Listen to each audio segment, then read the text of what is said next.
a little bit further than a stone's throw from the Seven Feathers fucking casino. I was trying to pull over at a rest stop here, but the rest stop just kept going and going and going and going. This is the furthest I've ever had to get off of a freeway to get to a rest stop. Anyway, the thing is private or whatever the shit. So, let me just hand it off to D for a second. Go for it, D.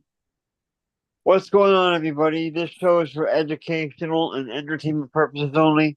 You have to be 21 to be here. If not, you have to get out. That means you.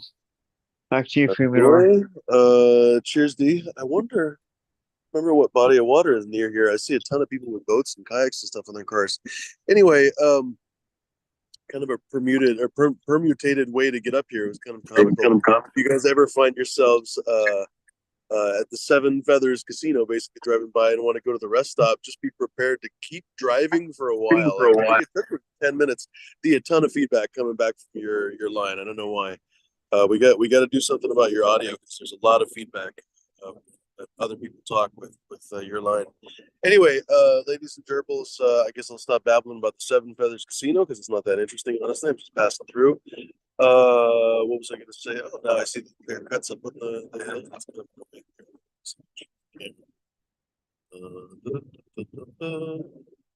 There we go, and stop effect.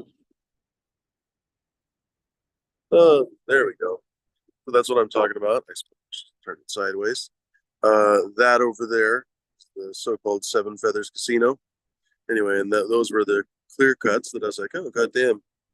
If you guys don't know what I'm talking about, literally, like that area over there, some of it is forested, and there they clear cut it. They cut it clear off, basically.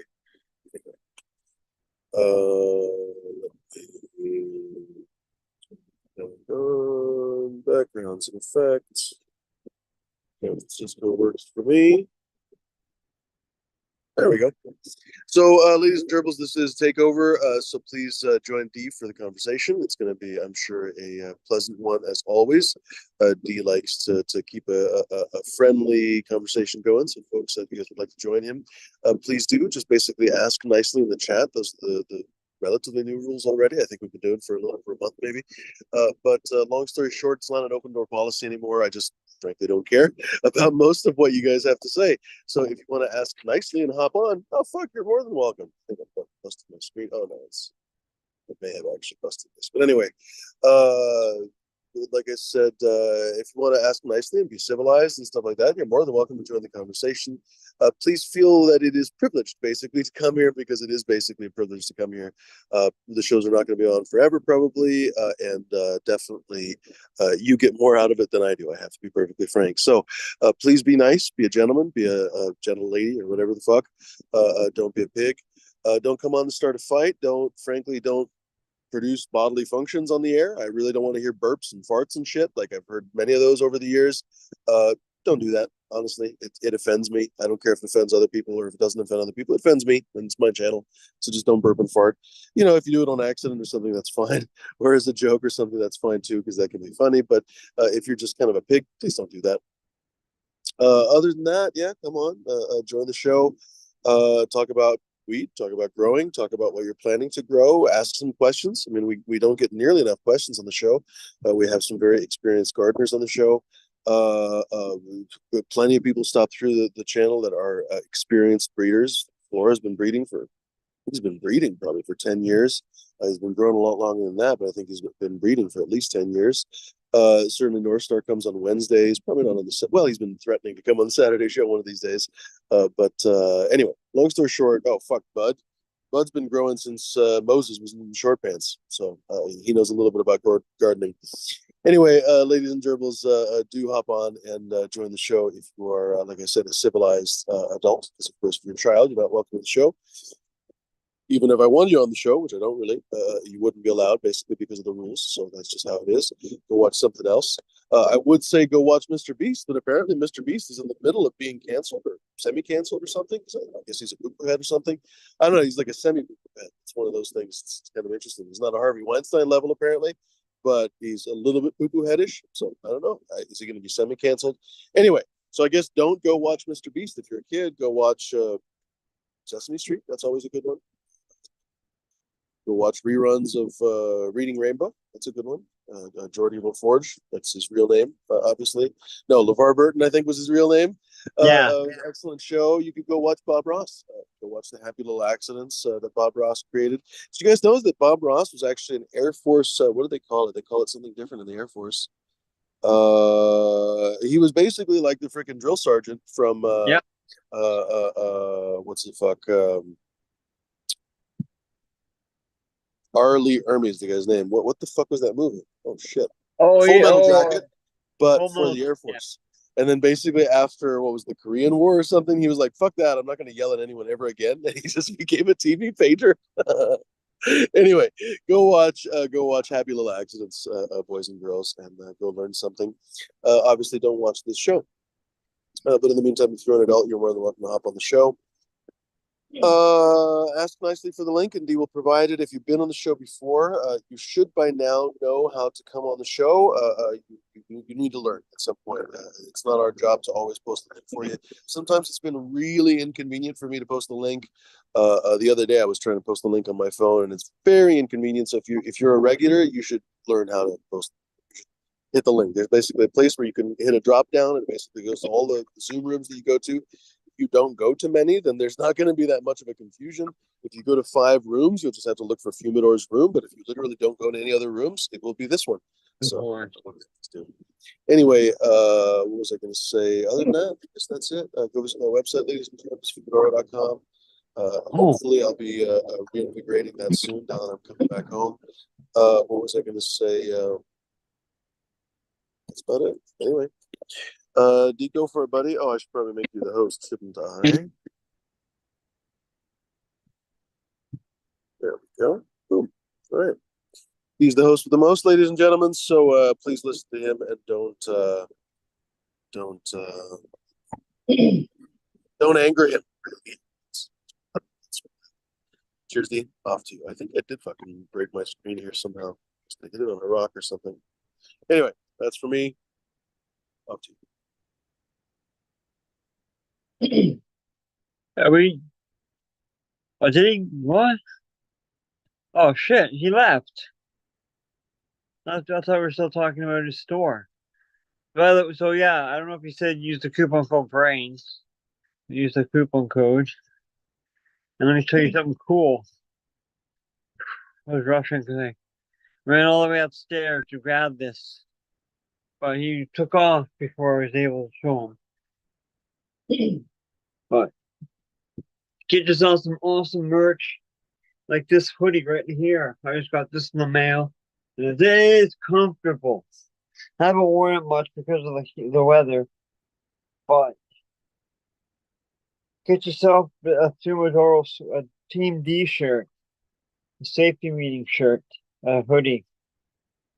Multiple colors, cheap price too, good price. The quality is awesome. Cheers, everybody in chat. Hope everyone's having a great night. Sorry, I'm out of breath now. Just from running up and down the stairs. I thought Shumador was going to be here when I came back. But, oh well. I'll have to watch the rerun. Hop on, folks. Come hang out. I'm going to be here for the next couple hours. By the way, if you're tuning into the pre-show, I do a pre-show. You can find me on my YouTube channel, dzombie_745. I hope everyone's having a great night. I just did a pre-show before I started this show here.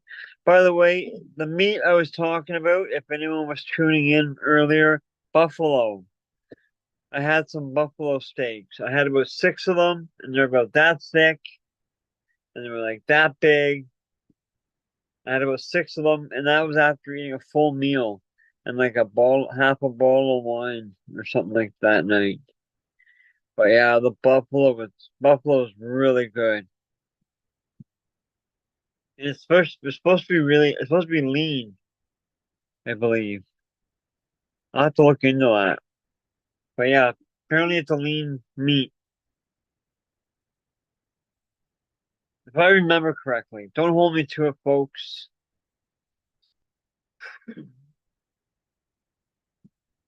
Ooh, hop on, folks, and hang out. What's everybody smoking on? I'm gonna roll up a joint in a second. I got some black gas. I got some RR, which is not Reading Rainbow, not LeVar Burton, or Gordon Forge, as Humidor was saying. I got not some Reading Rainbow, but some Rainbow Runs. Cheers, love to the plant. I'm gonna have some of my coffee here, catch my breath, and then I'm gonna roll a joint.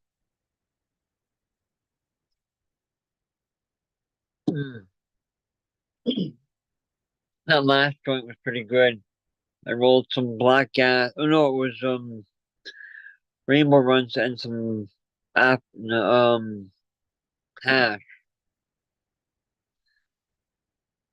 No, he's smoking some blueberry Moby. I never tried blueberry Moby. What's that? Ice? Is that Iceni? Is that blueberry um blue dream and Moby or something? Or blueberry muffins? That's crazy. I like blueberry strains. That's why I like blue dream so much. That's my favorite sativa strain. Now, back to rolling a joint. Gelato's 33. Oh, he's smoking Gelato's 33 and elephant ear. Elephant ear? That sounds crazy. That's like some crazy shit right there, Rory. 33 is okay. I like it. I want to get me some Blue Dream and Sour G. True. Carbon filter. Cool, carbon filter. I wanted some more of that oh shit, no, see I forget the name of it now. Permanent marker. That stuff is fire. Let me tell you, that stuff's some good stuff. Next on my list, gonna be some apples and bananas. That's what's coming up next. I want to try. Everybody's raving about that strain, so we're gonna give that one a try. Um, let's see what else is going on. Way up. Go get it. Roll a joint. I'm rolling up. Let me tell you in a second. Let me just finish getting this kind of ready. Mm, holy crap. Mistake genetics.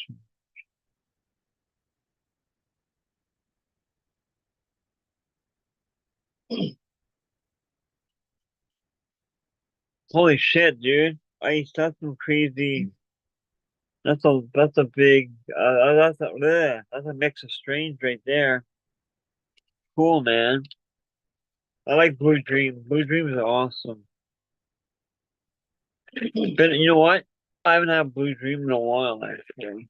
I should try to find some of that next too. Blue Dream is awesome. And I'm very picky with sativa strains. So picky. So what was I? Oh shit! I didn't even look. Maybe give it a smell. Give it a smell test. I should be able to tell.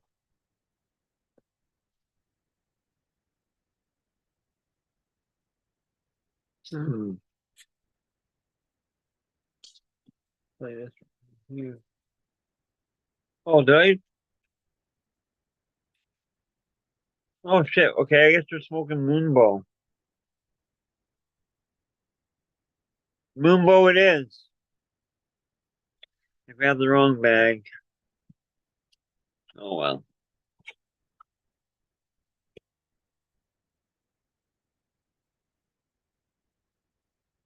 Yeah. So next up, like I said, apples and bananas and blue dream. And then I'm gonna rotate back around unless something else comes back up. That's awesome. Do something new again. Rotate back to Go Lagoon on the four. GG4 is a really good one too. I really like that one too. Mr. GG4. Yeah, yeah. All right. Can't wait to switch this joint. Let's see if I can do it in the first try this time. Lord Tundra.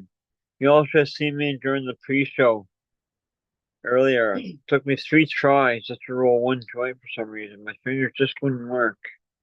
And then the paper rips as well. So that didn't help. All right. Hopefully first try works out good. Well, I don't know if you caught some of you guys caught the pre-show. I was talking how I'm really craving Indian food right now. I want some samosas and yeah, there's some other stuff I want to try.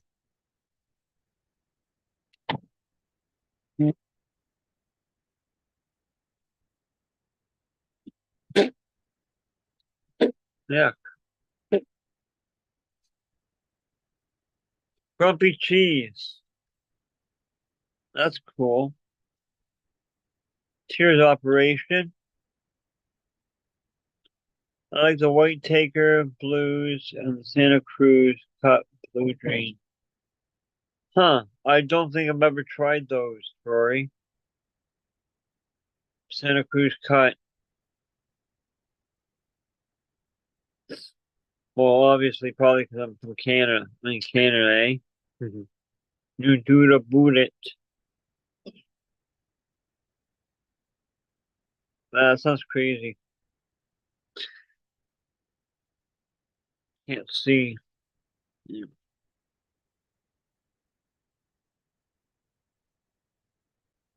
Onion Bajas. That sounds like a food ice?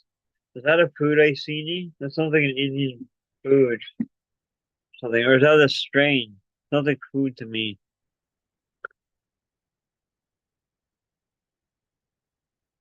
Mm.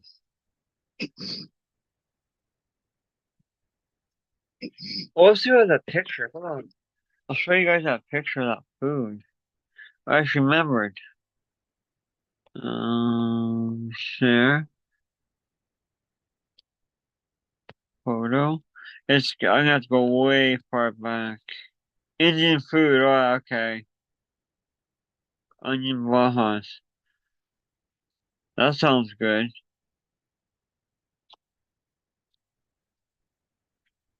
DJ Short. Cool. Yeah, DJ Short has some good shit. I've always wanted to grow his blueberry. Wait, hold on. I gotta go back. I gotta go way back. I'll show you guys the food, the Indian food that our neighbors across the street gave us during the end of Ramadan. And it was really good. Most of it was really good. There's one thing I didn't like. There's a couple things I did not like. But I ate pretty much everything though. If I can find this damn picture.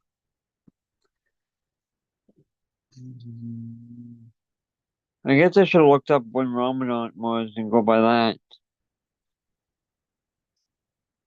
Hmm.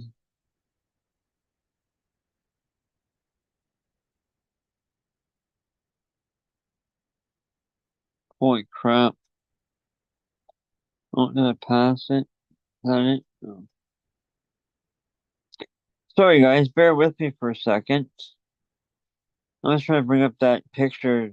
There's a picture. I took a picture of the Indian food our neighbors across the street gave us. Not Native American, but Indian, like from India. And it was really good. Except for a couple things. But we got this Indian. What do they call it? It's like it's an Indian restaurant, but it's more like uh not gourmet, but like not snack foods, but something like that. I forget exactly how they worded it, but they have a whole bunch of stuff there. I was looking at the menu, and I want to go back. I gotta look. So I follow Coral Rock. If anyone's into Indian culture or learning anything about India or anything, check out Coral Rock because he lives in India. He's a guy that lives he's New Zealand. He's from New Zealand, but he lives in India with his wife. His wife's Indian. Um, but he does shows a lot of different stuff like restaurants and foods and different markets. And it shows and tries to help people too with if people tourists go to visit India, how not to get taken advantage of because they'll rip you off. Some of them, not all Indians are bad Indians, but there's people that will try to rip you off, uh, or and overcharge you for a lot of shit. Like I couldn't believe they over this one place. It's a tourist place in India, and they charge like 3, 4 times the price of something. And where if you go to this market, it's like 200 rupees compared to like 1,800 rupees. It's just ridiculous. But yeah, but he also shows a lot of food places and stuff like that. That's right. I've been craving Indian food. I like Indian food. It's good. I can't find it right now, guys. It's it's deep in here somewhere. It's before Ramadan or after the end of Ramadan. So that no, I forget when that was. But yeah, the food was awesome. I really enjoyed it. And they have a place up the road there. I want to go check out. But like I said, I want to write down some of the food that this guy orders, the Coral Rock. Like that looks good. Like I've seen some of the food, it looks really good. And I enjoyed the try. I like to try it. Some of the stuff he's got. And, like I like naan bread. I like curry. Curry's good. Mm. Chicken usually. Curry chicken's my favorite. I don't do lamb and I don't do um goat. Ugh, gross. But yeah. Samosas are good. I like nice hot samosas. Yeah, I can't find this damn picture. I think I'm way too far back. I'm like, oh wait, maybe. Give me another minute here. I'm gonna scroll a bit farther. Could be in the general area. So that was last 2 harvests ago. I think it was before after that. All right. Anyway, I can't find it. Sorry, guys. I'll have to look for it. It's deep in the files. Cheers, Salt and Sea Seeds. Hope you're having a great night. By the way, it was Buffalo. Anybody that just joined that was listening to the food I tried the buffalo steaks.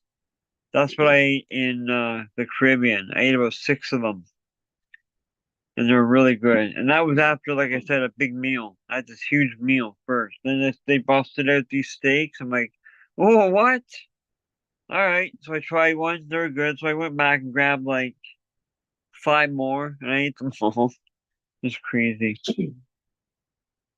I hope everyone's having a great night.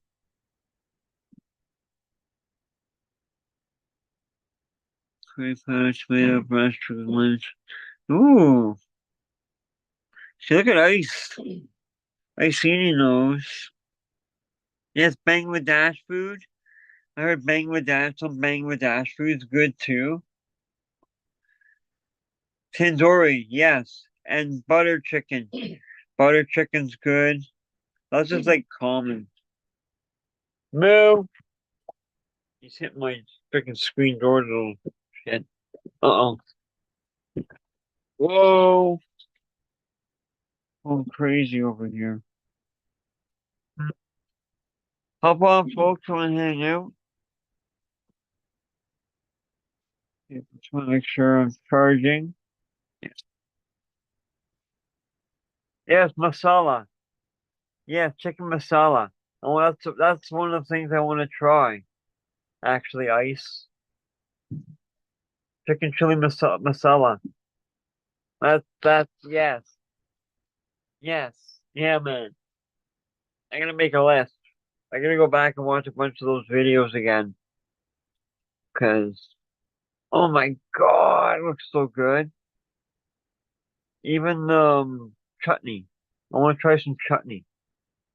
I've never tried chutney before.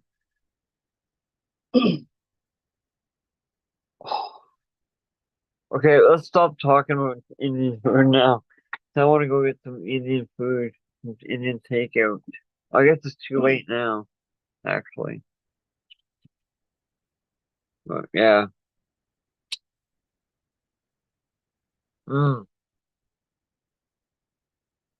I've been just craving right now samosas, hot spicy samosas. Moo! Frig on! I don't want them putting a hole in my screen. Yes, coriander and cilantro. Exactly.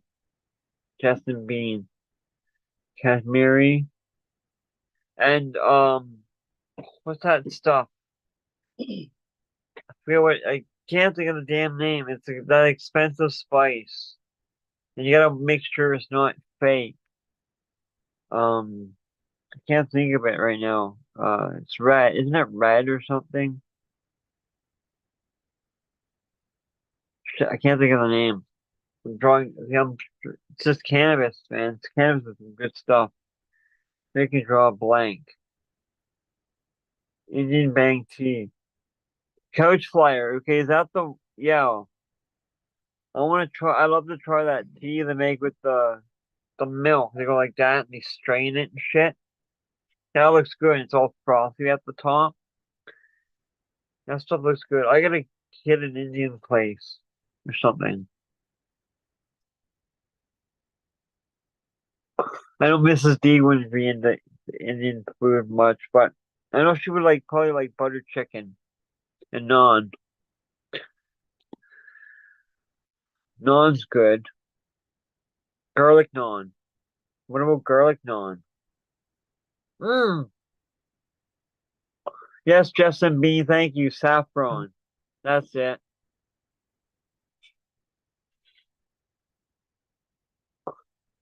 The food that has saffron in it. I can't think of it either. Can't think of nothing right now. Thank you. Sorry, yeah. Sorry, guys. My mind's just, but yeah.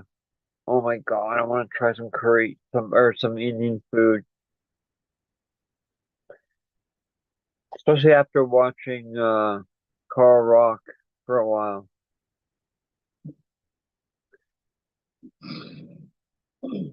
Really cool, man.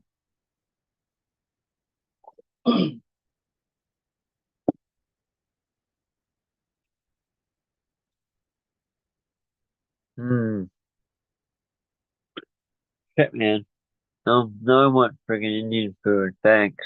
I guess I started it, huh? Good job, D.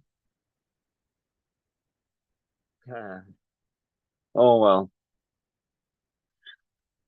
Yes, it is. Yeah, Coach Flyer, exactly. Hmm.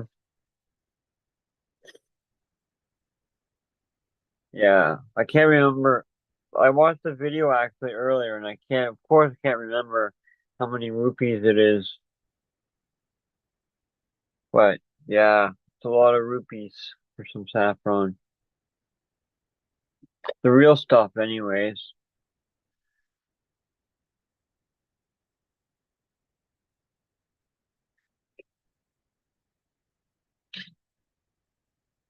Mega chilies. Never heard of those chilies, but yo, I like hot and spicy. Nega, TK, TK I seen. That sounds good.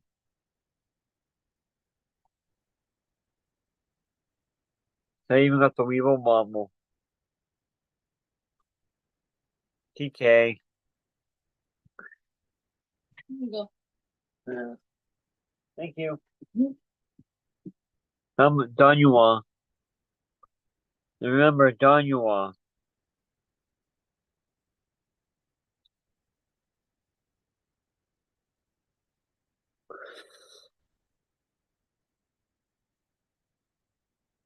Weaver Bubble, Weaver Bubble. Yeah. Oh, where's my note? Right on, guys.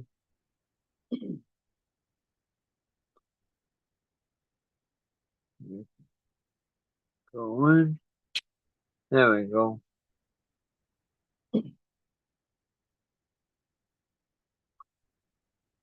Hmm. Oh yeah, Moonbow. That's what we're smoking on now is Moonbow. We got Moonbow. We got Rainbow Runs. We have 24 karat gold. Oh, alright, I have to look. I forget.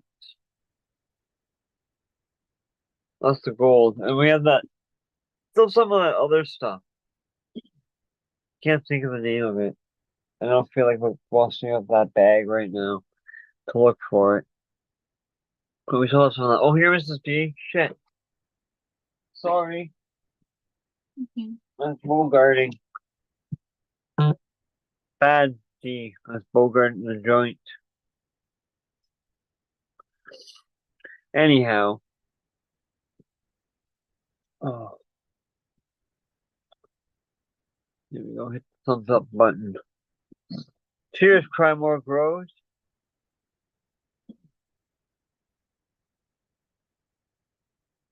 Sure, Salt and Sea Seed. So I can hook you up, G. What I'm saying.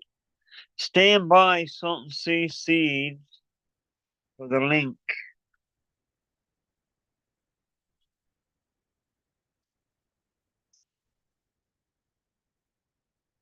Here's how it is the best in the discussion. Actually, there's a guy, Coach Flyer. His name is Dale. He's a scam baiter on YouTube, and he does impressions. He's a guy. He's a Canadian actually from Toronto too, here too. Um, he does this really good Indian accent. He does a bunch of accents, but yeah, he's pretty good. No worries, Sultan. Give me a second here. I've gotta do it this way. Well, these Fumador show comes up on this main page. Ooh, ooh, there we go.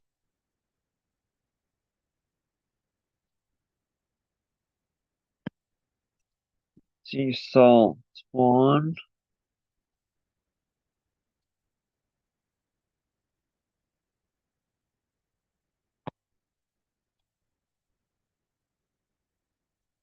The Sultan of Sea Seas paste. There you go, Sultan.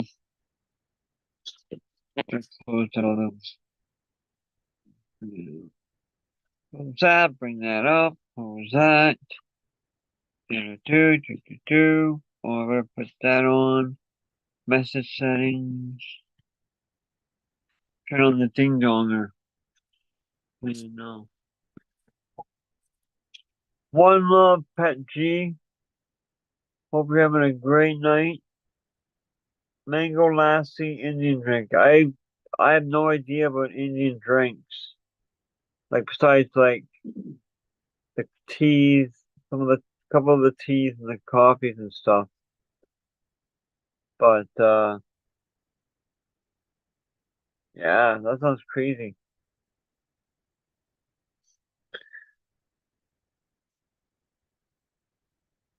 Hope you're having a great night, Pet G, by the way.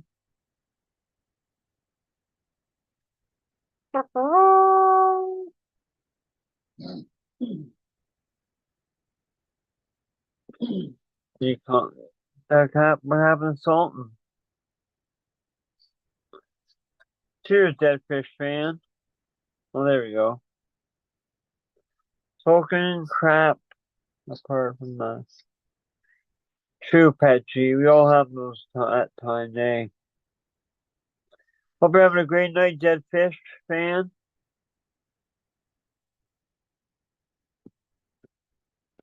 One love, man.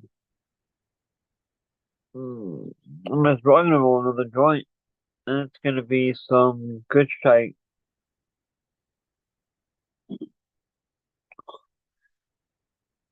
Seven feathers to for your mama. Great, great name, great show name. Jimmy, by the way. That's funny. Uh-oh.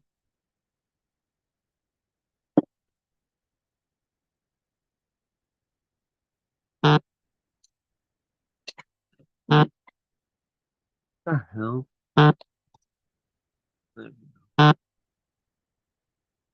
Okay, stop.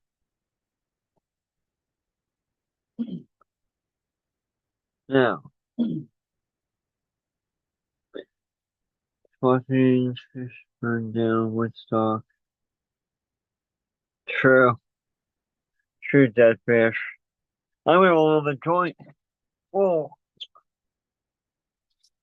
Let's see here. What's this? This is nighttime stuff.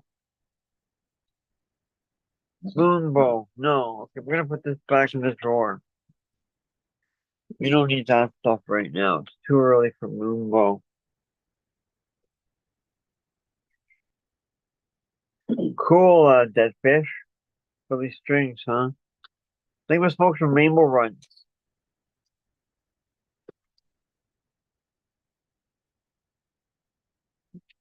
I think Green Fingers might be having some issues tonight with his phone. Or with it getting on.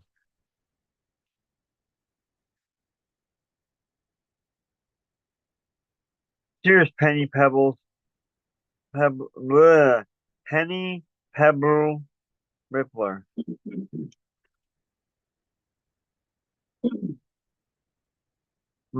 That stuff smells awesome. Gassy and earthy. Smells delicious. I like this stuff. This batch is awesome. Hope you don't get shitty again.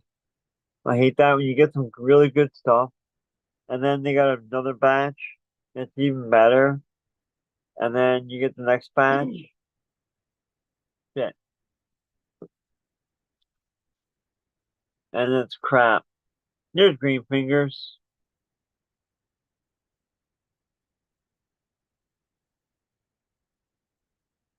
Whoa. Here's the morning tea. Prince Hayes. Right on, that fish. Grim Princess Hayes. Cheers. Hey, Green Fingers, how's it going, man? Man, my phone took me on a journey. Yeah, I kind of saw that. I was like, why is it starting twice? It's like, it keeps on starting. It kept on opening it over and over. It's like a glitch. Yeah, you were here, then you weren't. You're here, then you're not. And here you are. Cheers. Oh, Now my dog is whimpering. oh. Been good all day till now, right when I jump on. That's the way it always is. Latino. Oh. All right, time to roll this joint.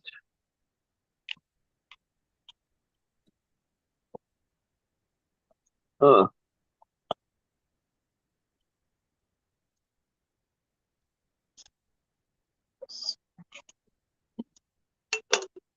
Cheers, Penny. Can't find the pre-roll. Roll.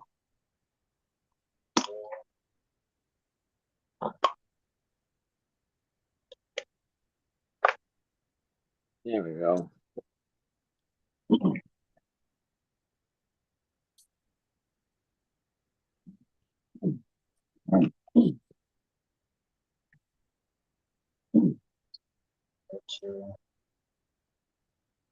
I got all this basic stuff I don't want to smoke. True.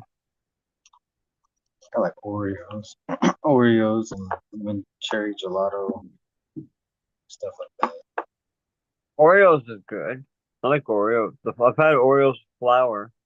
That's all right. Big nugs of it. Oh wow, that's flour. Right on. Yeah. I didn't think you smoked flour for some reason. Oh no, that's usually all I ever smoke. I just pulled down like a few jars of Roxanne and Red Rager. True. So waiting for that to dry up. I don't know why. I don't know why I never thought, or bleh, I don't know why I thought that. Yeah, I smoke I only dab when I'm on here. Maybe, Or maybe that's why. yeah, so it would make sense that you would think I don't smoke too much flower Yeah. because I always dab on this show only. But Nice. otherwise, it's too early for me to dab during the day. Unless I'm like F it and I'm gonna go to sleep after I'm off the show, then I'll smoke or then I'll dab during the day. But Hey. yeah, that's a nighttime event for me. I can't Yeah. go half the day or my plants will die in the greenhouse because I got to water twice. So if I take a nap during the day, I could lose my outdoor. I could just lose my outdoor from just taking a nap. So I'm not risking that, you know. So Yeah, for sure, man. I lost so much to the rodents already that it's ridiculous. Uh, Yeah. but I Chicken. gained twice as much pigeons. So pigeons have been making extra pigeons. The pigeons been making extra pigeons. They've been making too many pigeons, double the amount. Like holy Yeah. shit! I went in Pigeons there are and sick. hung out with them for a while, long Right time. on. Calms me down. Ooh, Marcella chili sauce. That's awesome, Coach Blair. Pigeons would taste awesome in that stuff. I want the pigeons would taste awesome in that. Ugh. Pigeon pie, man. We used to have Dove Taco on the homestead. The guy that owned the horses, his friends would come over before he would get there, and they would go catch all kinds of doves. And they'd freaking make tacos, invite me up there, and they'd be like the best tacos I ever had. Like, yep, Oh, like, I'm not hungry, thanks. best tacos I've ever eaten. Fuck. And one day, Pigeon my pie. dogs found all the feathers in the bag. There was like a bag of heads. The heads were there was like 20 of them everywhere. I was like, "Damn you dogs, put it down, put that head down, dude. You There can't goes have my it." pillow. Yeah, it was crazy. Seen a My lot of pillow. wild stuff over there. Like the goats got out and they started climbing the power lines up there. They got up to the power lines and I could see them walking across there real late at night one day. I was like, "What the hell are you?" Bah, bah. Like there they go. The What goats are the gone. fuck? Man. They took off on the power lines, dude. Shit, fucking. They broke out, climbed up we had the big metal ones that had the crisscrosses. They could just climb right up Yeah. there. And they got up to the lines and walked across the desert. Like the coyotes couldn't get them or anything if they wanted to at night. They just be like, nope. I think there's still Holy goats out fuck. in the desert now to this day at the oasis, but there's fresh water out there. So the oasis and there's fish out there too, like in the oasis. It's just natural. It's crazy. It's right next to the fault line. It's wild. Uh, what's that fault? San Andreas fault line. There you go. Right on. Just have a lot of earthquake activity out there. Wait, what? Penny Pebbles. What? Don't knock it till I try it. I forgot what we were. I was knocking. If we're talking the Marcella chili sauce, that sounds good. Oh, I got you. Okay, I know now I know what you're talking about, Penny. Talking about friggin' Oh, don't knock fucking it. Right? pigeon pie and shit. Oh, Yeah, that's pigeon and bad. quail. Quail is a little small, but the ones around here are almost the size of my pigeons. So those would be decent to get. They're pretty big. They all run in the perfect line. They all zigzag at the same time. They look like a snake going across the desert. I was like, that's the biggest snake I've ever seen. It was really early. Then they got closer, and I was like, those are quails. They're not snake. That's not a snake. But they made themselves look like a snake. I was like, holy shit. Wow, that's crazy. And they all follow in line one after another. So like they're not all scattered or nothing. It's just like it was wild. And I might have like been tripping a little bit that night. So like early that morning when I was out there watching everything, it was just like, yeah, the ground's Oh, moving. Like, no, the ground's not moving. That's actual quails. yeah. Well, that's what it was. Dove taco. Ew. No thanks. Fuck. I could do some dove tacos right now. Oh, gross, dude. Sounds fire. See, well, if I would be like at a taco shop, I might order some tripas, and that's the milk intestine. So like Okay, the milk dude. intestine of the cow. So like Pig yeah, and they stew. make it so crispy. It's so crispy when they deep fry it. Doesn't taste. Sometimes they leave the milk in it. No bueno. You want them to take it all out because you don't want this curd C. to explode in your mouth while you're trying to eat this C. crunchy piece of meat. You know, CCC. That's fucking gross. No bueno. something I grew up eating when I was a little kid. So like, yeah, I can see how Yeah. it's gross to other people because it is like not normal. It's not normal.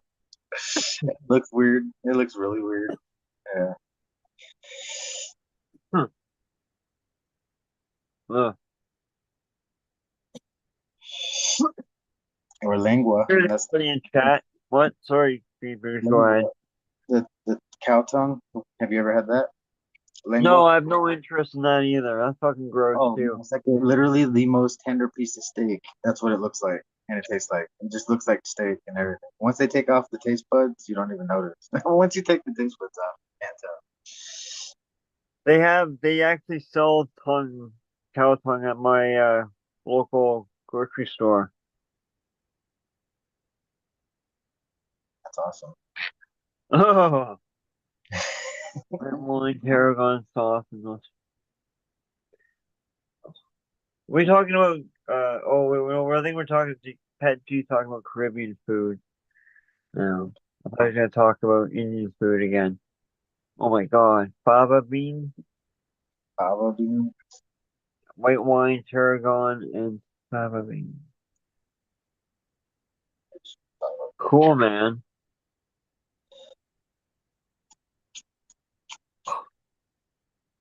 I almost had some spam today. There you go. Oh Nice. God. You think? I was like, nah, I'll just have something else. Good. Yeah, that's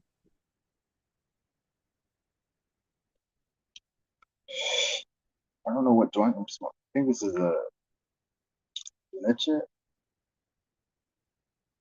Yeah, it's a leche joint pre-roll. Pretty, pretty good. So I put it out right Well, now. Man, I gotta step away for a second. I just gotta message somebody. no problem. What is it? Yeah, operation Okay. lingua is straight fire.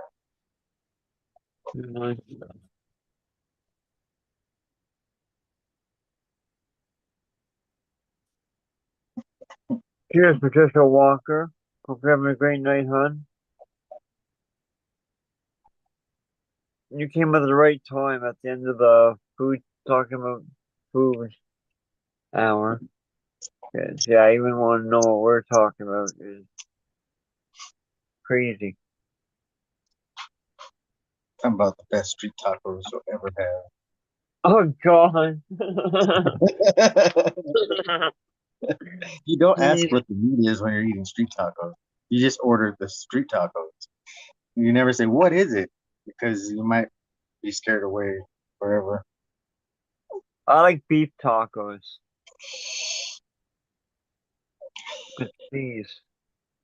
Yeah, that's when I saw that. Oh, no, I don't. I had to finish that. Damn. I wanted to make some carne asada later. Oh, well.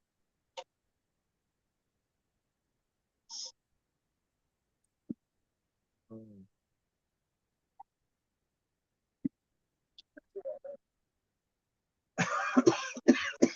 Excuse me.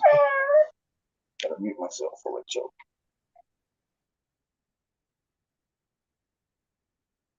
Oh man.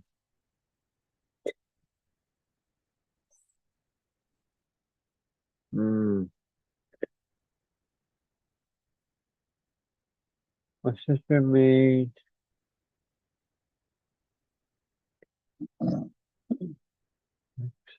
goose.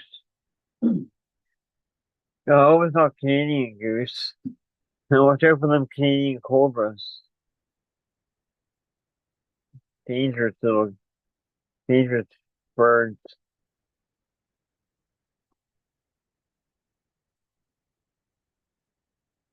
Yeah, I don't like goose either. There was a seagull or something out there today. Oh fuck. It was crazy. We used to have them at the cove where I used to live in Coachella Valley. Yeah, I used to have a lot of seagulls there. How they got Well, out. Seagulls and bats. And yeah, weird, fuck that. That's fucking weird gross. combination to see flying at night. So why are there seagulls up there flying with the bats? It's like why? It's always weird.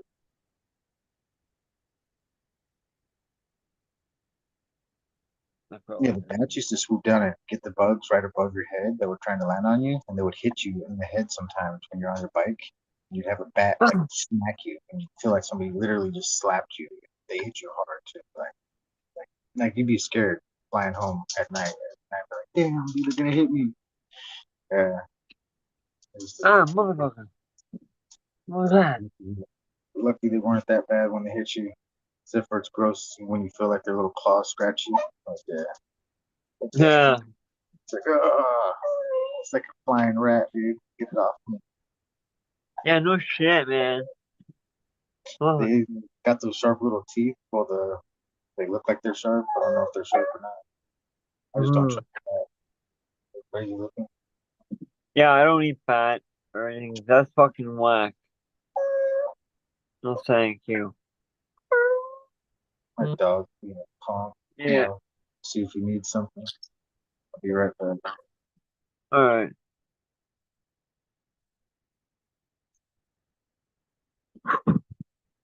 Cheers, everybody in chat. Hope everyone's having a great night. Don't forget Top Chat, live chat for your better chatting experience. If you want to hop on, just ask nicely in the chat and I can provide you with the link. If you want to come and hang out, I'd love to meet some new faces. Or some old faces. Or some old faces in the chat that might want to be new ones in person. So you don't have to show your face on here. You can have your camera or turn it backwards and put a background on like I do and put it back the camera the other way.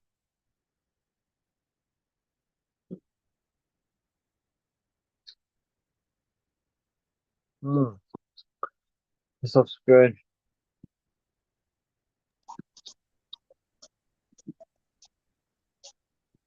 Mm, Just threw my pre-roll across the room. right on. How I do it.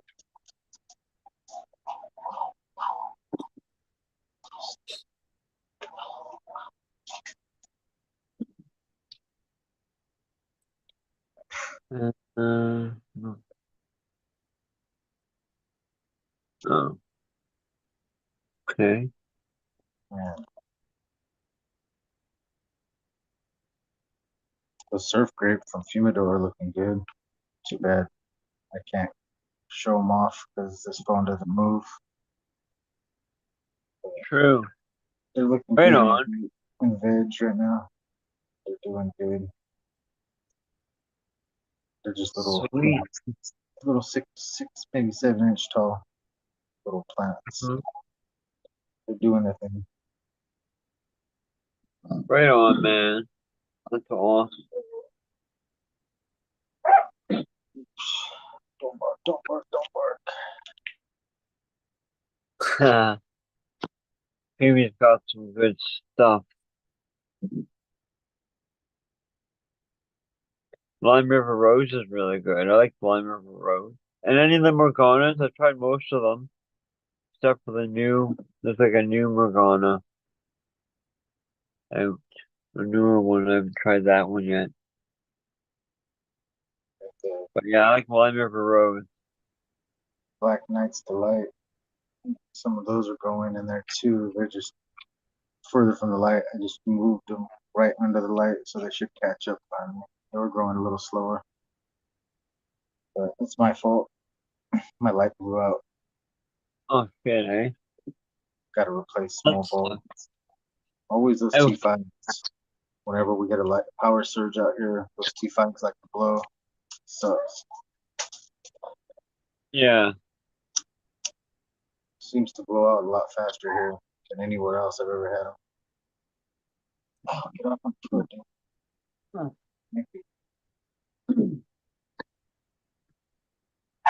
Oh, get this dog.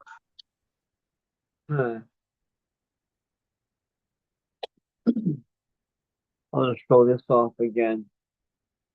My awesome shirt I got the other day.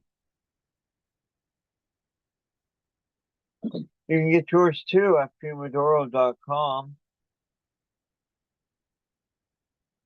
This is the D safety meeting. The Team D safety meeting hoodie. There's brains on it and everything. Pick yourself up one.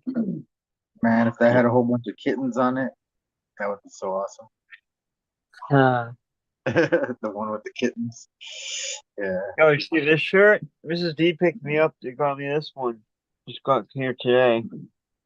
There it is. That's, That's awesome. it looks like little Moo. You got a picture of cat. It looks like Moo. So Awesome. yeah.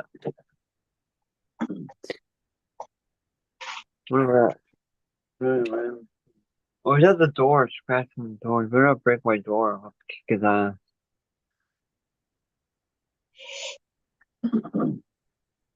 Yeah, man. Man. This just keeps making me cough. Gotta mute myself. Yeah.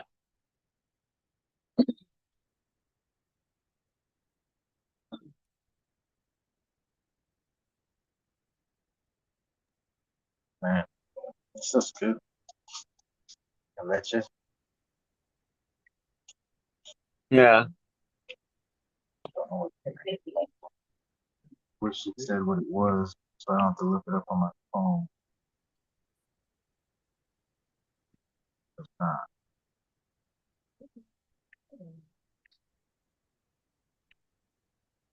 Ooh. Yeah, I told you I found that tribal cannabis commission, huh?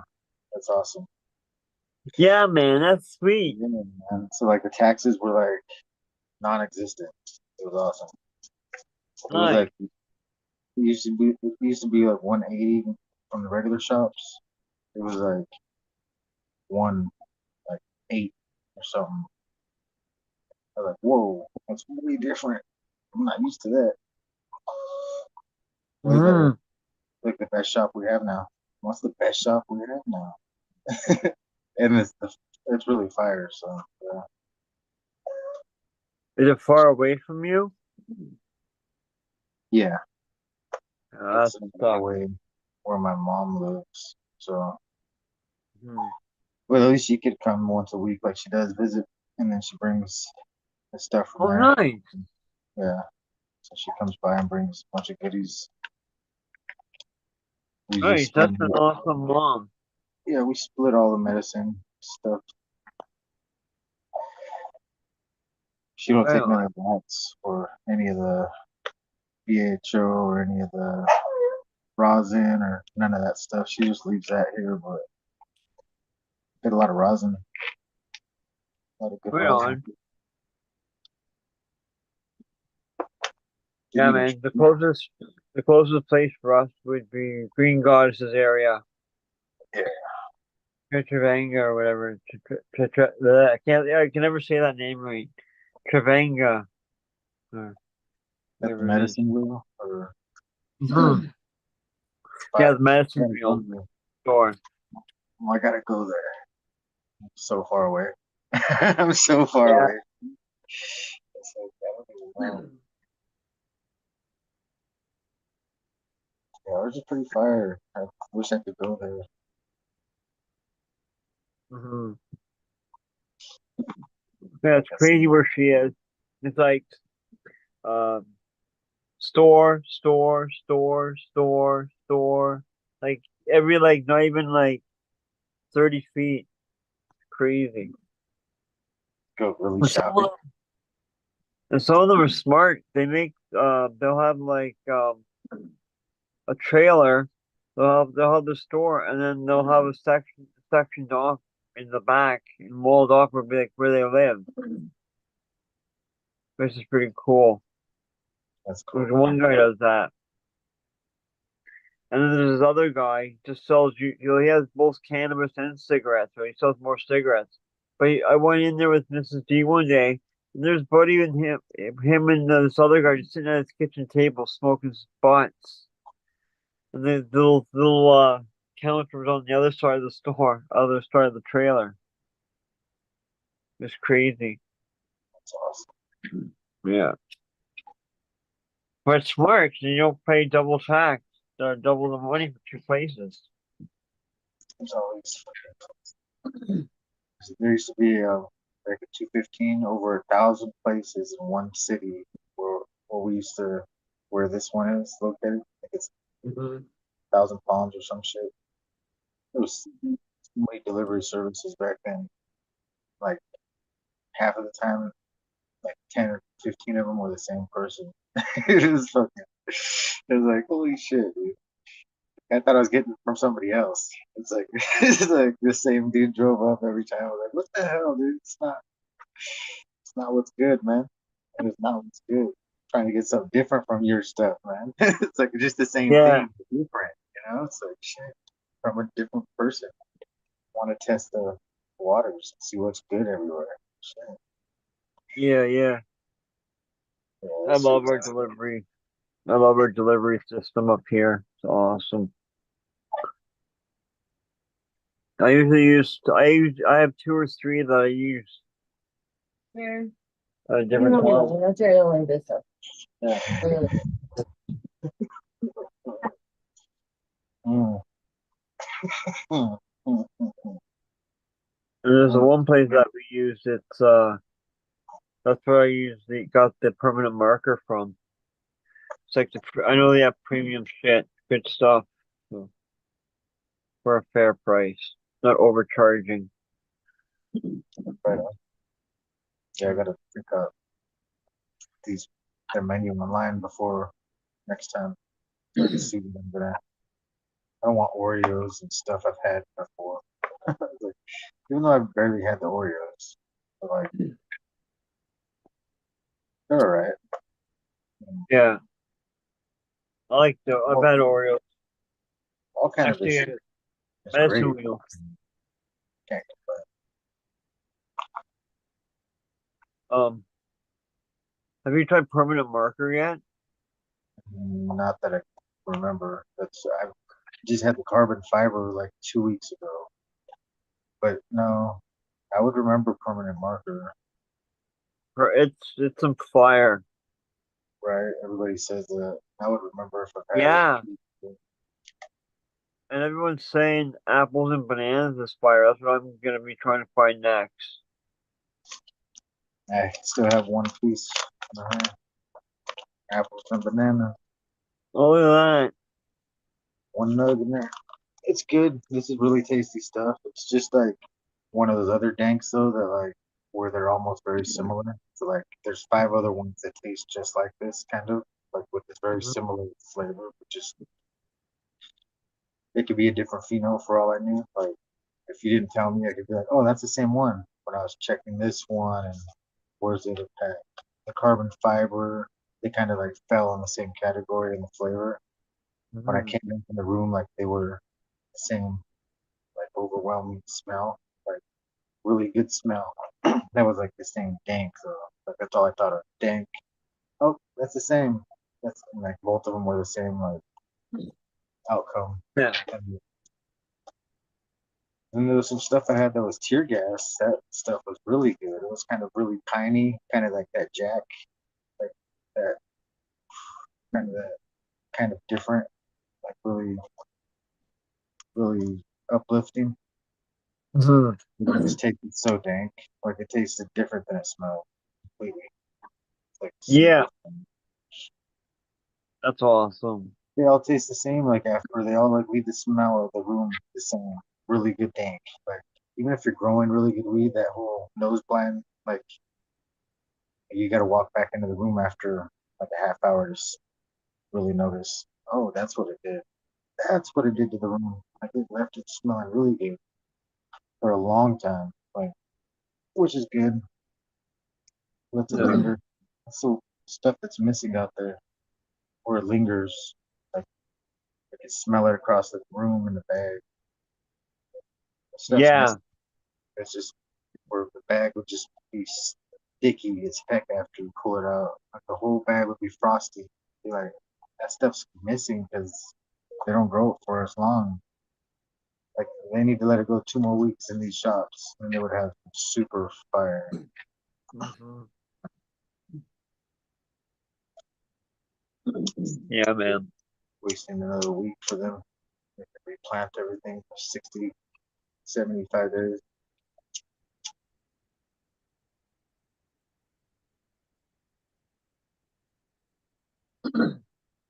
I'm smoking a pre-roll. Still on this pre-roll. Same leche for 20 minutes. Holy shit. Not twice, but super good.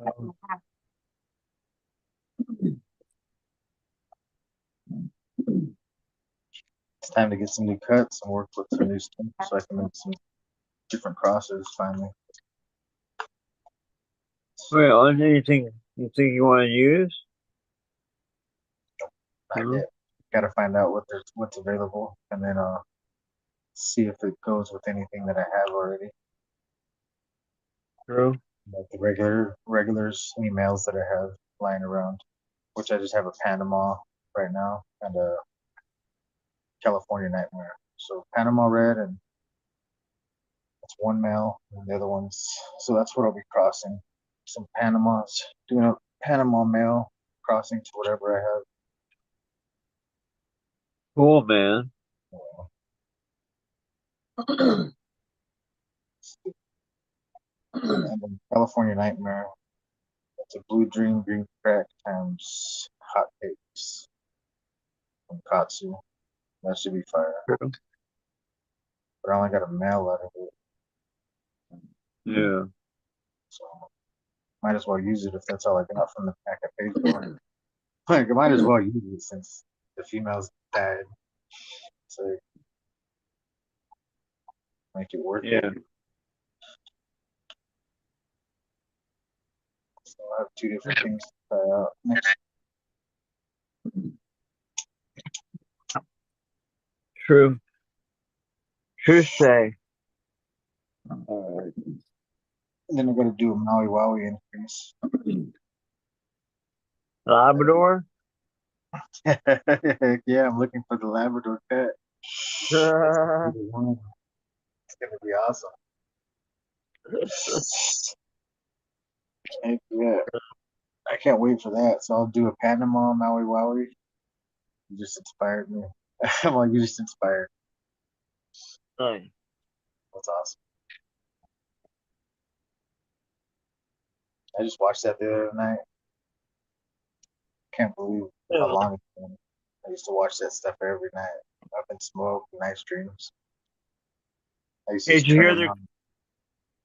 It's crazy. It's been so long. Did you hear they're coming out with a Up in Smoke too? It's gonna be released online. Cheers, J Patrick. Good stuff. Yeah. Man, they're so they've been there for so long. It's awesome. They're still kicking it. Yeah, man. They're still smoking. That's awesome. Well, Tommy is. Yeah, right. I don't know about Cheech. I said nothing.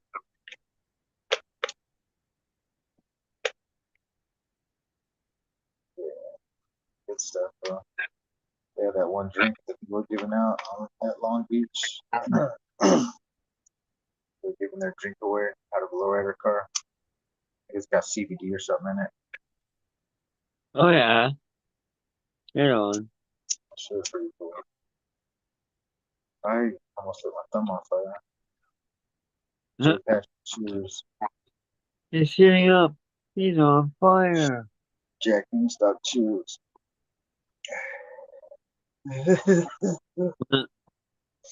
Everybody else, cheers. Try not to choke. And then roll some 24 karat gold. How's that one? Still no flavor? Still no flavor, dude. I get the like the effects and everything, but no flavor. Yeah. Crazy. Some of them are that way, dude. Like some stuff does it. It's wild. It's a different phenom too. There's no taste. Speaking of, there's Bud Kilowatt. That's funny. I was just gonna say Bud because Bud Kilowatt's growing that right now. Oh, cheers, bro. Cheers, Bud. We'll see you shortly then, buddy. Cake, cake, cake, cheers. Operation cheers. Cake in the house.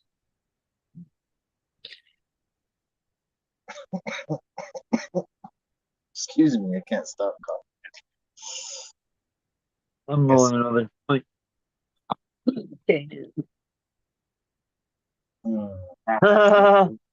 Yes, Operation Annihilation. I wasn't looking at his neck. I wasn't looking at his neck. I wasn't looking at his neck. Man, strawberry was awesome. Strawberry. Strawberry was awesome. That was awesome. Yeah, man. Yeah. Starbrook. Starbucks. Yeah, man. I love that bird so much. I used to watch that every day, dude. I got one of my ex-girlfriends to watch it while we were together. And after we split up, she's like, I can't stop watching this shit. Even like, I need the DVD. Where is it? Like you're not getting it. You buy your own.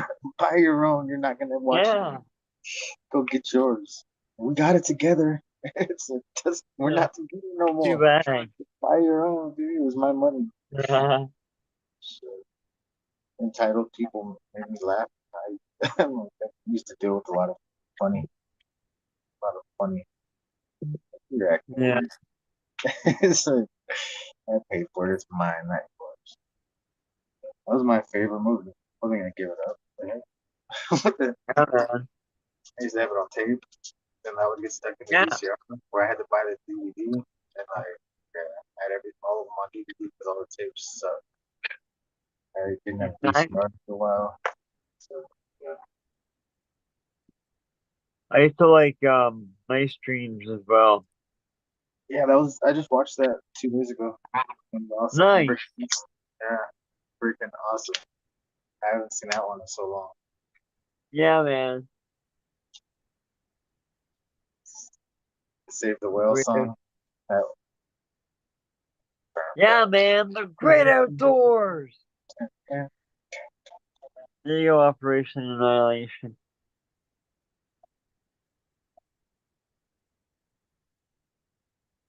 Yeah. Well, right, Mac is throwing this joint.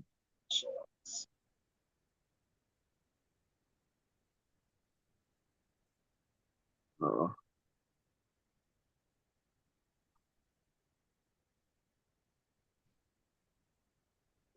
Cheers, everybody in chat. Hope everyone's having a great night. What's everybody smoking on? I am rolling. Um, oh, yeah, 24 karat gold. I'm trying to anyway.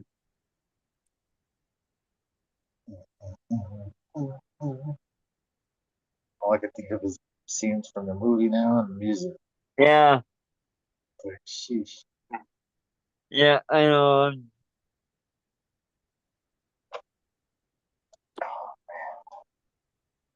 It's got a cool pack of seeds in from a giveaway. I'm excited about some of the Blackbird Reserve stuff, reservation. Hang on. Can't wait to grow it, but it's gonna have to wait till next year because I can't grow it indoors. It's gonna be they're all stretcher stuff.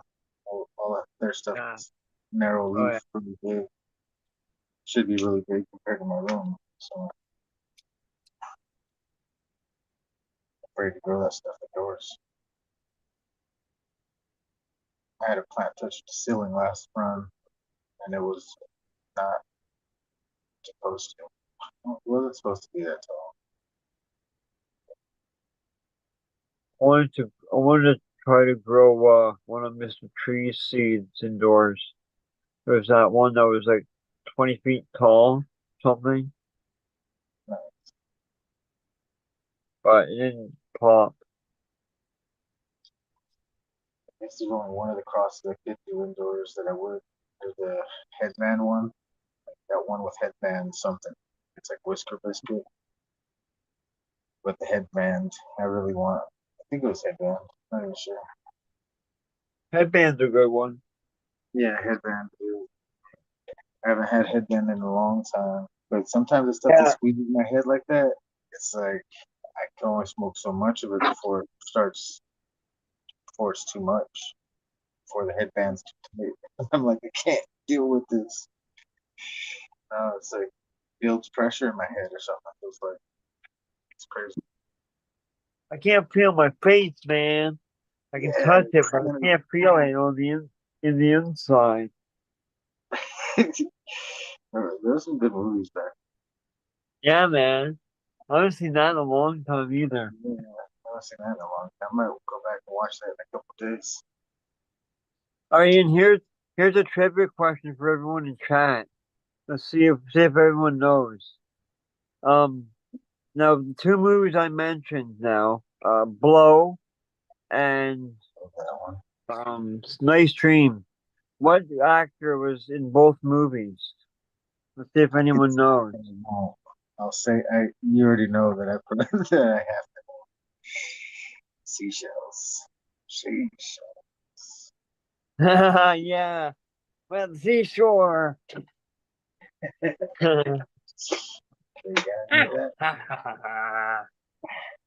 Under the table. Under the table. Beta, yeah. Cake in a cup was like beta.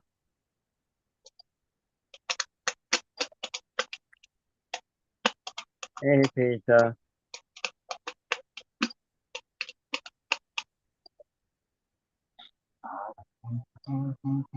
There you go, Operation Annihilation got it. Paul Rubin. Oh, Pee Wee Herman. Pee Wee Herman. That was my favorite show when I was a kid. So that might say why I have problems. Like that Pee Wee Herman was so like that might be like yeah. Hey, So, boys and girls. Say hello to my friend Billy Baloney. I just thought you could act all wild after, but I never did. There was some crazy house where a couch freaking hugged you and stuff. Yeah. I was tripping, dude. She was a trip. I knew somebody, I won't say who it was, but I knew a guy that liked Pee Wee Herman so much when he was a kid. He had the bow tie and everything. He My always friend wore the red bow loved tie. him, loved him so much when he was an adult. He found all the figures, those life-size ones, the string where you pull the string in the back and they talk. He went and Really? breeded all of them. He's like as many as he could find. He probably has a whole collection now. But back then, That's he could only find Cowboy Curtis, and he's the only one that we could find. It was funny. Cowboy crazy. and Morpheus. That's all. We'd be like, look at Morpheus. We'd be like Morpheus. Like, that is Morpheus. Like, it's crazy. Cowboy Curtis. Cherry guava. The bloody skunk keep topper. Blood clot. I always had a blood clot. 108 wrong person. Who's the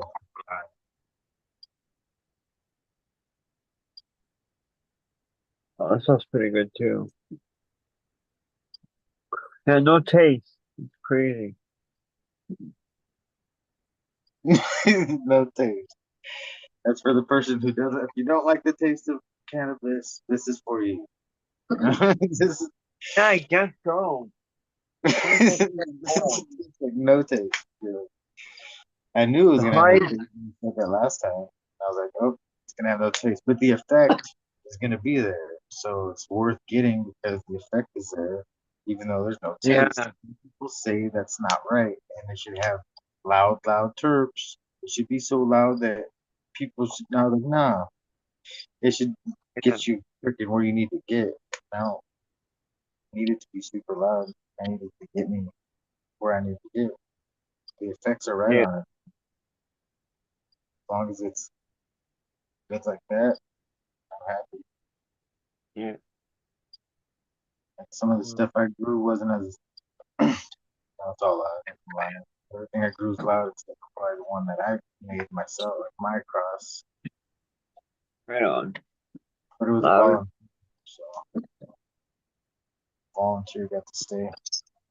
Yeah. I like light flowers. Floral's not really that loud to me though. So it's like a really light terpene. That floral stuff. It's just like, well, That's that's something else I don't like. I don't like heavy floral. yeah, this is light floral. So if I could do it. And now there's some kind of blueberry falling through from the Mendel Breath Banana God. It's Oh yeah, starting to get that nice. smell, like that purple, that purple smell. That don't make no sense. And I know I sounded stupid, but the way purple weed always has that similar scent. Yeah. Excuse me. Man, I wasn't trying to clear my throat right now. Sturdy. Hey, stay hydrated, people. Here, Joseph Anthony. Get water, I'll be back. Sorry about that. Hate You myself. got to get right there in the middle. Like, the effect's there, but just no flavor. Maybe Bud will have a different opinion when his flower's ready. Let's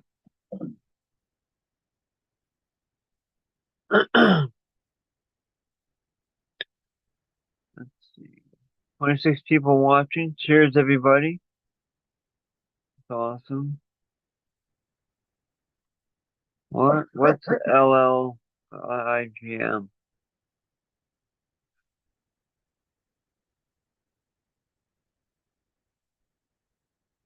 Wow.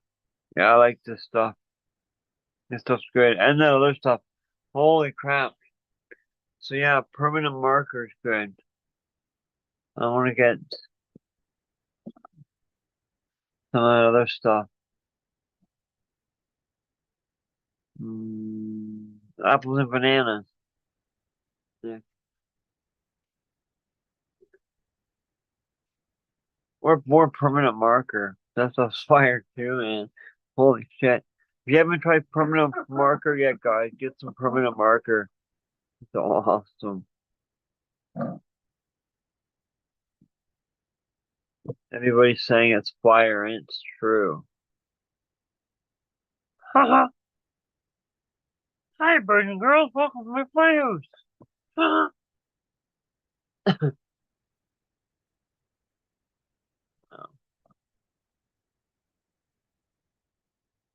Like I'm pretty medicated off that joint. Good. Yeah, Green growing's fun. Thank you. Oh, looking fun. There you go. Fun. Yeah, permanent marker is good cake. If you when you get a chance, grab some of it. Some fire.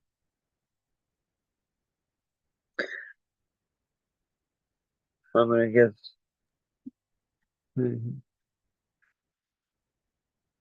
Oh yeah, true. Yeah, it takes a while to filter down. Took a while for not permanent marker. That was pretty quick actually, but I can't think of one of the other strains. It took a while to filter down this way. One of them. One of them. Yeah. Usually takes a year. But permanent marker just ripped down here quick. All of a sudden, boom. Everybody have permanent marker. That's crazy. Yeah, man. It happens a lot. Somebody overgrows it because it's the popular thing, and everybody's growing it. That's okay. If it's good, I'll buy it. Then they're doing it in huge numbers, and then it's just like overabundant. Ooh. Is that a creamsicle? Yeah, Oh, nice.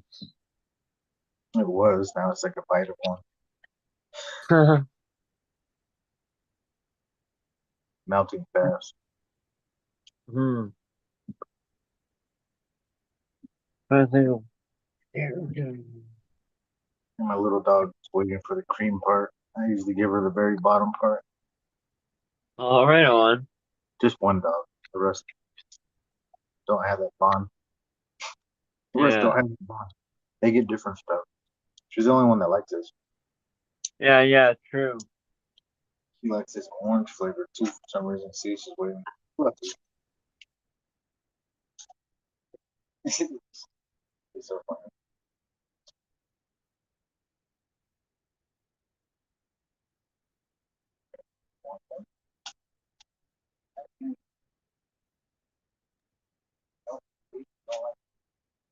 I punch.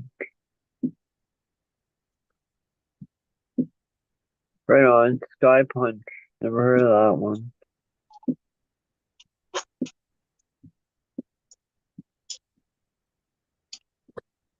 There's some pop one I want to try again. Can't think of the name.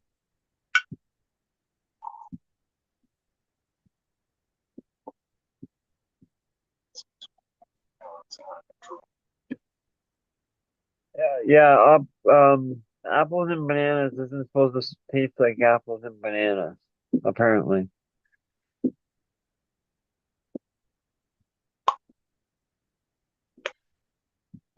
Smiley here.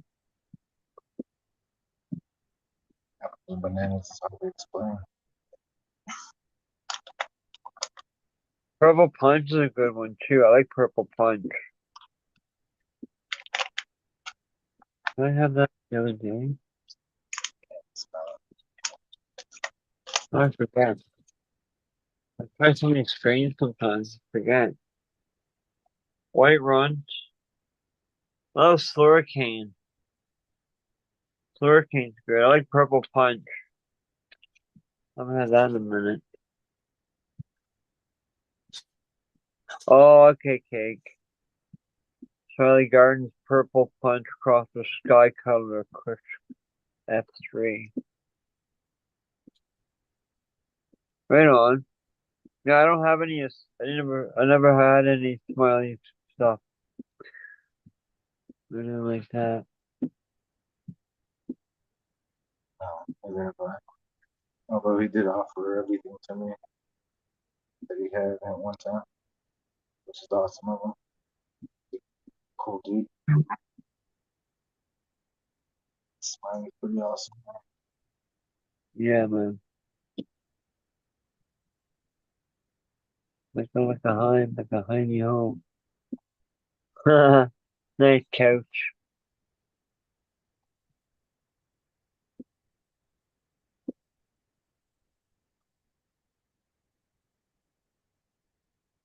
Yeah, purple punch. If you don't want to, if you never tried purple punch, you want to know what it tastes like. Get yourself some purple Powerade. That's what purple punch tastes like to me. Purple punch is awesome. So they should have called it Purple Powerade instead. No.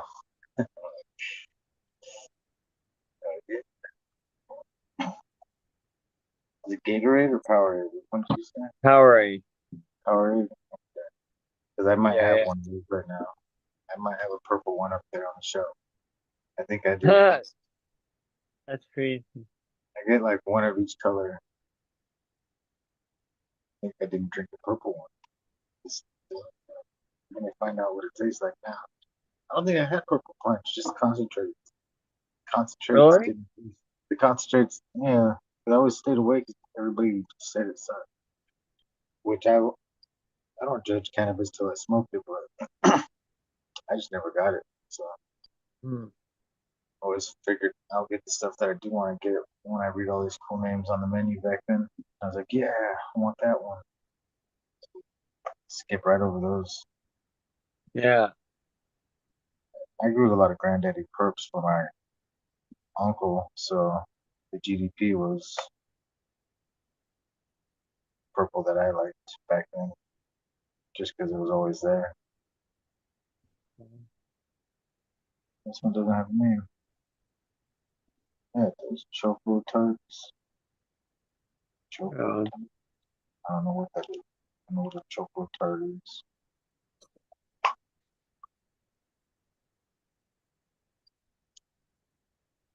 yeah, purple drinks are good. Cake in a cup. I agree. Purple Kool-Aid, purple freshie. Mrs. D's favorite color is purple, actually.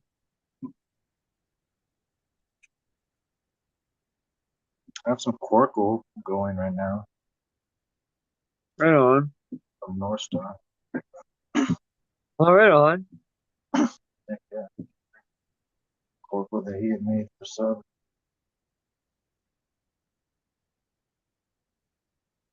Decent mid-range. Right on. Yeah, like 2 packs of it too. Right on. Trying to do like 2 packs of all that old stuff.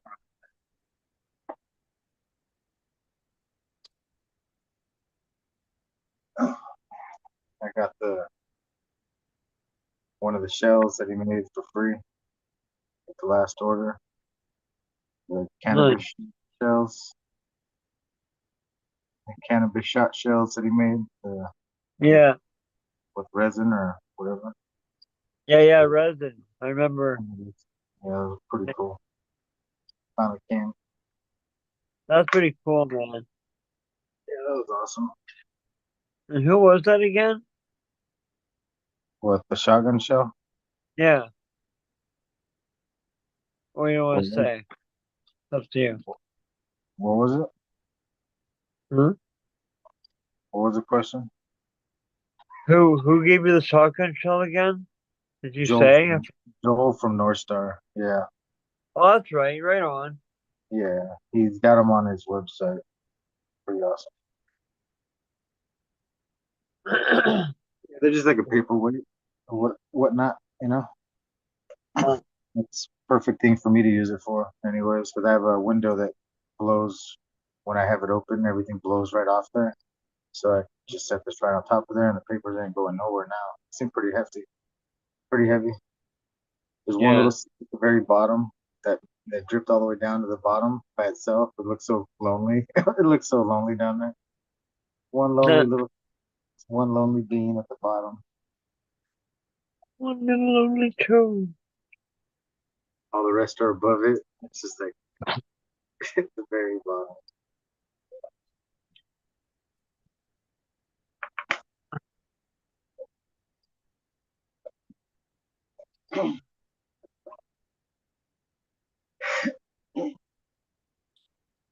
What's up, Pebble? Penny. Pebble. Huge one. Scratching my throat. Myself going off.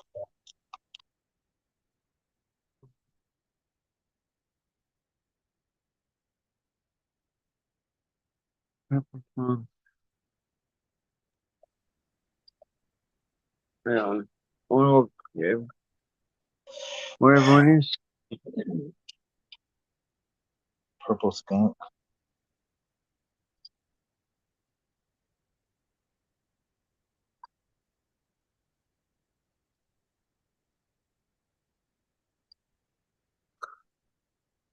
Yeah. Right on, Pet P.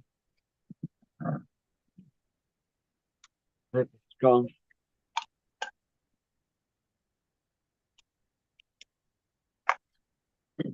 Good news that I got that family of raccoons moved on. So no more raccoons in my backyard. Which is good.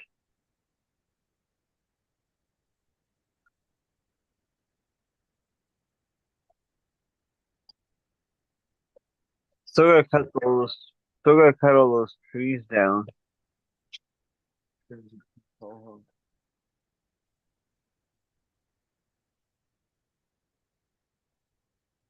Rename him.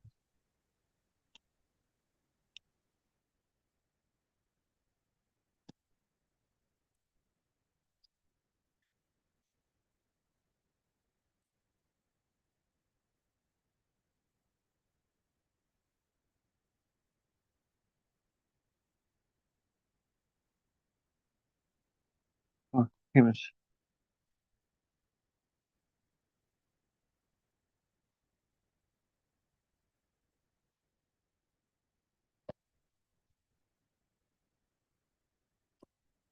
Like that won't work right. There we go.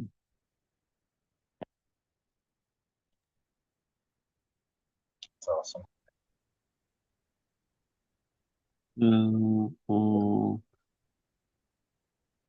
Just noticed that. I have to switch my phone over, my screen. True. Well, is that it? Oh yeah. Cheers, bud.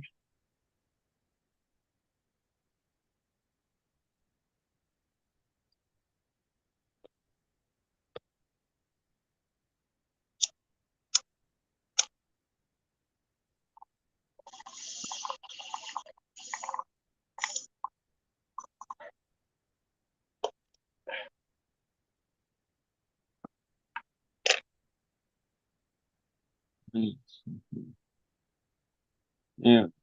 Oh, that scared me. Responsibilities scared me. What's that? Green fingers?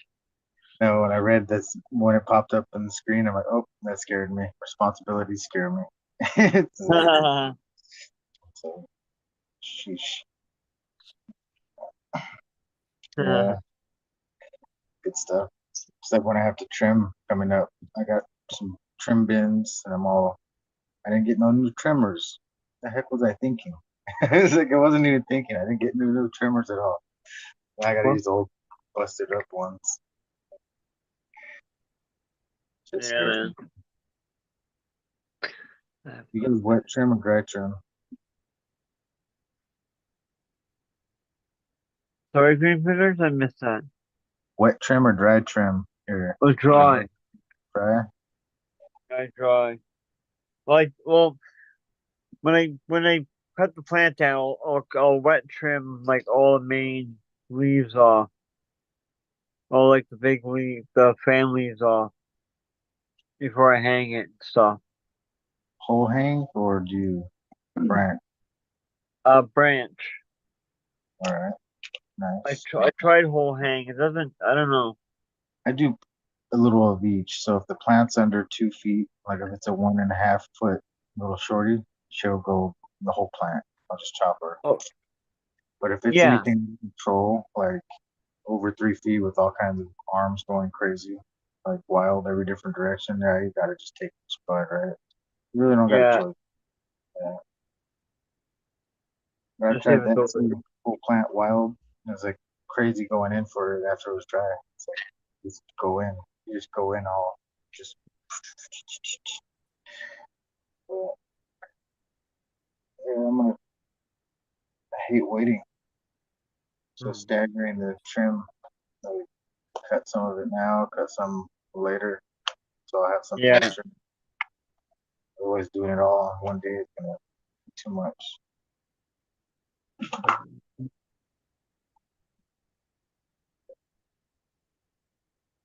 Oh.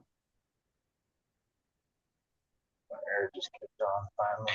You're muted, bud, if you're trying to talk to us. I've done it every which way over the years, but the last year or so, 2 years, whole plant, and then like maybe 7, 10 days. That depends. 7 days usually. Uh, go in there and yeah, I don't know because it's dry. Like, oh, the bud's still moist or full moisture, but the leaves Boy. dried out. We have like a climate controlled, split cool, split mini dehue keeps it exactly right where we want it. So usually like at that point yeah, it only takes a couple minutes because if the plants have like a hanging spot, you just like pluck off all those fucking leaves and kind of bucket, and then we put them in totes for the trimmers to pick up.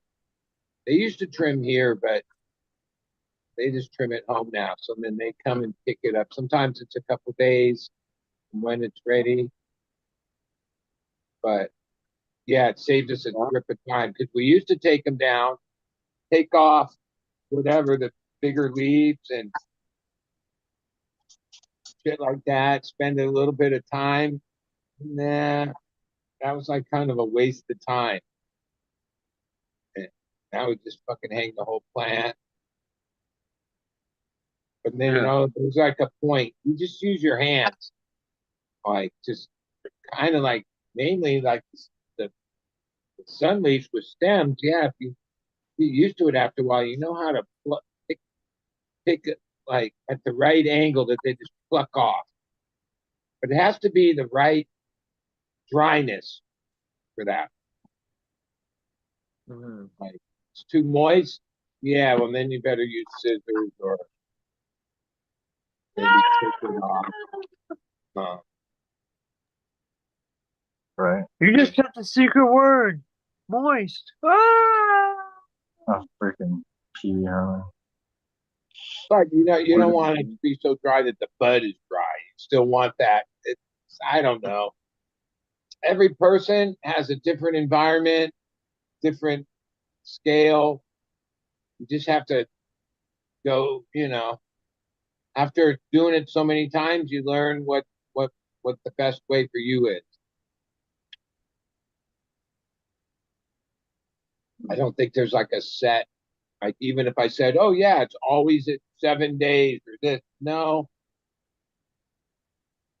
Bat batches are different, thickness, strains are different. Look at him, man. You just kind of like gotta judge it each time. That's like the most important part, though. Like trim, curing, drying, trimming. Yeah, that's the most important part. That's either makes it or breaks it. What I got a question for you, bud. What's the longest you let your plants go? Like like Meaning, like, before you, oh, like b- before you cut usually, them. like they come down between 8 and 9 weeks. So, like Okay.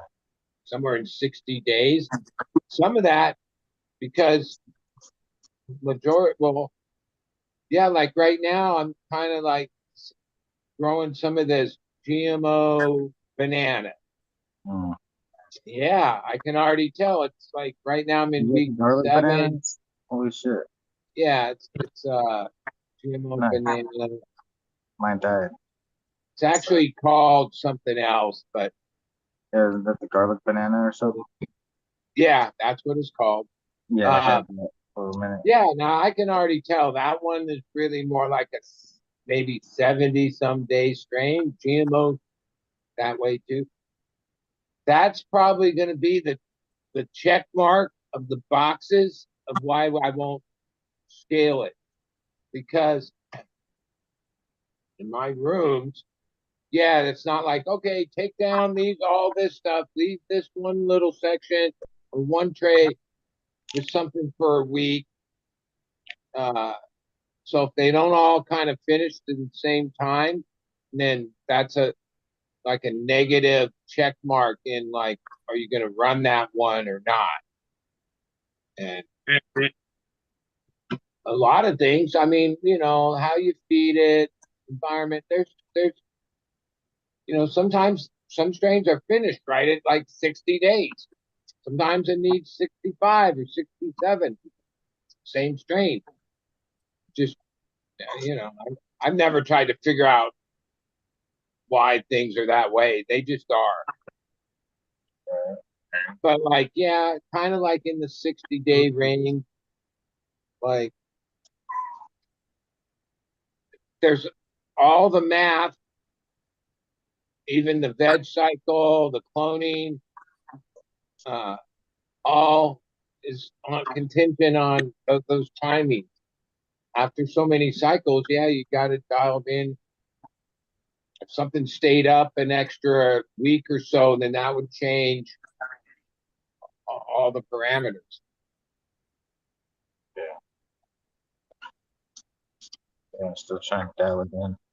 When Like to take even in the veg I have going right now, my partner takes the clones. mm. So it's going on, I don't know, 3 4 weeks, 3 weeks that he took these clones. Um, due to his schedule, he was surfing in Mexico and then had a gig. He has a band, plays gigs.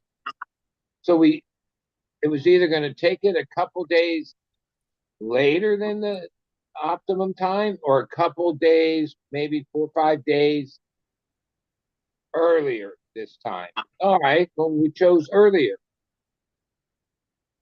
Yeah, I'm about ready to just cut the tops off of a whole bunch of them because, yeah, they have like 8 or 9 more days of veg before they get moved over. Yeah, they'll be too big. Like, yeah, kind of when you do the same repetitive thing over and over, yeah, you start to dial in all those things. If you have a healthy and veg environment, I see a lot of people online. I'm like, yeah, they veg way too long. Now, if you only have one flowering chamber, yeah, that's hard to like take clones and not have them too big, way too big by the time you're trying to turn it back. If you have two offset rooms, flowering in one bed, yeah, you can, yeah, 3 weeks is my bed time. Oh, 3 weeks from 9. Maybe 3.5 if you count the cloning process. 3 Three. weeks from the time they're rooted. And They're not that big, but oh, they get big by the time the second week of flowering. Like most of the action happens right there. Week Oh, 1 through day 21 or day 17. That's when you make it either does what it needs to do or doesn't. that's what she said. Now I'm in Rockwool and have a certain recipe that has been adapted for that. I top the hell out of them. Some of them top some. Each plant's its own. Like even here tonight, my bed has like the next round is 130 plants. They've been in rows of 6 because when we first put them in the Hugos, they were small. Now they're in the next week. If I don't spread them out, the rows of 4 and give each plant some room, and then there won't be any side branching because they're too crowded, and they'll just be like a single plant. But like I've been putting it off for like going on probably a week. I probably have 25, 30 really healthy moms. Like they've been topped and cloned off of. So Hey. just take those and put them outside and rock. Easy. I don't have that situation this year. I made a couple texts to a few of my friends to see if anybody, because culling plants sucks. Like it's almost like I've had to cull plants over the years. A lot of times I have my workers and I'd tell them, okay, cull these. I wouldn't do it. It's like, it reminds me like, even if your dog is sick or your cat's sick, are you going to like go, let me just put him out of his misery, cull him? No. And that's the way I feel about plants. It's like, oh, even though they've served their purpose and they're in the way, like at this point, they're in the way. And because we now have another round of that genetics that will be the new moms,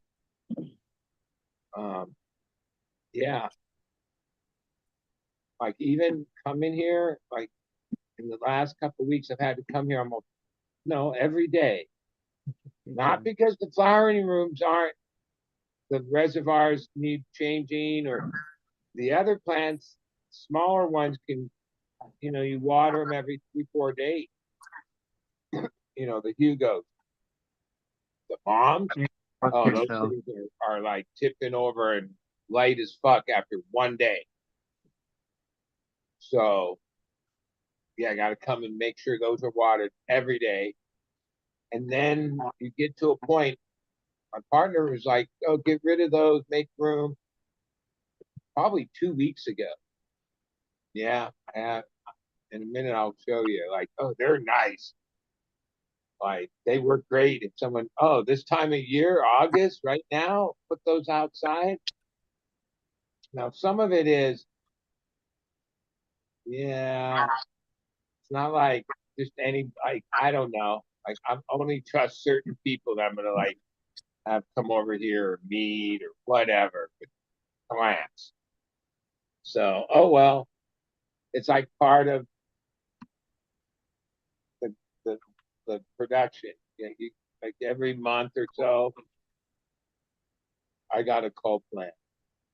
Big, nice, healthy ones. But they're way too big, like for me to turn back. Like a couple times we've been short plants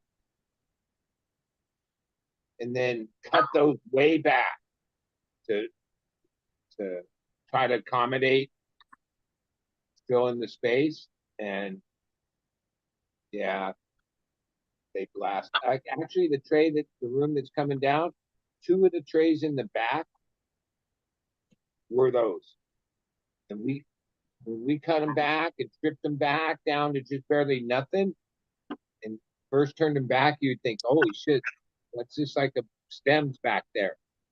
Fuck, they blew up and turned into these beasts. Plants are that way. You default, like once you start defoliating all the time on a regular basis, you'll be like, holy shit, 3 days later, you've taken all the big sun leaves off. That's what you did. 3, 4, 5 days later, somehow the plant just grew new ones. Like, where'd all these come from? Yeah. For sure, man. Now, in my own spot for years, yeah, that wasn't the way I did things. I didn't defoliate that much. I didn't top that much. I had my reasons and stuff. Some of it was I wasn't so set on like achieving a certain yield off of the power. I had a different circumstance there. Here, holy shit. Like actually when I try not to know all the numbers because if I did, it'd be depressing. It's like it's not good. Uh-huh. But okay. A lot of it is, I've said this before, I feel like I'm a slave to the power company. It's like, yeah, you realize, oh, your yield was X amount. And right off the top, like, don't forget, plants take 2 months or more of energy to flower, but you got to pay the power bill every month. Okay. And yeah, power bill ain't no joke, dude. Like, they keep jacking the rates. I don't even know. Sometimes I look at it a couple times over the last year to try to figure out what the fuck. Yeah, they make it hard to figure out. It's not like, oh, simple. Oh, okay. Times this, times that. Oh, that's the bill. No, they have some funky math in there, dude. Crazy. What I realized, just like any business, the power company, yeah, they know like, oh, industry uses this amount, residential uses this amount, all these data points. Over the last decade, oh, they've realized, oh, the gravy customers, whether they're home growers all the way to bigger guys, yeah, growers are their best customers. A shitload of power. Yeah, man. Like if you take just our state alone and go, yeah, how much money per month across the whole state is power that's used for growing cannabis? How much money? You'd be like, holy shit, that's like tens of millions of dollars a month.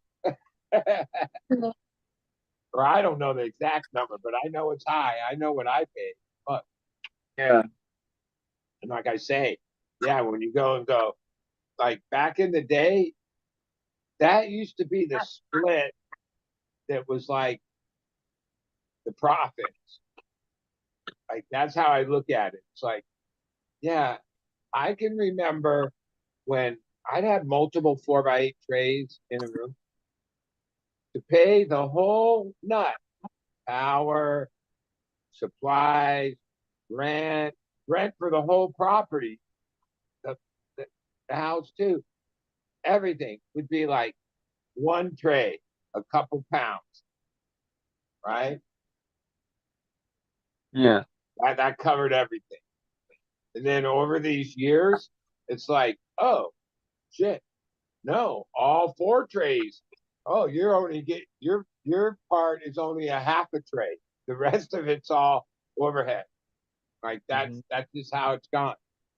The overhead went up, the prices went down, and yeah, I mean for the longest time, a pound, 1 pound would pay your rent and bills and all that You were selling it for like $4,000, and rent, like for a nice place, the property was only like $2,000. Power was this amount, supplies were this amount, whatever. Workers were this amount. Yeah. There were these, what do you call it? Reality checks, like along the way, where it's been my practice with my other partner. He has a business degree. He like thinks like that. He writes down, there's all these fucking lists and charts and that's his thing. Good for him. That's why I'm glad he's my partner. I'm the type that, no, I can do this rough math, and then when I think like that, oh yeah, we average 15 out of the room, and okay, and at this price, okay.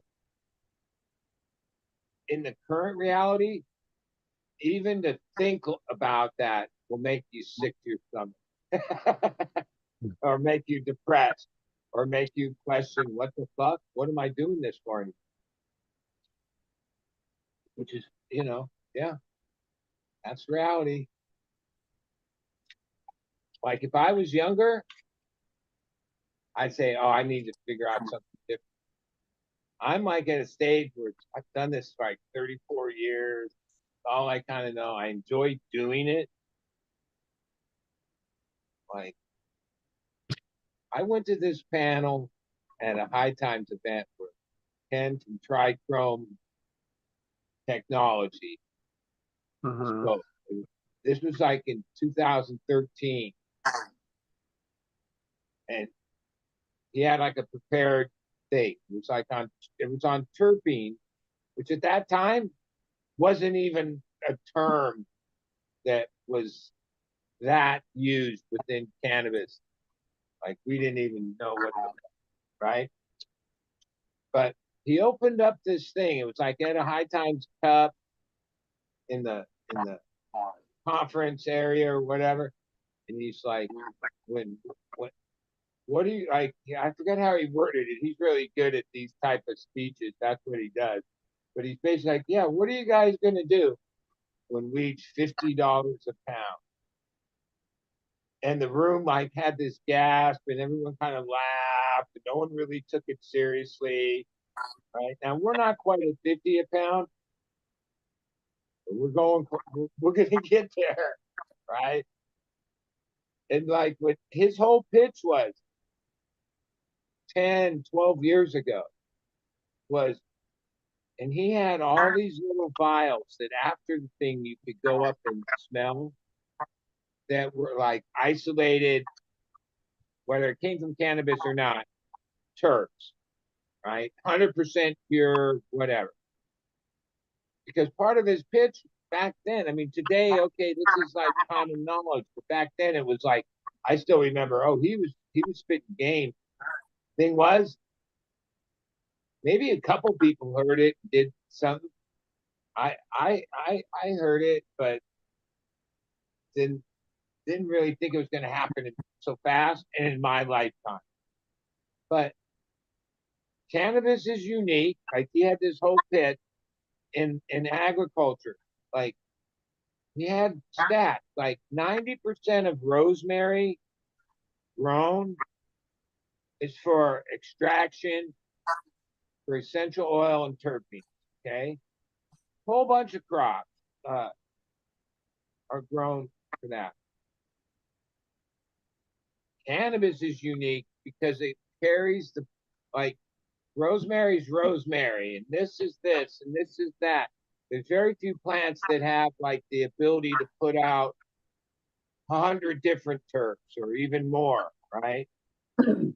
Cannabis is unique in that fashion as far as terpene production, because as you see, 2012, we barely scratched the surface of terps and all these flavors and every kind of smell you can ever imagine. Somehow we can create.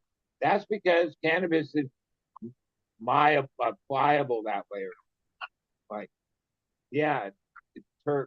You can, like, you can't do that to a rosemary. Oh, one of the plants that's similar to cannabis is mint.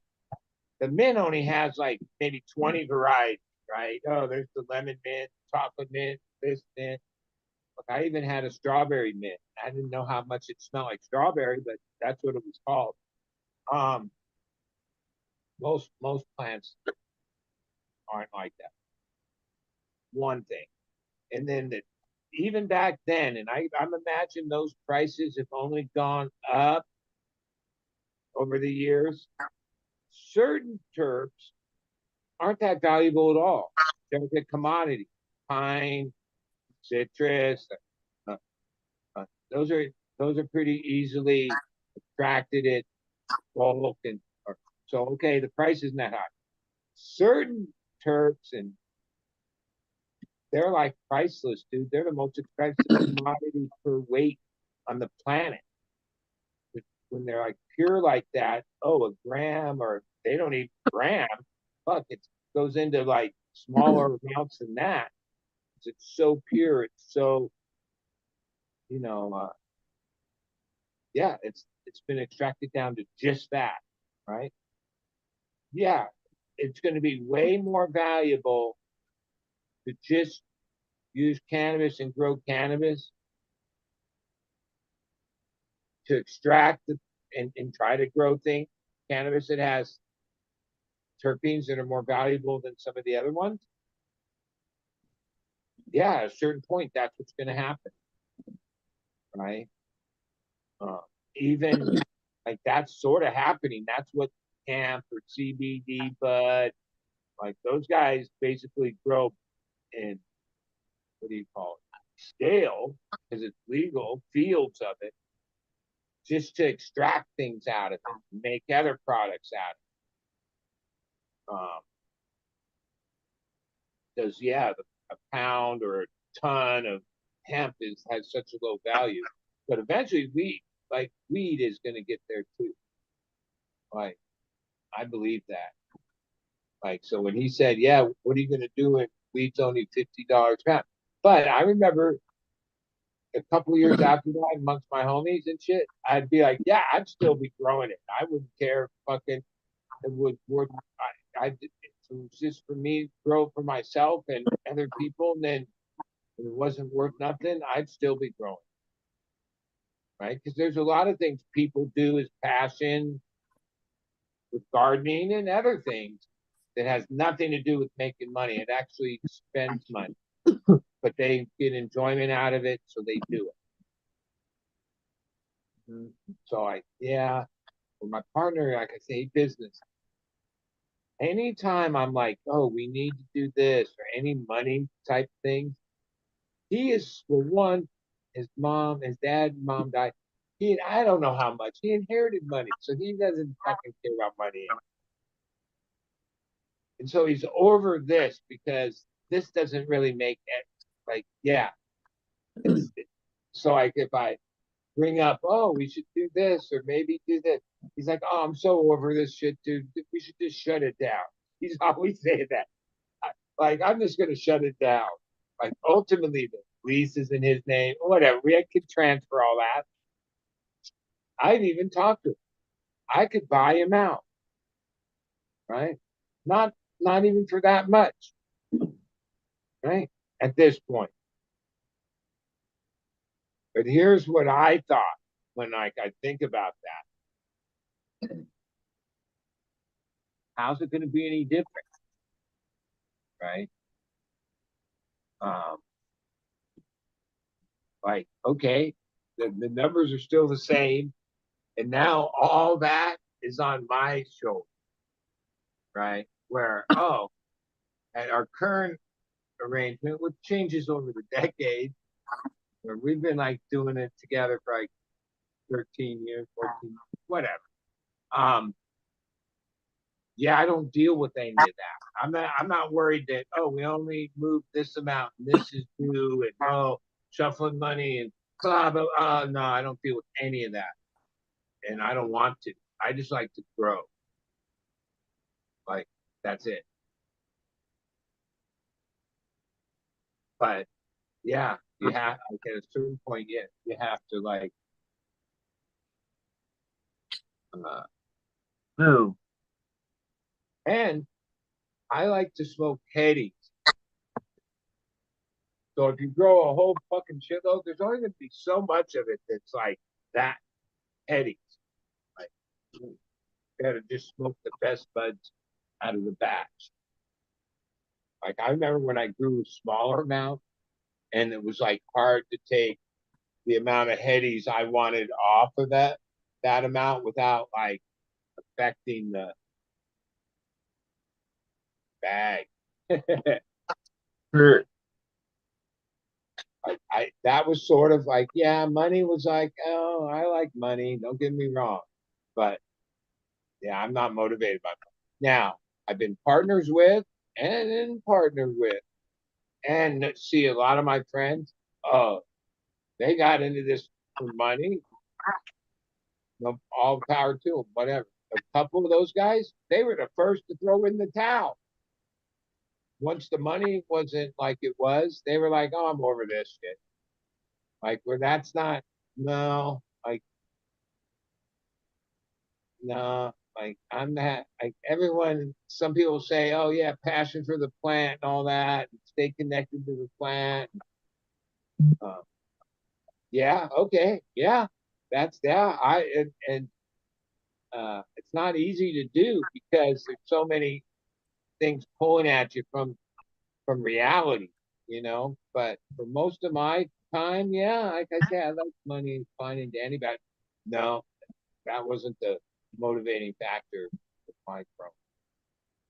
Like I've said in my story, it really was when in '90 when I first started even working for this guy Jason in the late '80s.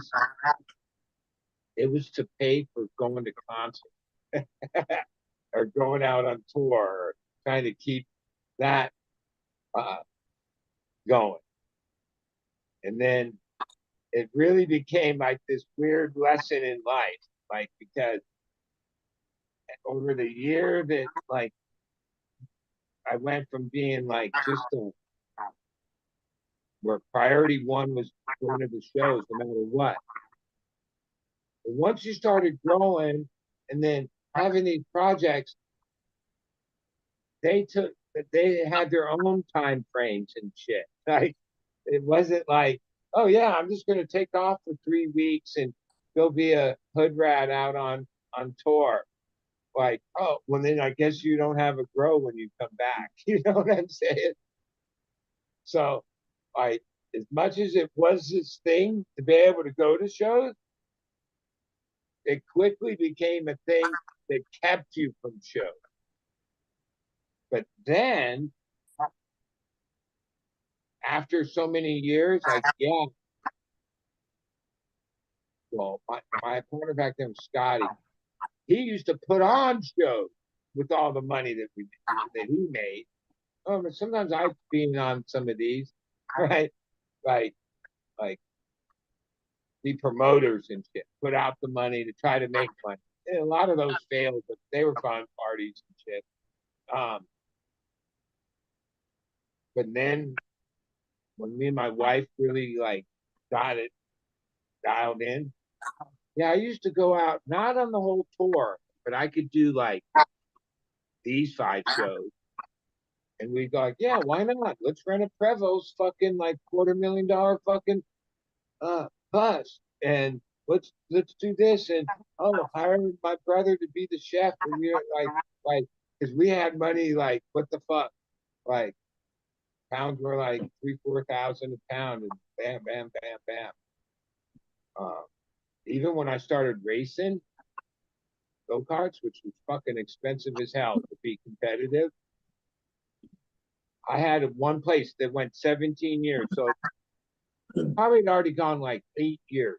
So I mean, the space was already allocated, and then like after like 1 year of racing and realizing if you're really going to be competitive, you have to have like backup parts of everything. You have to have a lot of money, and and and never think about how much it's going to cost.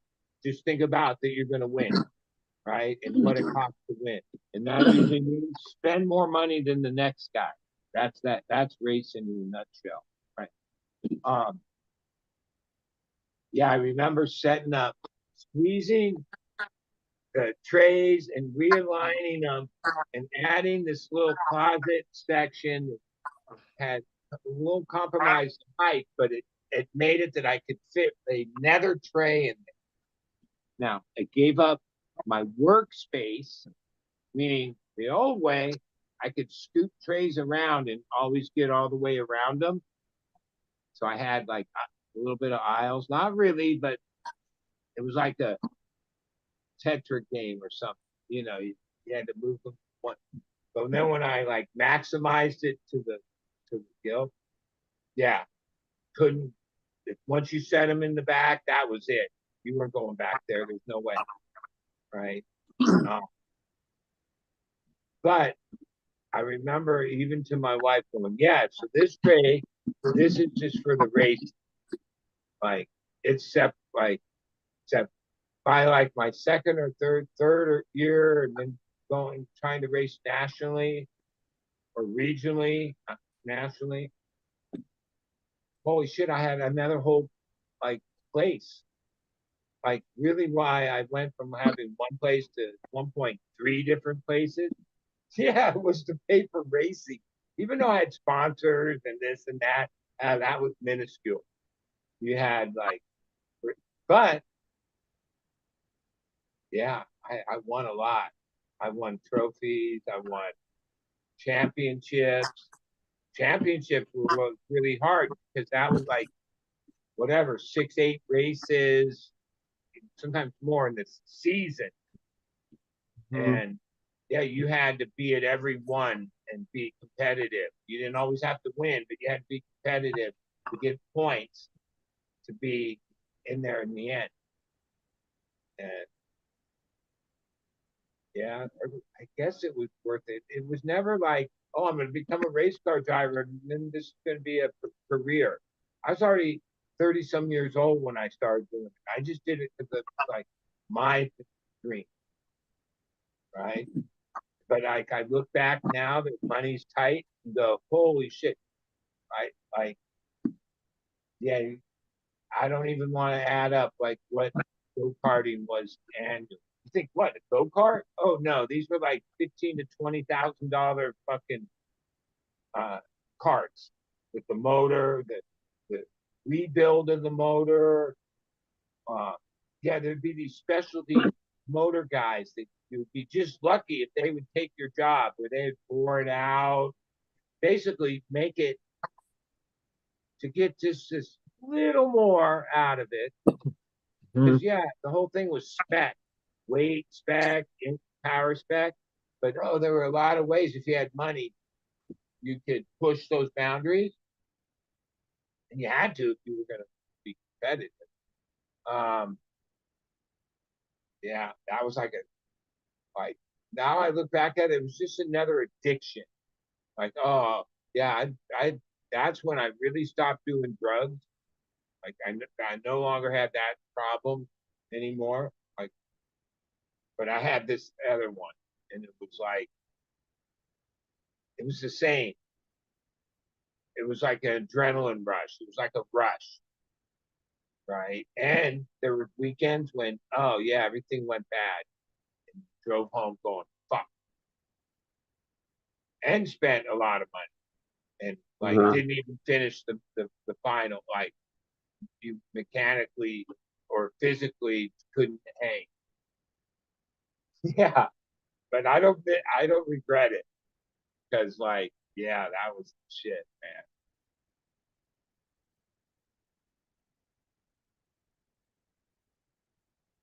I mean, the funniest part of that whole story, okay, so the night I meet my wife, first time we go out, Sabrina,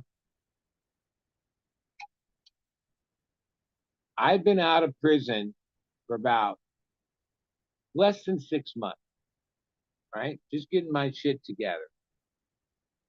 So I'm on parole. Somehow I had my portion of this grow that was at my friend's house in the cargo container. And so the night she came out, my friend's band was playing, Scott's band.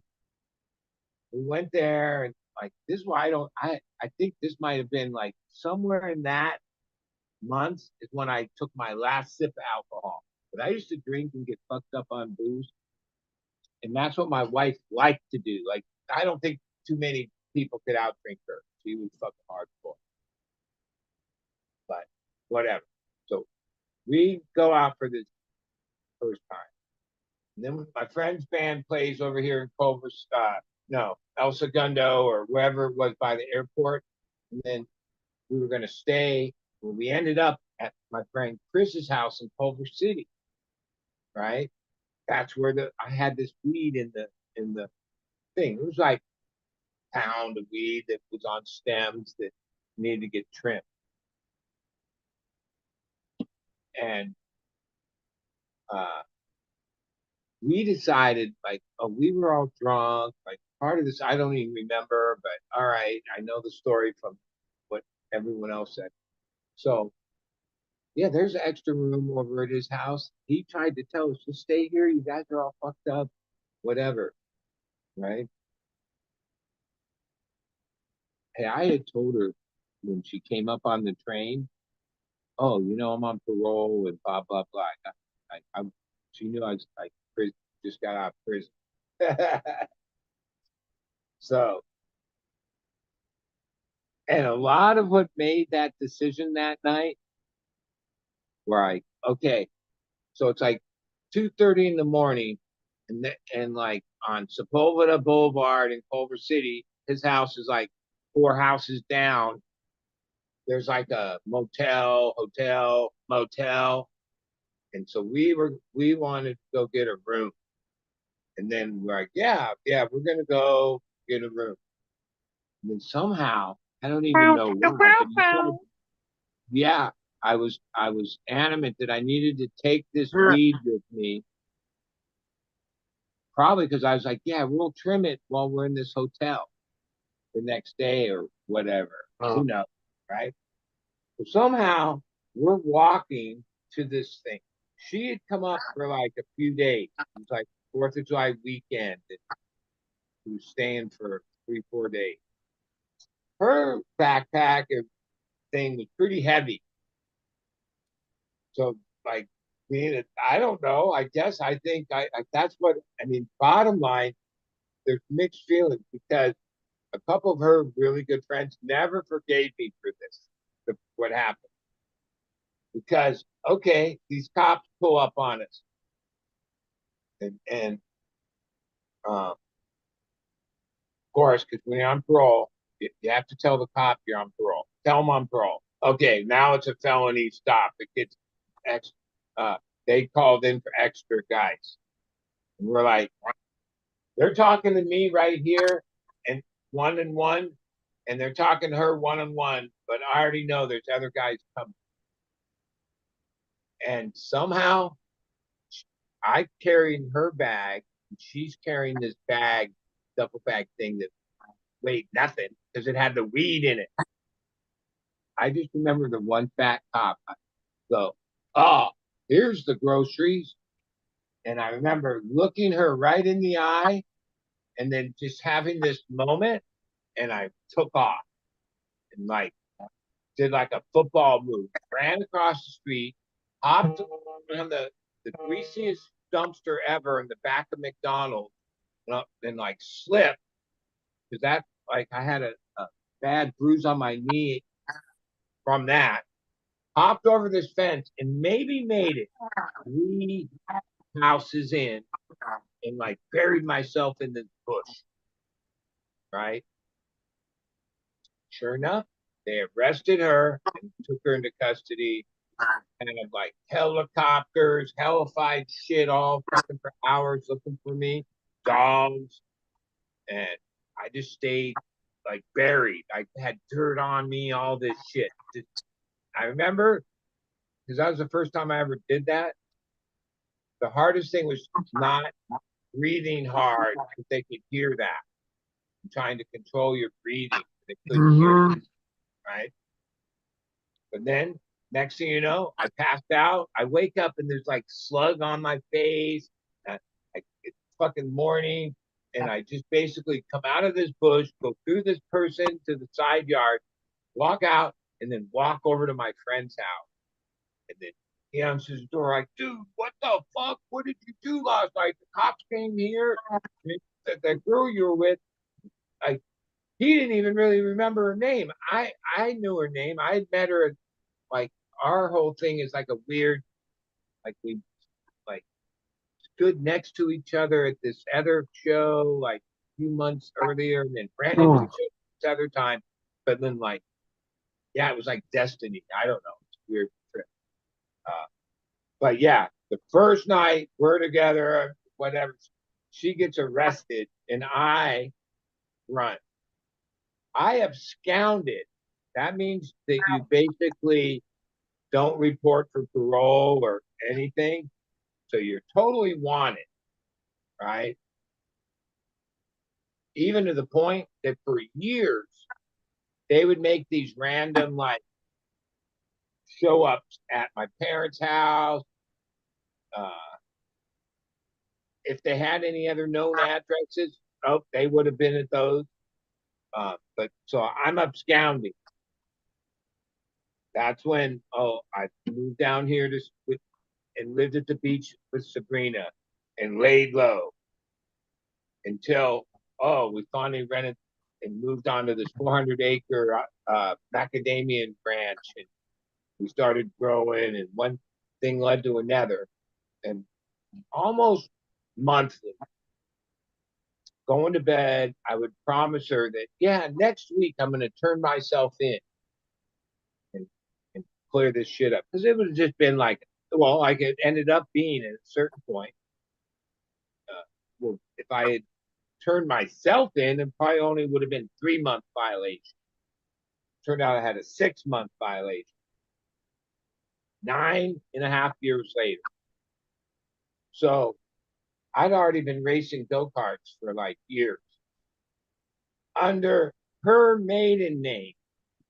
So I don't have them here, but I have like magazine articles where, I'm on the cover, or I'm in the center, or there's a thing about my championship with as Ben Bottomley. That was my wife's maiden name. And then came the day, it was like, I think it was Valentine's or her birthday, which were all in the same week in February. For those 9 years, she drove. I hardly ever left the house. Like, I lived by these, like, really, like, all it happened was I created a much bigger jail cell, a prison, like my property. And I, like, other than like going to shows, which we used to do, that was a bunch of stress. Anytime I left the house, that was a bunch of stress. Because, but, like, yeah, you're absconding. And so finally, like 9.5 years later, they pulled me over because I turned left into this restaurant in Oceanside in the harbor where I was taking her out for dinner, her birthday or whatever it was. And as soon as, it wasn't even the cops, it was the harbor patrol, but he's a cop. And he pulled up behind me. She said, "Now's the time. Now's the time." I was like, "Oh, shit." And when the guy walked up, he asked me, I said, "I don't have ID, but here's my name." And I knew my driver's license number. And like within 2 minutes, holy shit, like the whole police force was there. And then, I went to this parole hearing where I had all these people with letters, but none of that mattered. Bottom line is I've scouted for 9 years and had to pay a price. So I had to do like 6 month violation. And then it wasn't but 2 years after that happened, I discharged my number because, like, my wife, she kept the whole operation going. Didn't affect that. So when I had to get out on my parole, I could afford. I rented the worst area of town, the cheapest apartment, and we made it seem like we lived there. And then the parole officer would always call me the day before and tell me, "Oh, I'm gonna come see you, visit, come test you at your house at fucking 8 in the morning." It's basically it. Look around. That was the routine. So then we'd go down there and spend the night. And like a lot of times, yeah, that guy would come at 8 in the morning. We'd just fucking pee in the bottle. Okay, he'd leave, and like literally we'd wait like 10 minutes, and then we'd go back to our palace. So I played this facade that I was able, because weed was so profitable, I was able to have such a facade. And then that's how I got to discharge my number, because it's hard to, like, when you have a number, yeah, it's hard to get. They have ways to fuck you up. Now, I don't know how the world exists now, but from what I know, they don't even have parole in California. Only for sex offenders and violent, like super violent gang type people, violent. But yeah, I was on parole for a long time, or for a while. Most of the time, I absconded. So I had like a fake name that I raced, and then I came back to racing.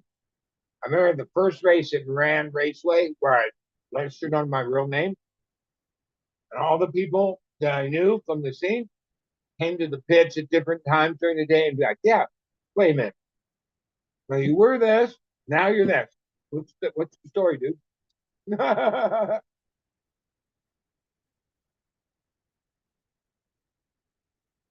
Even I was sponsored by Monster. They were a smaller company there. The drink, energy drink. The guy was cool. He was like a rep for the sponsorship ship.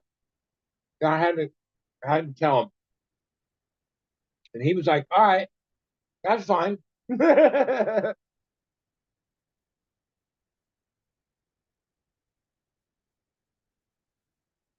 remember my coach or my thing.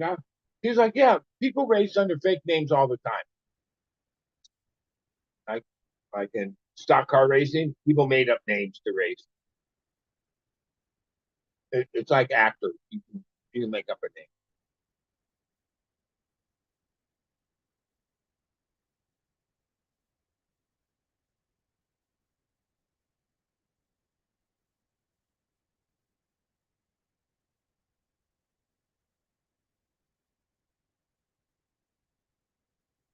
Now I'm sure it wouldn't be a big thing, but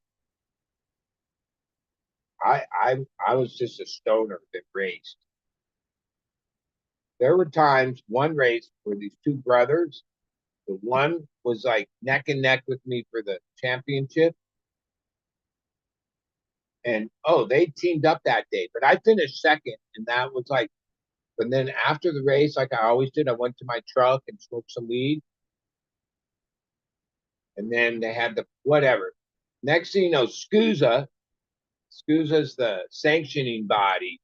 It's a affiliate of the FIA, so it's like serious. Yeah, they filed like yeah, that I was under the influence of cannabis, and then took my points away that day. And then I counterfiled. I hired an actual lawyer because like I was like, fuck that. Even though my coach was like, dude, none of that's gonna work because they have the ultimate right to run their events the way they want. Because I had medical, and so I like counterfiled and said, no, well, yeah, I smoke some cannabis, but I'm a medical patient. I still lost that.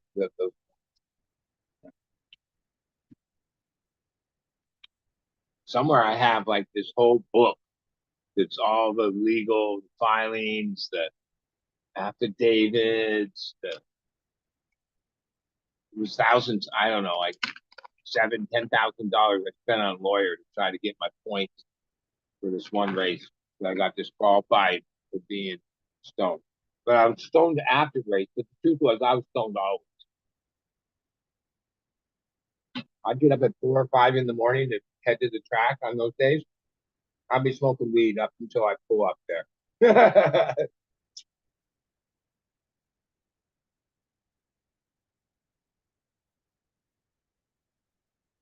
Couple of my like solidest patients or whatever are people I met there. Actually, one Grant, he was just a kid. I didn't fuck with him then, but then when he became like 20 years old, or maybe whatever age, he worked at the go-kart shop that sponsored me. And then one day, like, oh, he was like of age. He hit me up. Said, yeah, I heard whatever, whatever. And then, yeah, that's like 20 years ago or 15 years ago or whatever. People sometimes grow up.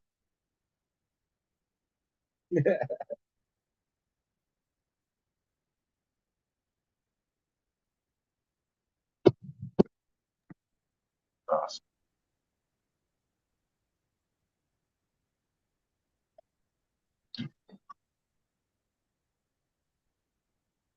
But most of that was like product of the profits.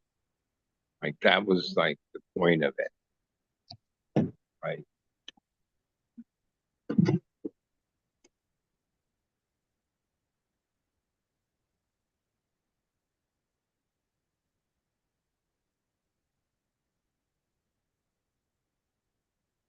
Yeah.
I've been muted the whole time.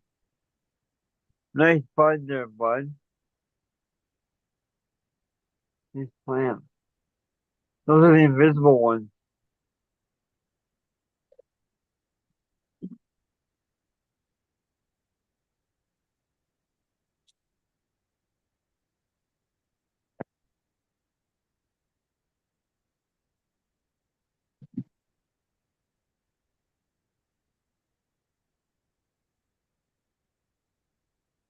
Yeah, I gotta clean up 15, so there's like 120 maybe out here. That's my goal tonight. Is that I clean them all up like that. All the Nice. lower suckers off, spread them out. Which, okay, that's why I stopped yesterday or the day before at this amount. I realized, oh, I gotta kill a bunch of these to make Mhm. room. Like, oh, I need all this whole trade. Right now, these moms, which are 14 of them right here. And That's they're right. like, oh, since there's like, oh, I can already see there's like 4 or 5 slaps. Well, I don't need 4 or 5 slaps. I just need 1 or 2. And I don't really need them because these plants, there'll be a few extra in here. Mhm. And then that's what those were. A few extra from a round or so ago. And then they become like it's like I said this before, it's like redundancy. Mhm. Like next week we'll take clones from here, not from the older plants. There'll be Oh more. yeah. They'll have more vitality or whatnot. Less chance of any pathogens or whatever you say. Keep fit and have fun.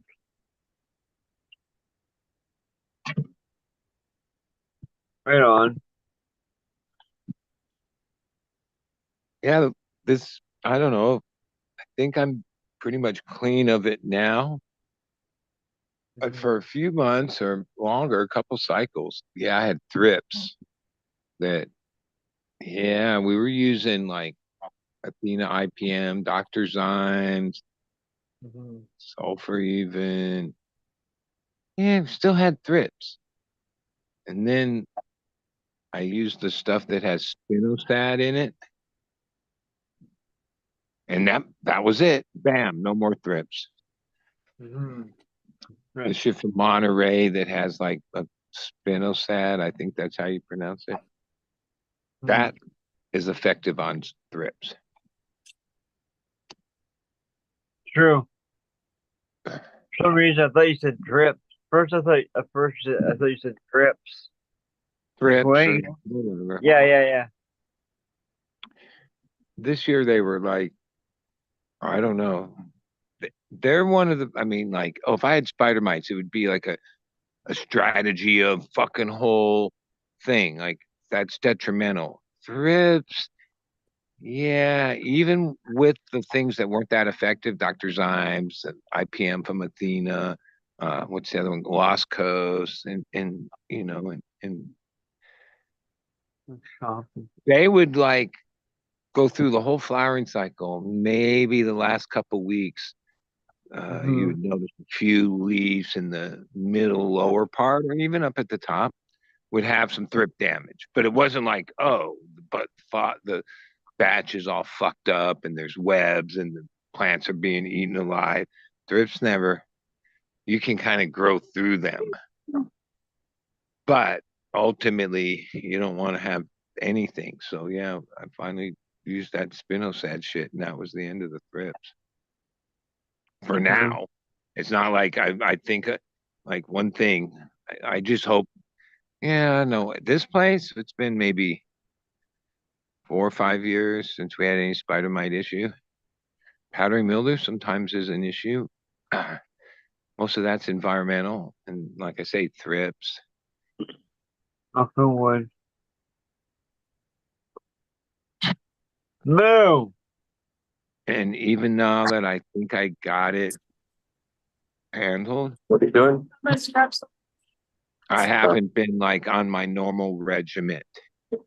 And oh, I have this new whatever sprayer thing, this Mister? ultrasonic. Yeah, it was a toy. I was fun for a few weeks, but like I realized a couple days ago, that's when you still need, maybe not on a 3-day like rotation, but you still got to have some IPM because yeah, there's pest pressure. It just is. Mhm. Hey, Flora, how's it going, man?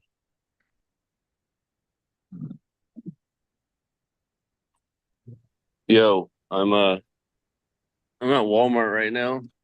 So No, but I was like, if I don't get on now, you guys might end early again. Like it was like last week or something. I tried to get on, but the show ended like early. mhm. So I was like, oh, I guess I'll log in while I'm walking around Walmart. Walmart and see what you guys are talking about. I love Walmart. I call it Marty's. It's Walmart, like the Bon Marché. Like, there's less hate today, but like so many years ago, like I knew people that were like, "Oh no, I'm never that. Fuck, I'm not." Oh They were yeah, like anti-Walmarters, right? And there was a lot yeah, of they're uppity. yeah. Yeah, And like I remember a lot of people would be like, "Yeah, everything they make in China. Most everything they sell is just other companies' shit."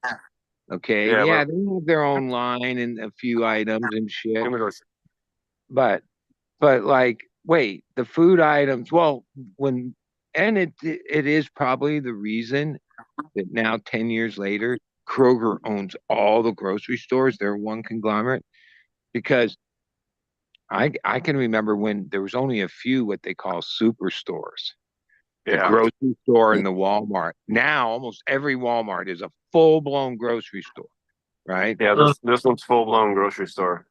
Yeah, and that's why the other stores had to team up together to even be competitive against that.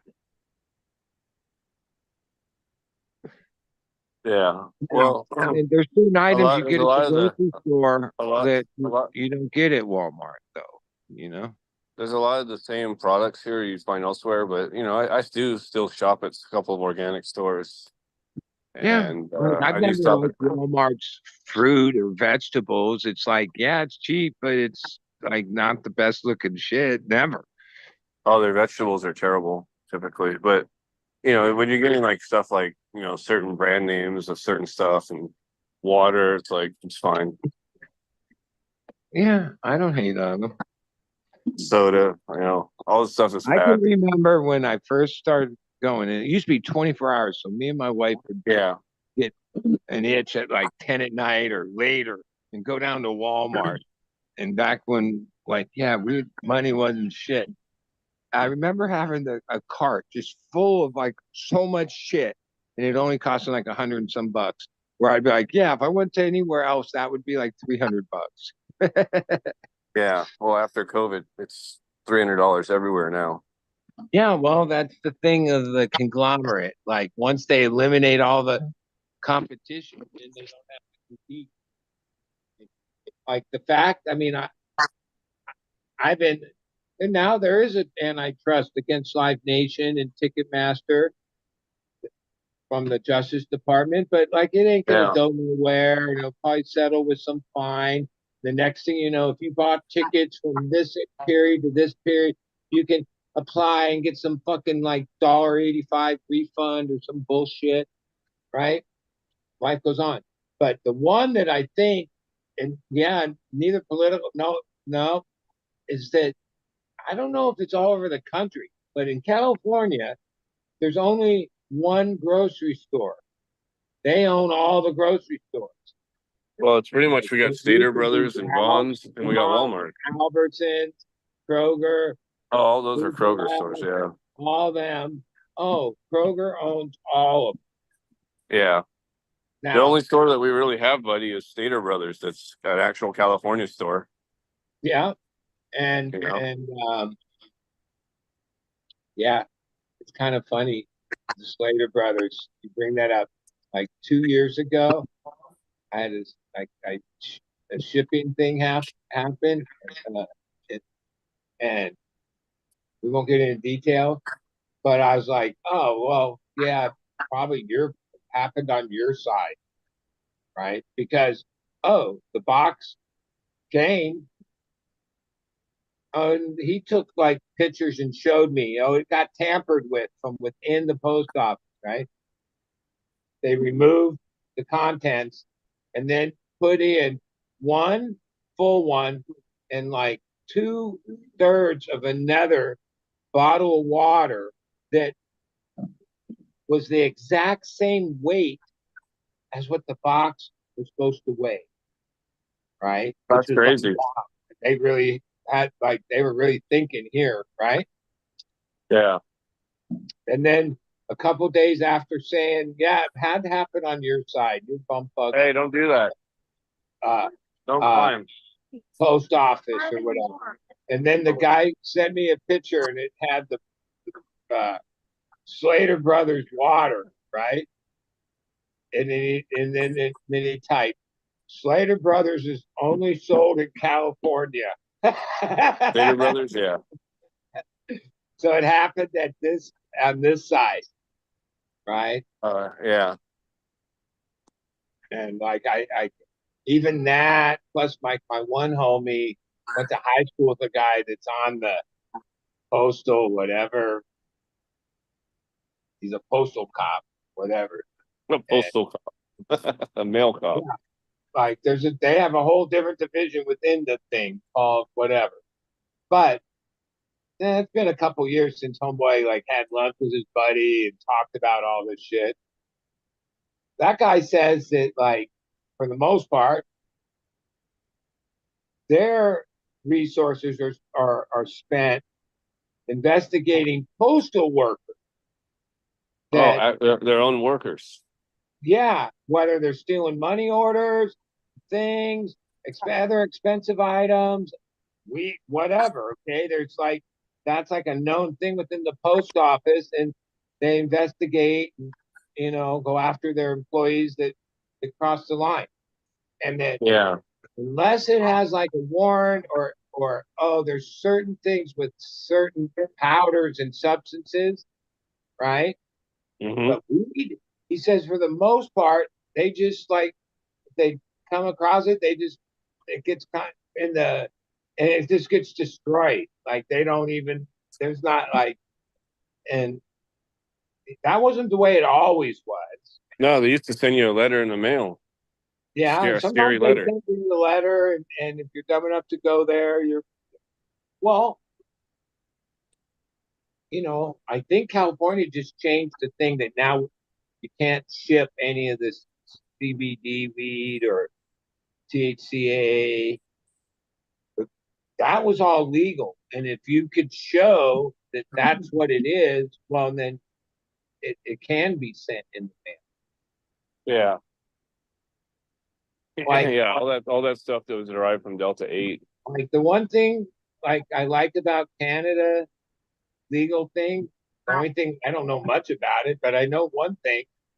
They have the right as a person or a business to send cannabis products to each Nationwide. other in the mail. Yeah, So nationwide. like if the feds or like some thing ever happens at that level, well, I'd hope that's part of it. Other than like I assume so does Jeff Bezos, because that would be his end to like making Amazon a weed business, you know? Could you imagine? You Oh my can. God. I Amazon would guarantee you, at Amazon some would be selling level, more Amazon would be selling more of that than they've ever sold anything else, I'm sure. I mean, I actually think the first place that you'll see drone delivery like be like effective and efficient would be with weed. Like, yeah, they could just bring you your fucking eighth or whatever. Boop, it's Yeah, on but your but doorstep. you gotta make sure that you don't got the wrong person collecting on Well, that they're because on the way. You'll have to go outside and they'll have facial recognition or whatever just scan. scan your driver's license, Yeah, I mean, that all that shit's doable. Now, that would probably be because some of if the they just drop it out of the air, then people are gonna be they'll be the wrong people trying to receive it. You know. well, that too. But then again, I've seen these things in LA that are like food Are you talking about delivery robots that just the are like little robots that go up and down the just sidewalks? on the sidewalk, moving Yeah, across the they're street. literally everywhere there. They're all over. Yeah, and then okay, I mean now, man, And then food, when I went down to I went down south food order is in probably December. more expensive than a fucking ape, right? So I mean, yeah, it's like some of those you order a few different meals for a couple people delivered, it's going to be like $100 or some shit. You know what I mean? Yeah, I went down south for the winter and the for Christmas, and I stopped in Arkansas at Walmart, and the Walmarts in Arkansas have drone delivery for their groceries. And I thought that was pretty. I was like, wow, that's pretty advanced. But That's they don't have crazy. that in California. In California, Yeah, they use people. Toronto, I mean, dope.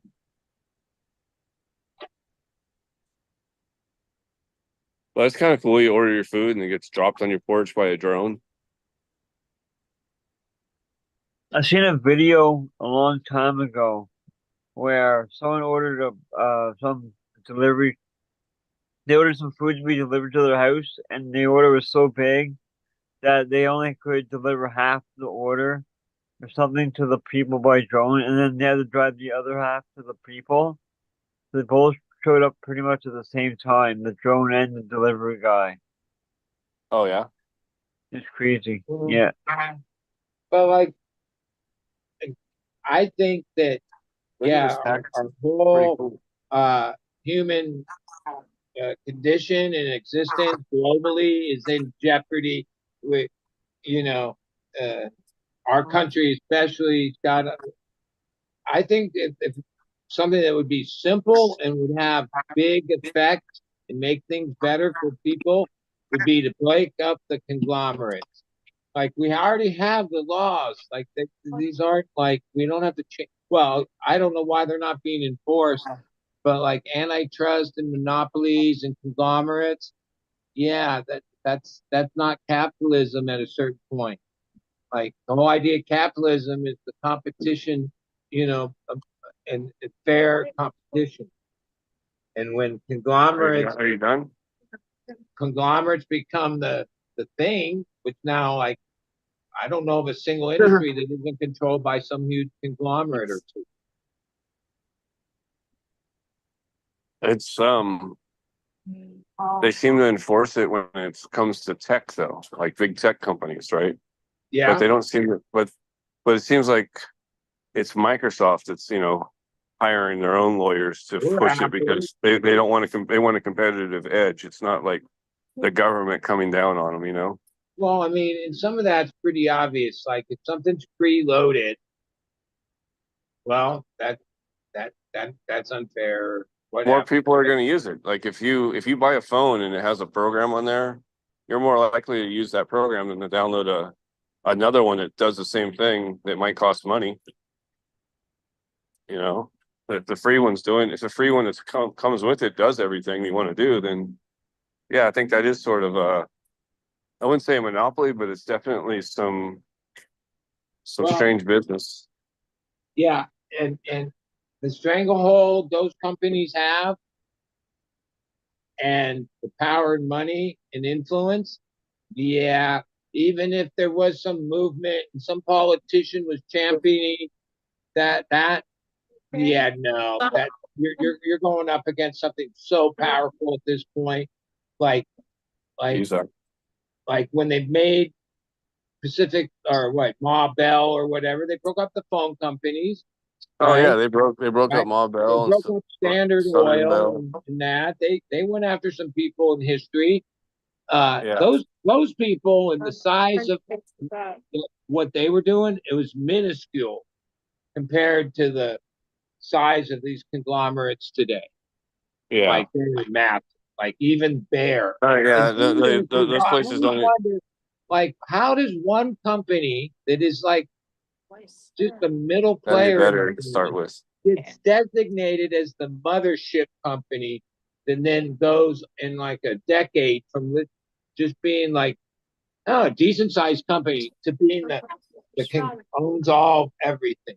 Like Kroger became that. Well, wait, there were better grocery stores than Kroger. Why Kroger end up owning everything? Yeah.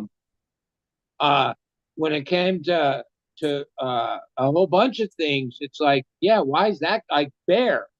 Bear was like, okay, Bear was a pharmaceutical company in aspirin and had its Because rise Bayer in was the the food chemical business. company that made weapons for our governments. They did government Yeah, contracts. like some of that is where, oh, and if you ever could predict and get stock bought, knowing that, oh, in a 10-year, 15-year period, this entity's going to become that, yeah, that's where a lot of money made. A lot of money. But, like even in the Grateful Dead, today there's a story out. I don't even know how this works, but John Mayer acquired, that means he bought it. He is 51% stakeholder of what's considered Dead and Company. So, Hmm. and he acquired it, which, like, when I read that article, well, that's a But who did he sign buy it from? from the other members, obviously. Like, that means Bob Weir, Mickey Hart, who Or, are like original members, have less stake uh, than John Mayer. Okay.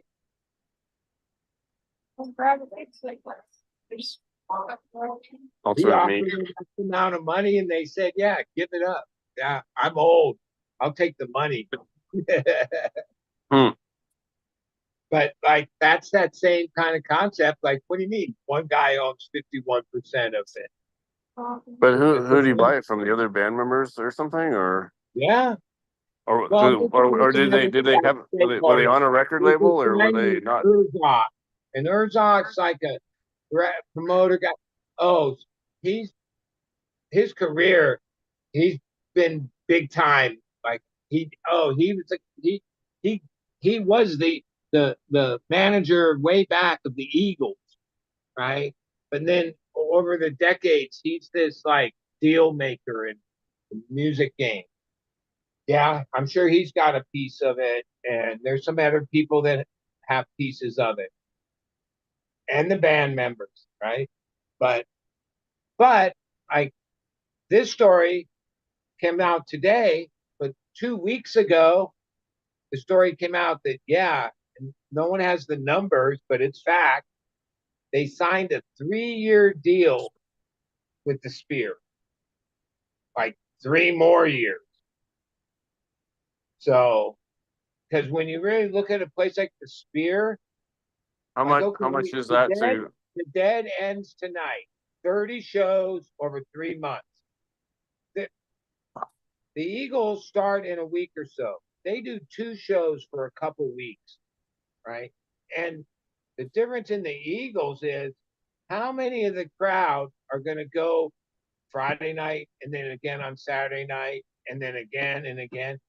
The Dead are unique that, like, oh, when people went, they didn't always go to all of them. I didn't go to all of them. I only got out there for a couple.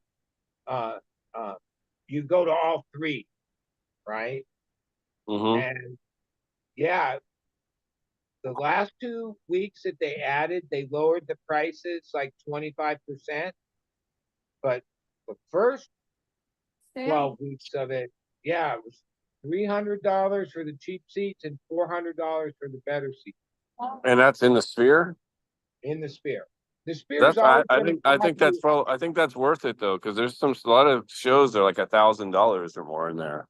Well, yeah, well, you got to remember, Like, there's this thing called dynamic pricing, and okay, yeah, shows when some idiots paid that much, but no, even the Eagles, the real face value isn't much more than that. Like to oh, get I can see the 25. Yeah, but the Eagles are 50, 60-year-old band. Well, here's the thing about the Spear. Okay, what other act is going to be able to do a residency there at at at high ticket prices for for a month or two? There isn't Yeah, very many acts, right? Like, yeah. oh, some people can get 20,000 in an arena for $100 a ticket, not 400. Yeah, I thought that yeah, I Like thought that usually I they thought they had their do a last. couple acts, but for the spear to be profitable, they need 12 months a year. They need shit going on, right? There's not that many acts like that you're gonna be able to.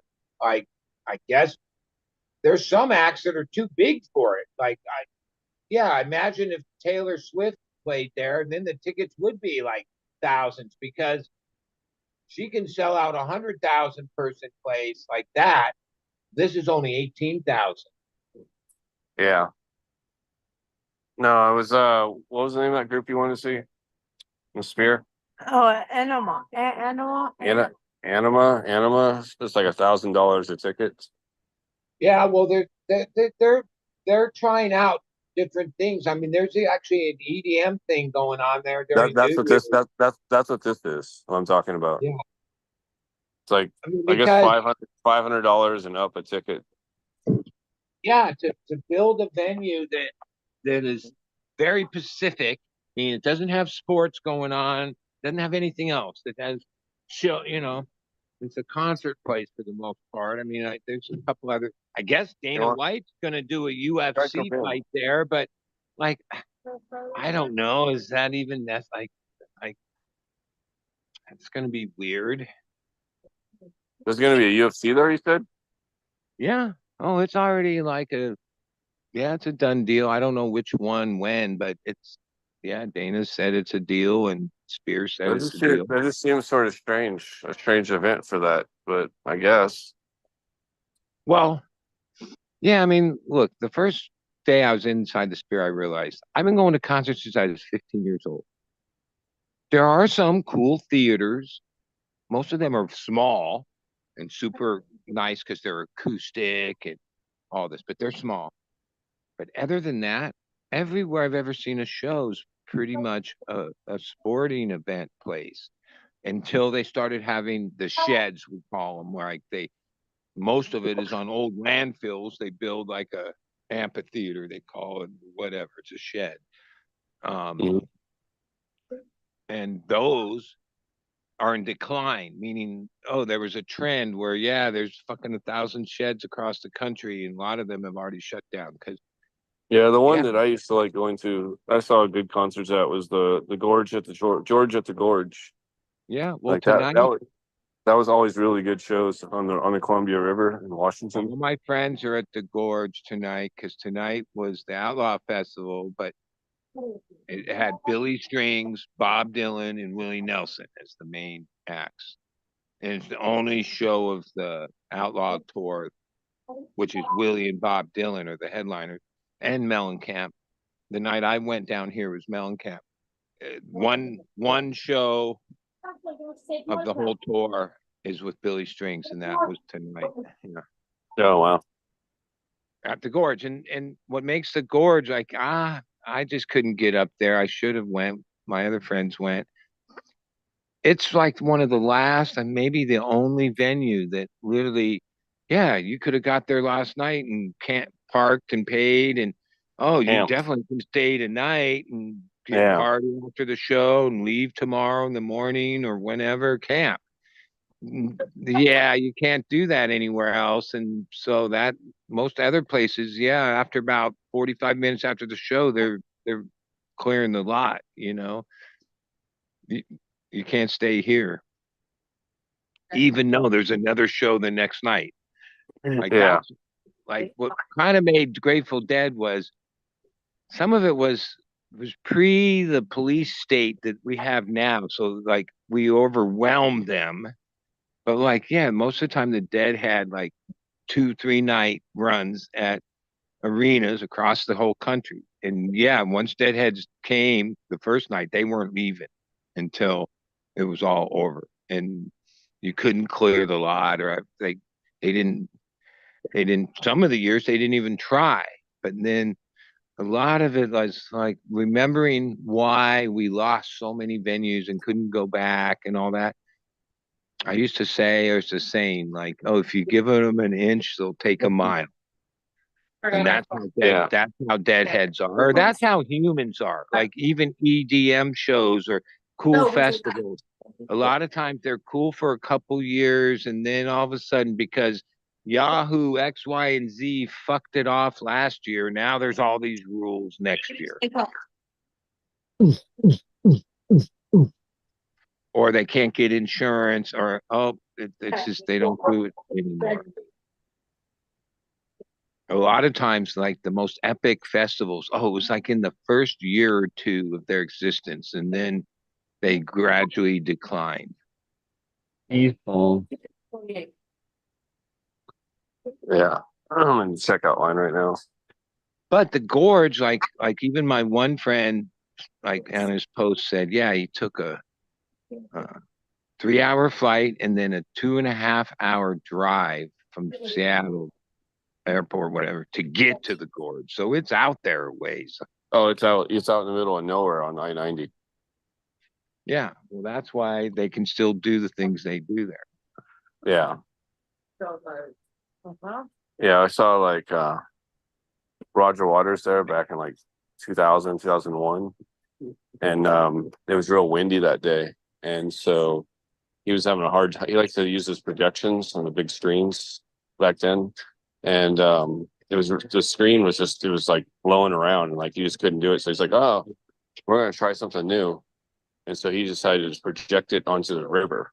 Thank you. That was fucking crazy. Yeah. You There's been some of the most epic events at the gorge over the decades, mainly because you can camp, and especially when artists have multiple nights there, then it's a party. Old school style. It's like the only venue left in the country that's kind of known for that. Yeah. Now they have a lot less multiple day shows than they used to. Because that kind of gets like I say, once you put whatever thousands of humans, whatever they're into, EDM, dead, anything in between, human nature, yeah, you give them an inch, they take a mile. They fuck it up for themselves. Like, oh, what could have been a good thing if everybody just, you know, stayed on their P's and Q's. Yeah. Well, I don't know. It's just sometimes they consider just too rowdy, right? Like people don't clean. If people are trashing stuff, that's one thing. But then you got like things like the Burning Man, where like they don't even leave a piece of paper; they clean it completely up, right? So I guess it just kind of depends, like how it's organized. This other group, I've seen posts from them, like an environmental group, that then goes out there and shows that even though they say they clean it all up and they do all this and they have these fence lines, they're supposed to catch the trash and all that. Over the years, this area that needs to be pristine for the nature that does exist there is all they've trampled on it. It's all fucked. Yeah, all fucked. I mean, even because I know Burning Man, like they were like a subset of the Deadheads at the beginning. There were these artists in Berkeley that used to like go into the swamp there and create these overnight. They would put up these elaborate art pieces. And that group of people were the original people that started this Burning Man that used to have this whole thing like, oh, don't even bring money out there. Money's no good. It's like this whole thing, right? They have their creed.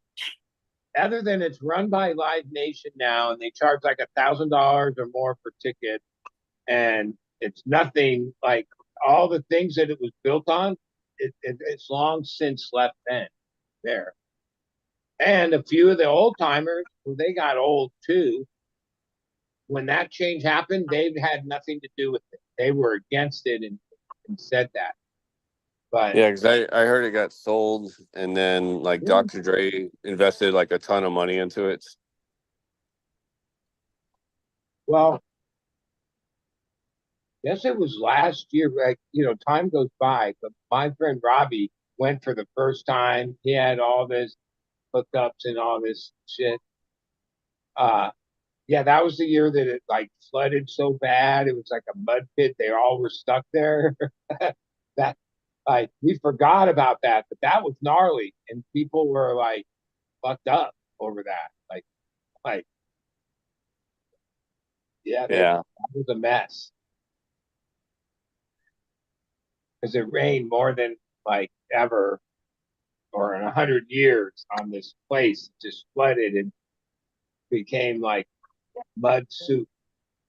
But Oh, he's talking about in New York. Yeah. Yeah. no, at Burning Man last year, Oh, remember? Burning Man did that. Oh, I thought you were talking about the Woodstock, like burning, like Like the mud. Burning Man had this whole catastrophe happen where they were all stuck, Oh, and that's right. then Yeah, now I remember. Yeah, I remember now. yeah, well, like at the time it was on national news and they were showing Yeah, all this fucking footage. I And had a now, stoner like a moment. year later, we forgot about it. All right, I guess Burning Man's in a couple months, right? Oh, is it? Or maybe it's not this year after what happened last year. Yeah. Yeah, I don't know. I don't. People had to walk out of there for like miles, and it wasn't a pretty picture. So yeah, because they leave the vehicles, like they abandon their vehicles. Yeah. Yeah, yeah. I don't know. I don't know how One that's going was, to turn out. had to have been a loser for Burning Man because yeah, they had to clean up even bigger mess than normal. Yeah, I wonder what that looks like now. Yeah, but that was a natural thing. But you go back through the history, all the way back to Woodstock, some of the most epic musical events in history were like these mud, like somehow it rained, they just embraced it and went on with it. You know what I I mean? was like, where do you see this There, it's $1.98. I don't understand why.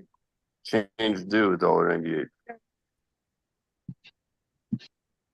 Well, I $1.25. remember the big problem that when Burning Man Yeah, had but that 10 problem was that they couldn't exchange or the clean any of the bags. dumpsters. Oh, I mean, the shitters or whatever, porta potties.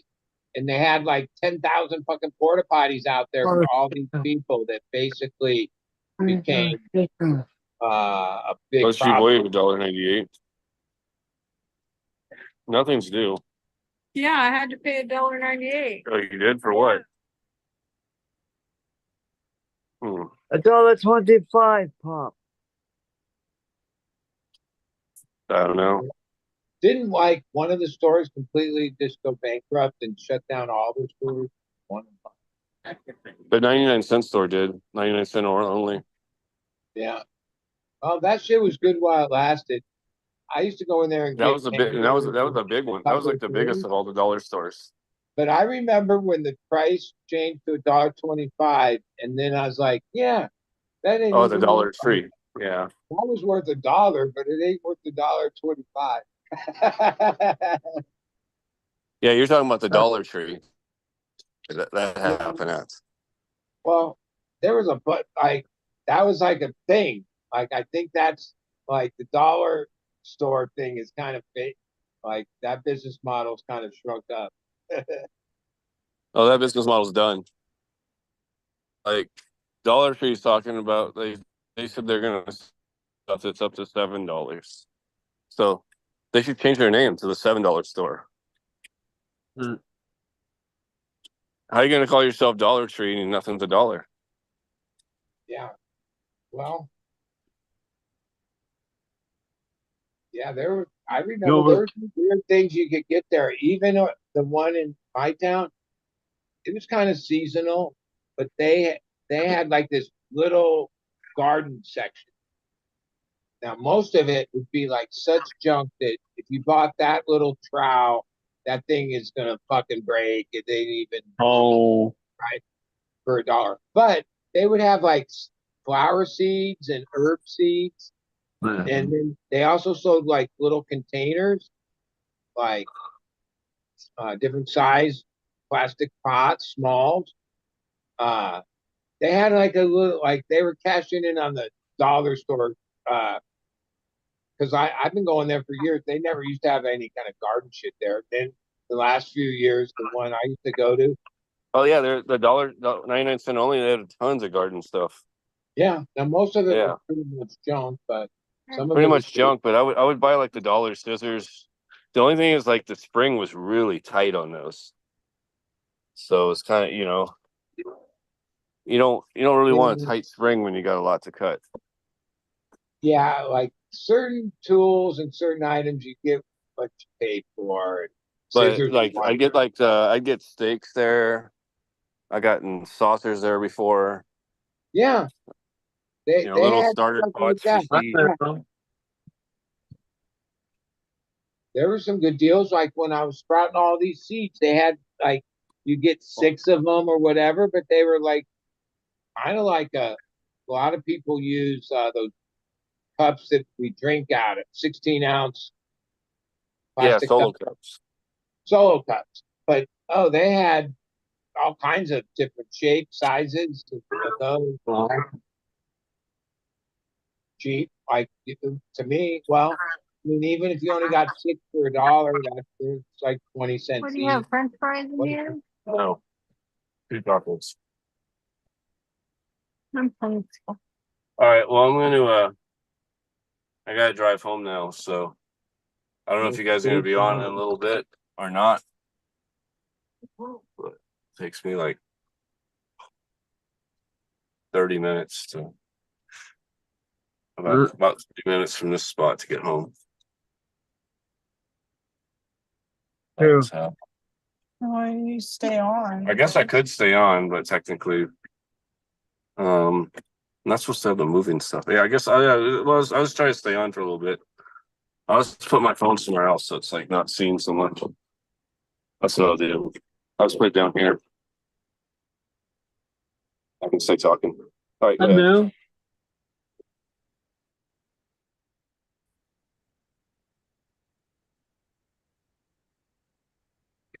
You got all quiet.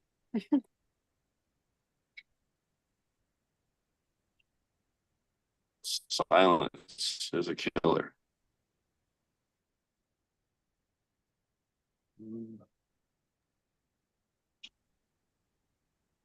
Hey, buddy, talk. I'm here.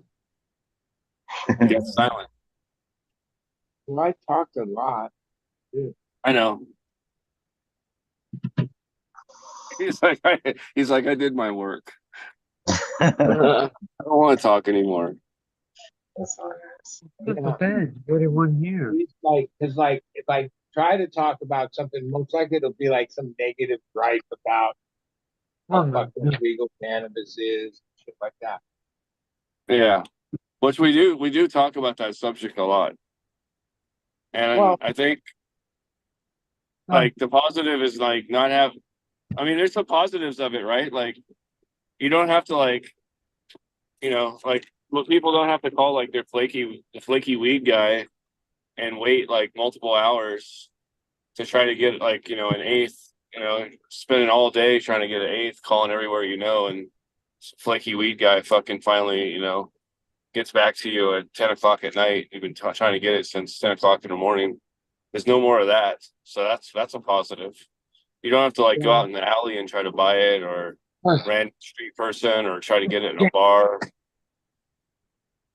well, Right? That's I have positive. no experience with the flaky weed guy for an eight for so many, maybe when I was like a teenager.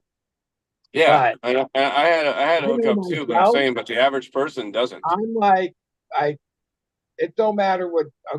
Maybe years ago, I'd be a little picky about like it'd be more like when it worked for me. Now, if somebody called me at 2 in the morning, it's like, yeah, dude, I'd be like, yeah, all right, I'll be there. Like any Yeah. deal, oh, I'm on it, like right away. Because that's the thing. I'm addicted to the deal. Like I've been dealing way before I ever start growing. You're like, yeah, Some you days see the I don't have any deal. There You he think, is. oh, cool. You don't have any deal. I realize I'm like melancholy, like when I have like that. Because then all of a sudden, day will come when I get 2 or 3 deals, and then I'm like jacked up. I'm like there's like this adrenaline, or even if the deals are relatively small, it don't matter what size the deal is. I'm way Yeah. past that, right? A deal's a deal. Yeah, it's like So, getting your fix. I mean, I'm not a salesman. I have a job where I sell cars or anything, but I imagine it's the same thing. Like sometimes you're a salesman, and days go by, you don't sell shit, and then all of a sudden you sell something. You're super psyched. Fucking cat. Is everything all right? Fuck. Yeah. You all right, D? What's up? Yeah, guys, thanks. The fucking cat. What happened with the cat? Oh, it jumped and just went all over. Oh.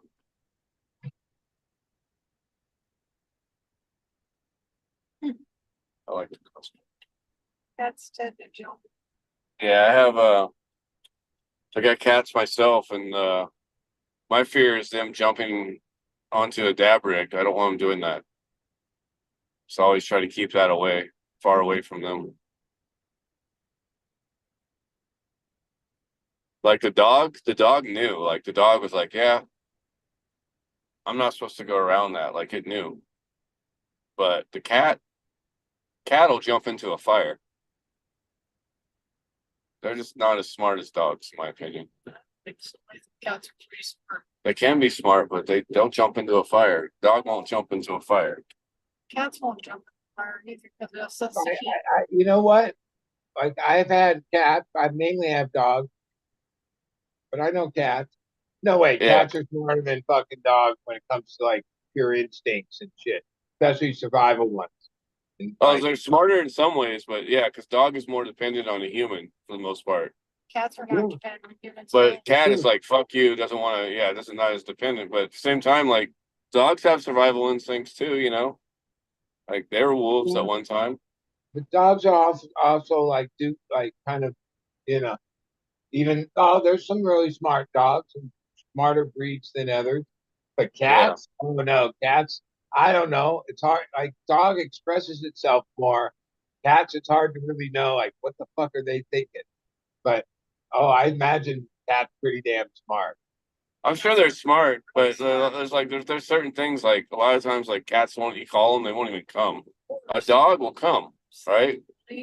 Well, I'm like, I've seen about a dozen of these things where they have these collar cameras. Mainly, it seems like people in Europe, and then they'll like post like a video of their cat's routine or whatever, right?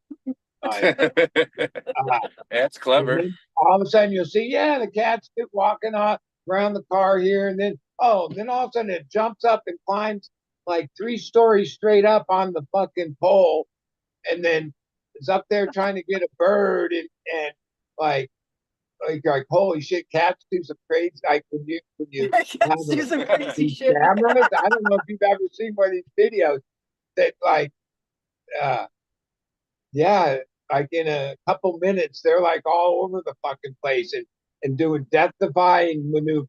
Okay. Yeah, they're definitely agile. They can definitely do they can Yeah. definitely do some weird shit. That's for sure. For sure. And honestly, I feel like a lot of cats, like if tabby cats were like 50 pounds, they'd probably eat you. You know, like they just seem more prone to eat you than a Well, dog. my last cat, but at Luna, we had a pack of 5 Chihuahuas and then 2 big dogs, the Doberman and, and mixed dog. And that cat from the beginning of time ran the whole house. Even Herbie, who I still have, he has like a split tongue, right? Because one time she was like on the other side of a door and he was like sticking his nose or like barking or whatever. And she like, I guess with his claw, the vet said that's probably what happened. Yeah, like somehow like split his tongue. And like, yeah, it never really healed back together. So he kind of has like this little split. Now he's 14 years, it's gotten a little bigger. But yeah, that cat fucking got him. The Chihuahuas acted as a pack. Sometimes they would like try to bum rush her when it was all five of them and they had the upper hand, right? All the time. She was the type that would like wait till one Chihuahua was like walking by himself down the hall or over here and just like she'd do these death rolls. Like she wasn't really trying to hurt him or kill him, just scare the fuck out of him, right? Or let him know who's boss. And same with the big dog. She wasn't afraid of nothing. Like, and like, yeah, for sure. Out of all those animals, she was like the dominant animal that ran the whole show. Right. Yeah. She had kicked everyone's ass.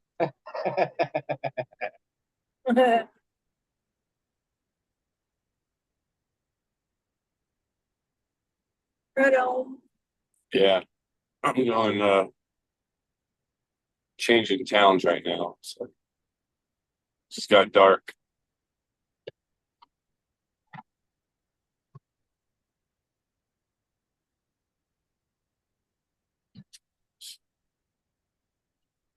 You know,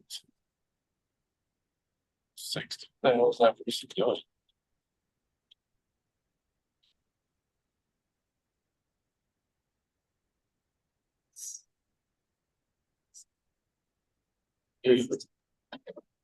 Yeah, it may not take me as long to get home. Son, there's like zero traffic. Well, I mean, Saturday night at 10, almost 11. 10:45. Yeah, there should be zero fucking traffic. There's parts of Southern California where, oh no, it's fucked up and like bumper to bumper. Oh, I'm sure West Hollywood's fucked up right now. Like I kind of grew up, up there where, yeah, there was night, the rush hour traffic, but oh, you could get from like Woodland Hills to downtown or into Hollywood at night. Boom, there wasn't traffic, and you could go across town. Yeah, I don't know what year. It's been a long time, like 20 some years. Yeah, aliases, too many people. The roads are too tight, not enough lanes. Fuck, it sucks up there.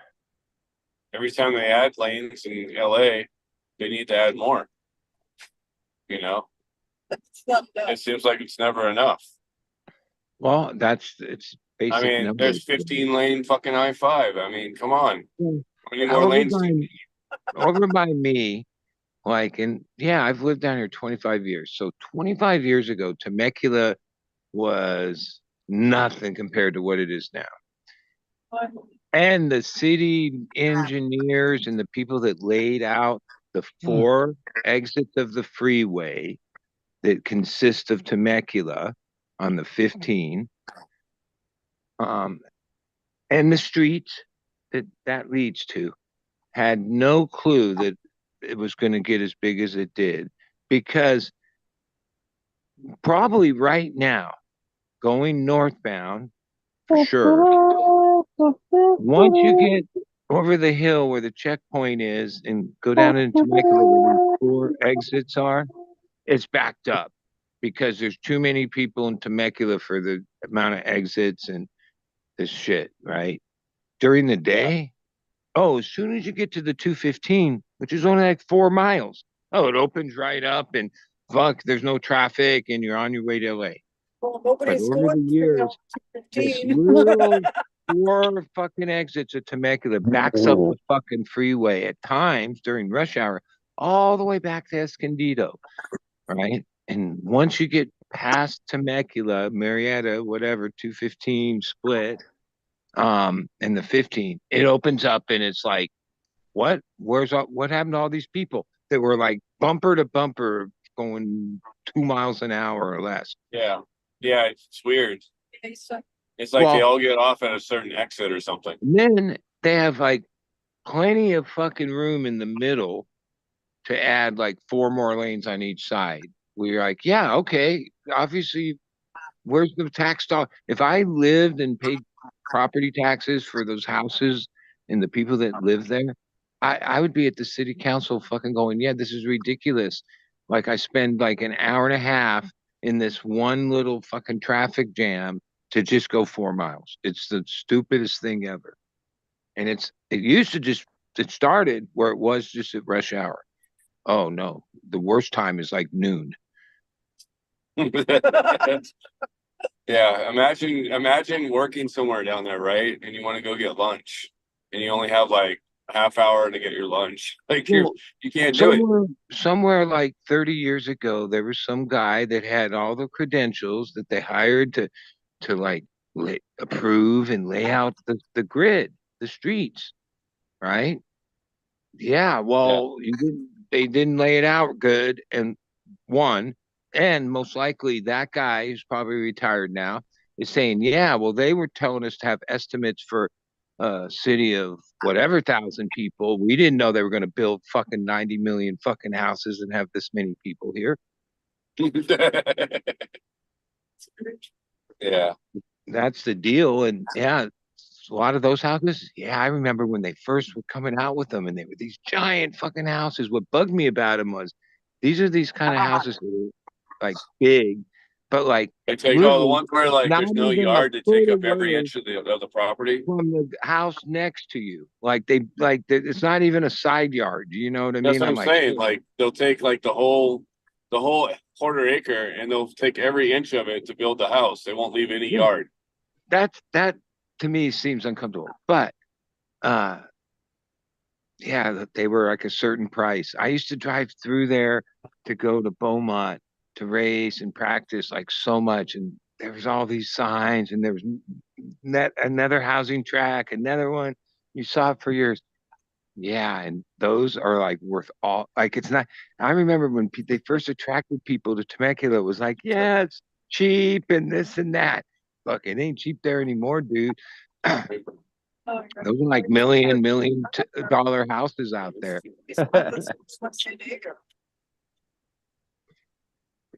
Yeah. Now, Okay, stop. the difference is yeah, it's just right over the hill.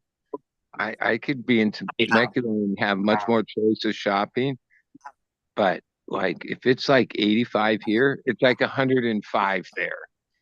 Like Oh yeah, fuck. that's like over here where I'm at. I'm in the high desert, right? But in the low desert, it's like a minimum of 15 degrees difference all year round. And it's just a difference of like a few thousand feet. Yeah, a couple times I've gone out there where yeah, I'm driving my car, it's air conditioned. I don't even really pay that much attention. Then I get out of the car and I'm like, holy fuck, it is hot here. Because you get acclimated to where I'm coastal. I've been on the coast a long time.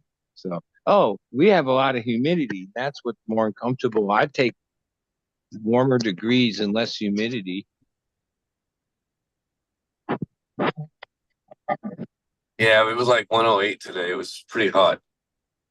It's probably 118 down where Fingers is, Green Fingers. I mean, We 'cause are it's like in said 10, August, 15 degrees so the hotter. fall, yeah, So, see. out there it stays hotter longer. I mean, we at least got to get through September, but usually by October it starts to cool down, right? Yeah, at the end of October, it starts to feel, we get down into the 80s. Yeah, 31st is when you start You know, raining. The times I've been out in those areas, oh, in the peak of summer, oh, it's pretty hard. But you go out there in fall, spring, it's some of the best. Like, oh yeah, yeah, fall and spring are amazing out here, but the summer is hell. I mean, the yeah. winter's fine. The winter's no problem either. It's just the My summer. best friend, he lives in Ukiah, really, like right off the freeway.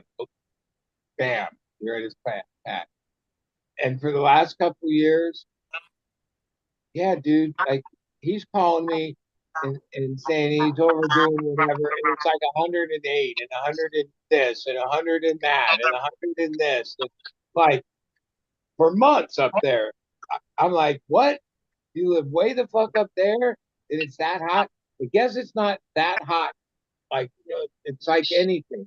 Oh, there's the coastal, and there's some other places depending on the geography of the place. But oh, Ukiah, oh, it's like a fucking desert there or some shit. Like it gets hot as fuck there, dude. Yeah, it's hot as fuck in this desert too. It's 89 degrees right now at 11 o'clock at night. Nice. Shit. You're lucky. See, It's I left, 98 here. but when the show started, I was leaving Nice. That's even better. to come here, and I went outside to get in the car, and then I went back in and got a jacket. So I wore a jacket.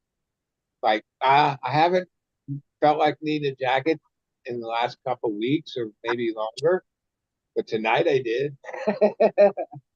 Yep. Because it's like marine layer or whatever. It's Halo's too. At the It's beach, for the it's water too. chillier than here. Vista, where I'm at Vista? now, it's not, but Cardiff, a block from the beach, it was chilly. Have a good Yeah. night, guys. I'm out of here. You're taking off? All right. I'm D's going to bed. nuts. See you, D. Later, guys. Thanks, All right. everybody, for watching. See you guys on Tuesday.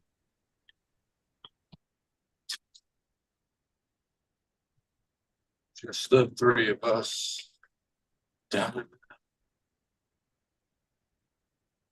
Yeah, I guess it's been like 6 months. I've been living mainly in Cardiff, and come here to work. Where for 20 some years I lived way out in Fallbrook on properties, and which was always a little warmer, I have to admit. But like it's a weird thing. It's like, yeah, well, my two roommates at the house, they're fucking surfers, dude. If there's like 2 to 3 foot waves, they have fucking surf line cameras. They get up at fucking 5:30 as soon as the sun's up and look down there. If there's waves, they're down there, right? That's why they live there. I don't do that, but I go down to the beach, but and there's all these little So shops, where's bakeries, the pizza, Vista? Cardiff, which is like the town between Del Mar and Encinitas, Cardiff by the sea. I Really see. part of Encinitas, but no, Cardiff is its own little place. Yeah, I don't even know how to explain it.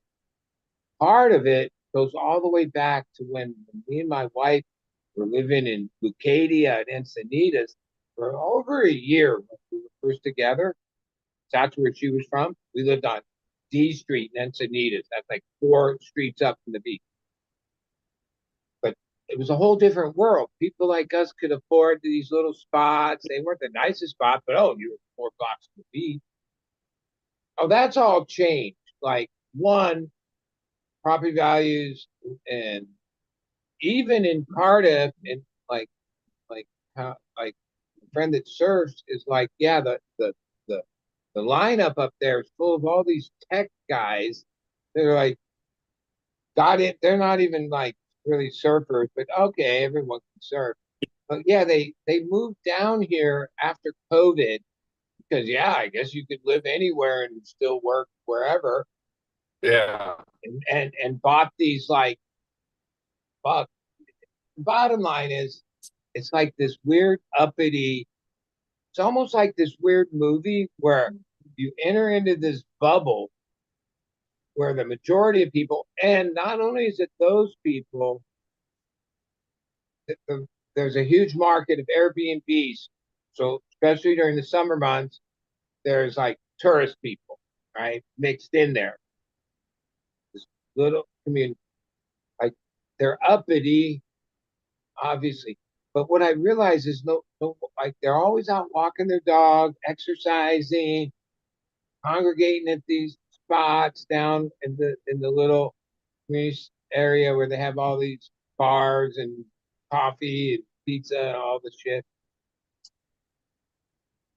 Yeah, they make me uncomfortable. It's like this weird thing. Like you can be walking on your side of the street. There's really no sidewalk, so you walk along the side of the street. And they're on the other side, going the other way with their dog. And not only do they go hi, they go hi, how's your day going? Or hi, like something that like makes it that Like they're like trying to engage in conversation. yeah, yeah, oh yeah. Like and so You're on like, the I don't even first want to know few you. weeks Just down fucking there, go. it Move, had me move off on. guard because like I'm just going down to get a donut and a coffee and check out. I'm like, I'm not into I'd be talking to like, anybody, right? I'm yeah, not I'd be like, like, I gotta go. Carry on. right? Right? And then it's really like, oh, it's a thing. Like, oh, it's part of like being in this community that like, and so I go along with it. You have to, right? It's like this weird thing, like, right? It's like everyone is so, and they all have like really nice. Most of those houses, as nice as they are, and they're worth millions, have no yard or really any way to have a fucking dog. Okay, right? Uh, so there's a lot of dog walking going on. And bring your dog to the pizza place, the coffee place, the market, the everywhere, right? I'm in line, 5, 6 people at the bakery, and there's like 4 people with dogs out of 6. Like just like I have dogs, I would never think to bring them with me to fucking get coffee and a donut. Like that's It's just a praying mantis. Another one. Another praying mantis right there. I'll put him praying on video. mantis are good. Yeah. They're a sign that you have like a healthy ecosystem in your where you're at if they're naturally just there. Oh, they're naturally a lot of them here. Yeah, we got a bunch. Make sure all the creatures are up, animals. Yeah. Yeah, we have a lot of those here. But then again, I'm doing I do In as our much area, gardening as I can in they the did desert, a study and said the reason there is a decline in the we're talking about in the neighborhoods too of overall bird population, but they say that's a result of there's a decline in bug population because that's what the birds feed on. And so when it's not just as simple as like, yeah, the birds aren't here. Oh, the birds aren't here because the bugs aren't there They as go where much. the food is. Right. Mosquitoes or just all kinds of flying bugs. Yeah, whatever I they noticed eat. that. Like, oh, when I read that article, it was a while ago, I noticed the decline in birds for sure. Right. Just not as many, not like, yeah, no, less birds in the area over the decades. But then I didn't really think, yeah, is there less bugs? Yeah, pretty much. I remember, look, I at my house over the years I lived there, yeah, you could never left the screen door open or mosquitoes would come in. Last few years, now there wasn't even mosquitoes. And some of this is, oh, they We do don't a have lot those in the of desert. water treatment and chemicals, and there's things that they've done, the city and counties, and that they do to keep like some of those bug population at bay. But then, yeah, ultimately, nature's best way, right? Yeah. All right, I got home and I took a dab. Have time. I mean, the ocean's like that. I've been going to the ocean for 60 Well, I some years. imagine, yeah, I imagine certain And fish I can are remember, in like, certain places yeah, when because they we don't were have a. digging back in the rocks, there was all kinds of shit in there, right? Now it's like way less. There's less everything at the ocean. Like even I don't eat fish, but like there's even signs on the pier that Oh, you can't say, with rod yeah, resin. you're not supposed to eat any fish unless it's caught more than 100 miles offshore. Oh, in the deep ocean, yeah. That's pretty bad because when I was a kid, Well, my dad that's loved to that fish. rosin. We'd go surf fishing sometimes, boat. Him and my brother really fucking bonded over fishing. I went a lot, but never my thing. But yeah, fish were good. You could eat them. And like how Yeah, I could don't know. I something never never contaminated wanted for to eat that. 100 miles? You know how far 100 miles offshore is in a boat? Yeah, it's That's quite a ways. In a boat, that's a long ways. yeah. But that's what we've done.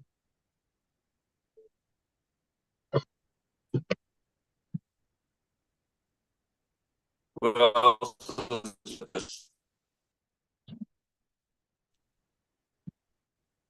But I like walking is out on the green fingers pier, with? and there's still all these old timers, a lot of them Asian, and no, there's all kinds. They're off on that pier, and they're catching fish, and I'm pretty sure they're taking them home and eating them right from the pier. Where yeah, those fish aren't supposed to Yeah, be. so when you go out to when you go out to like Huntington Beach, or you go out to like Venice, or a lot of these beaches, right? Beach cities, when you go on the pier, especially I know for certain in Huntington and Santa Monica, you'll find Asian people that are catching the fucking like the thresher shark, right? And they eat them. And it's like, why would you want to eat that? Doesn't that thing piss out of its skin? Well, Like, that sounds disgusting. certain fish, yeah, I know about like old crusty fishermen, and yeah, especially the ocean type, that shore fish or fish off the pier. Yeah, it's like it's a certain kind of person. And they're not all Asian, but they're all the same. Like they're these like crusty Same. fucking fisherman type that just Yeah. love fishing. Like even though that's like but that's the poor man's fishing, and it's free. And yeah, even the pier does things like accommodate. It has a sink, a place for them to clean the fish, even put little pole holders up, Yeah. benches. It's like it's part of a pier being able to I've fish seen off. them. Yeah, they do. They clean it. I've seen the guts all over the pier. It's nasty. Like they didn't, yeah. But some of those fish they get, they're pretty big. I've seen some fish that are pretty surprisingly large that they pulled off the pier. Yeah, well, there's fish in the ocean. Fish in the ocean. And No, what's crazy is that not even 50 yards away from where these people are fishing, people are surfing. yeah, even the break It's right in like- front of where I live in Cardiff. It's kind of like I guess it's the old river, but it's more like the fucking city drain thing. That's what makes the break. But that's also why these guys like surf, they land fish. So they cast it out there pretty far, less than where the guys are really surfing. But and there's usually only a couple of them. But yeah, like I'm sure there's been times when people have gotten hooked or tangled up because it's all right in the same spot. And these guys have the right to fucking fish there, and these guys have the right to surf. yeah. It's just crazy because like you also have to think like you're surfing and all those fish are right there, the sharks included. Well, some of the coolest videos, most of them don't happen around here, but there's certain surf breaks around the world where like dudes will be riding a wave and like a school of dolphins will get on that wave and interact like and dolphins that surf waves are like can do some gnarly moves. That'd be gnarly. Surf waves. I seen some dolphins in Venice last year. Yeah, there's occasional. There was a school of them, and yeah, there was a couple surfer people out there who were like just checking them out, filming. I was like, oh, that's kind of cool. A lot of these Well, surfer people, they got like GoPros, like these little GoPro cameras. and there's another company, I forget the name, but it's better than the like it has better attachments and better thing visual I than guess the thing I hear with the GoPro is that it overheats. yeah, a lot of the best What's surf clips are where they have like a piece that you bite on and you put it in your mouth, and so you're holding the camera basically in your mouth, but it's like a mouthpiece. That yeah, because when you're surfing, you need your hands and your feet. your hands and your feet? But like that's got to be gnarly because you can't breathe as good, and Can't you breathe got as good. You can't say "oh shit" when something that's gnarly happens. that's how you can see surfers that will show you how deep they can get in a tube and have sound in the whole thing. Like before, no one. Well, they had in water guys that got some good shots, but nothing's better than the like perspective from the surfer's mouth, basically his head. Yeah, I've seen some clips. But during the Olympics in the women's final was Toddy Weston Webb against Brianna Hennessy. Yeah, right. It wasn't that close, but what a sperm whale, like the giantest whale, breached right, like right there. There's a picture they have of it.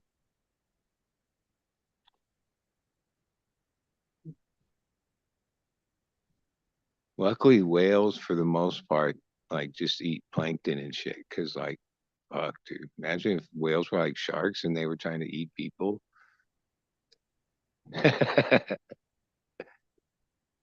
Yeah, yeah. Yeah. Could you imagine, like, yeah, if like a blue whale or one of those big whales ate Well, people? there's signs a couple times where there's a certain kind of whale that is aggressive.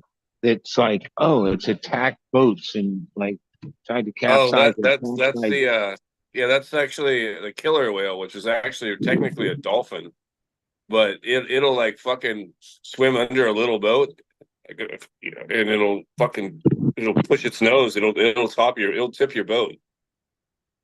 Yeah, well, yeah, there's It's signs an, over the it's the years that asshole that whale. whale is actually like is pissed off at man.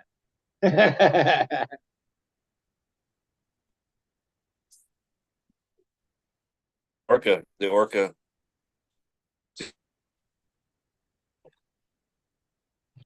killer whale, aka orca whale. They're up in Washington. There's a lot of orcas. There's a lot of tribes. There's tribes that use that on their. I don't know if it's their logo or their whatever, but you see an orca whale like in totem holes and stuff up there.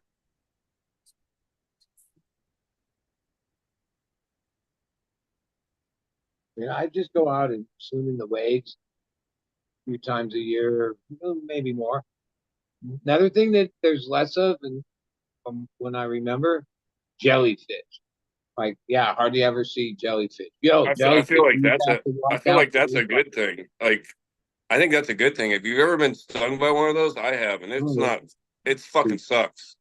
those things are fucking gnarly. But yeah, that's just one thing you notice. But like, yeah, the whole ecosystem and like they're not there because this isn't there and that's not there, and it's fucked up that we've like done that to the ocean. Like, Yeah, yeah, I I know like ultimately the ocean's massive and can handle a lot, but yeah, we gotta treat the ocean right.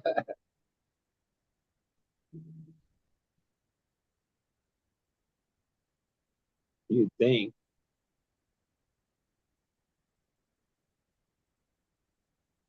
yeah.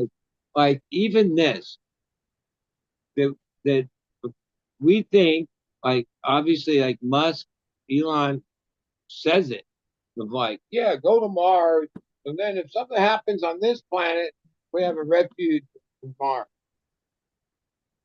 Wouldn't we like Oh, think like the deepest part of the ocean that we haven't even fucking explored yet might be a cheaper, easier way to like survive such a thing It's than like definitely a lot going on a closer. rocket ship for fucking 3 months or whatever to some planet that doesn't even have fucking shit on it.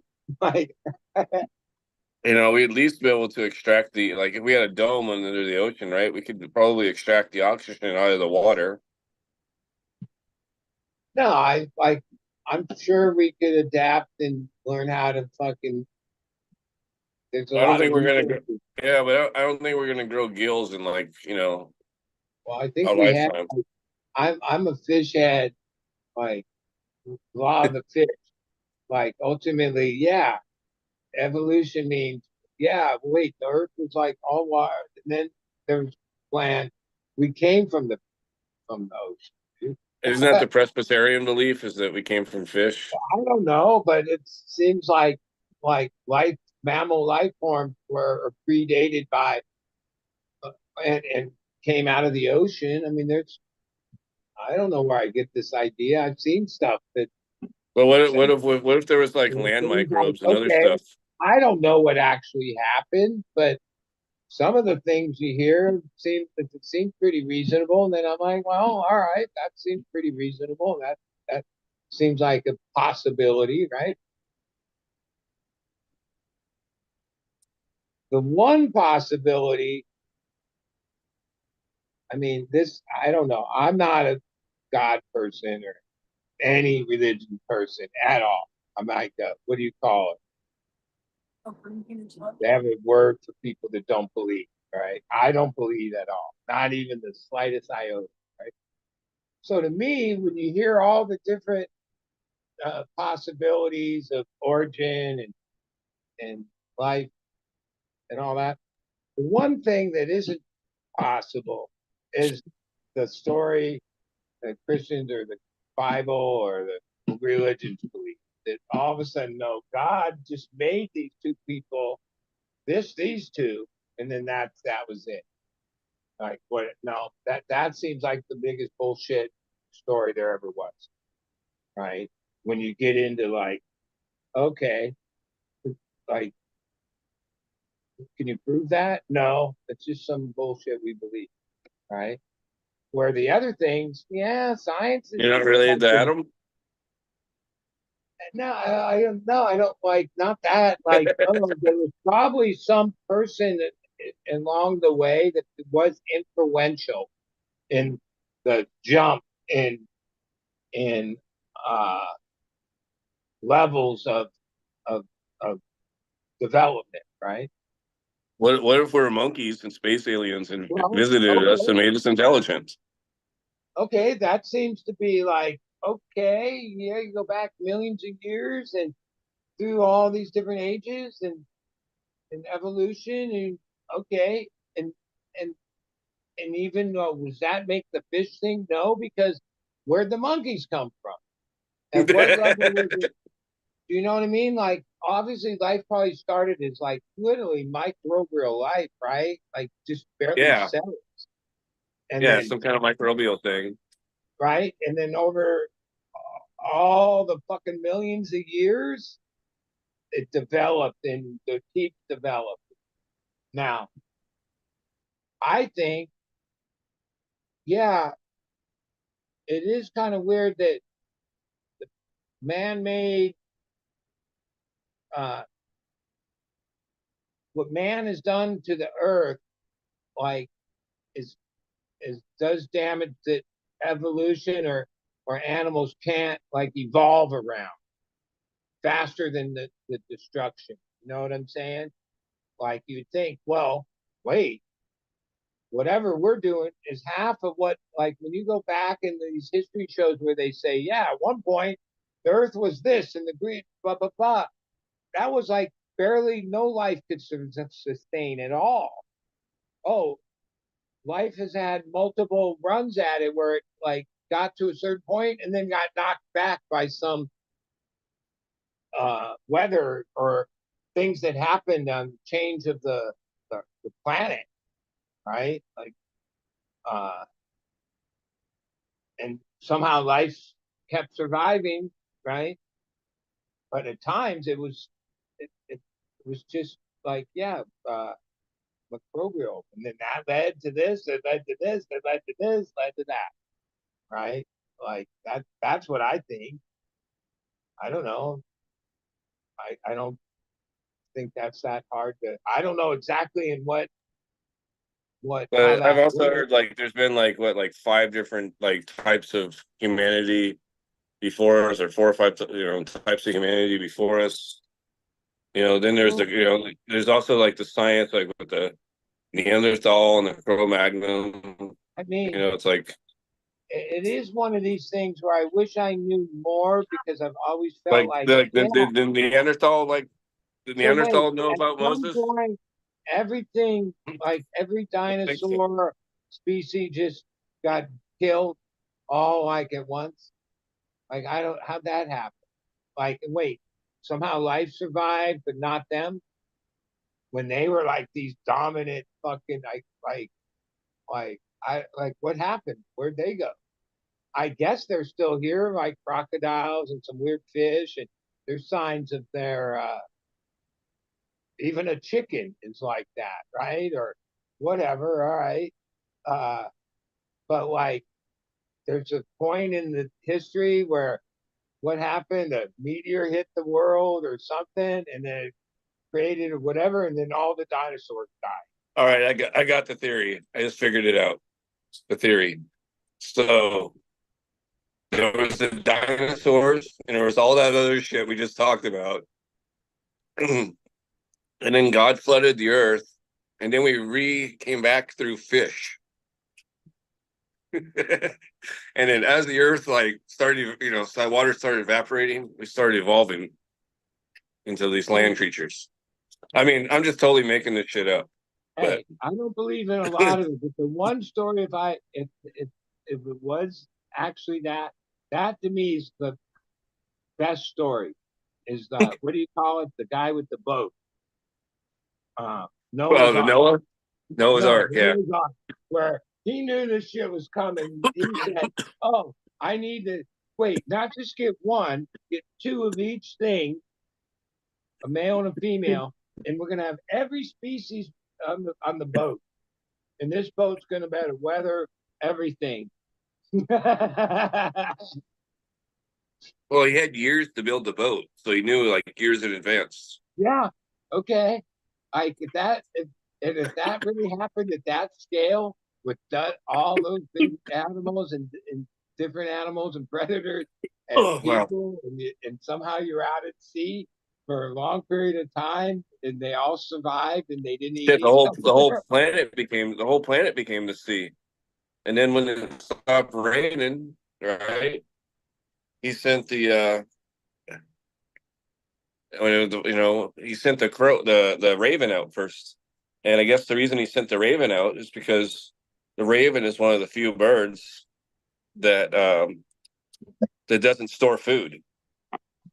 Like it eats whatever it sees, when it sees it. It doesn't like bring food back. And so I guess he knew like, if the ravens came back, then life wasn't sustainable out there. But if the ravens didn't come back, then obviously they found food and life's sustainable. Well, that was a hell of a conclusion.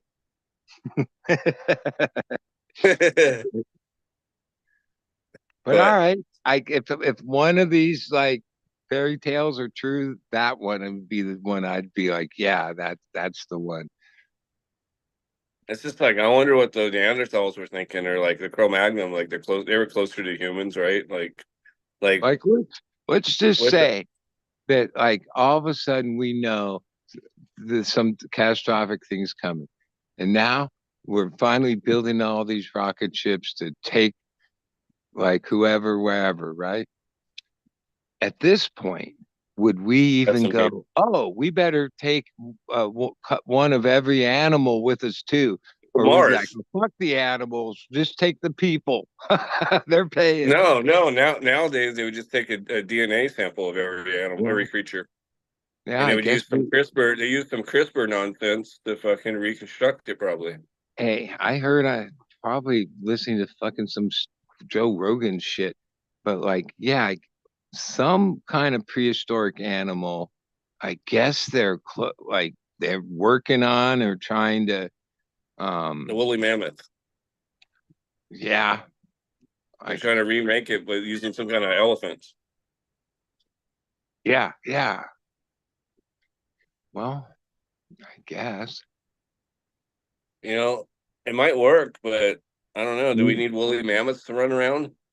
Well, here's the thing, like, it's just a movie, but damn, Jurassic Park kind of like zeroed in on the reason you wouldn't do that. Okay. Yeah, yeah. So to think that we could, even that, I think it was in the same interview. Like some of this stuff I don't like to hear because like any animal research shit, I get that that's what needs to go down, but that's a nasty business, and you don't even want to open the door to the fucking atrocities going on there. But and I don't even think it was in the United States, but uh, whatever researchers fucking have successfully been able to take a head from a one kind of monkey and then put it on another monkey.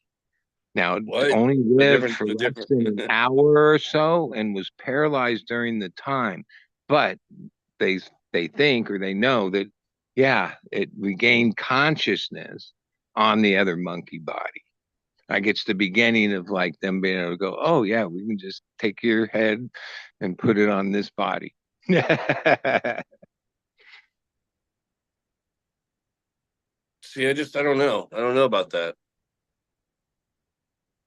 I mean, I guess there's this desire to live forever, other than like I've always just accepted, yeah, you don't live forever. And now that I'm like sort of getting on the older side, I'm like, yeah, no, yeah, okay, bring that on because I don't want to like this has been a long time as it is. Another 20, 30 years, okay. But like what? Now you want to live for hundreds of years? Like what what? They say we used to, right? They say Moses lived like 900 years, right? Well, okay. And it was Yeah. because of interbreeding. They claim that's one of the theories I heard, that it's because of interbreeding. Each succession of interbreeding like lessens the genes, like you live less. Like it's like something does something to the genes. Yeah. I mean, those are some of the things in that whole tale And but what's where crazy is like, World I War don't II know people, what a lot of them lived to 100. like okay, so we just accept that as fact, even though everything we know says that's not probably possible. A lot of things though, it's weird. It's like, yeah, I hear what you're saying, but Okay, there as has been a simple as lot of that is wait. there has First been a off, a lot of lot of stuff this though. is transcribed from like whatever. Are you sure that they're thinking the same years as we're thinking? Or like, oh, did he live to 91 and somehow they've turned it into 915? Something. I don't know. Do you live Moses. centuries? Like, wait, yeah, I know. But maybe like life is okay. And then what happened to that gene and whatnot? Like how that get bred out. Yeah, that would be kind of cool. For a very long I don't know if it would be really. That'd be a good recessive one to have though. Like at that Your point, like lifespan. there's been movies or things, books I've read Here, to kind of lay that out. I I need to think grab it. Stuff. there was those books Anne Rice wrote, those Vampire Chronicles, and it kind of like touched us. Like, could you imagine like that you were like a couple hundred years old now, and you started out here in 17 whatever, and you're still here? Like, what kind of? How would you conceptualize all that shit, dude? You lived through it. Yeah, you would. How many times were you on the wrong side of what's right? Because, like, yeah, And how would you age? Would you look like you're in your 40s for like 50 years, or would you like just get to like look like you're 70 and just stay that age? Or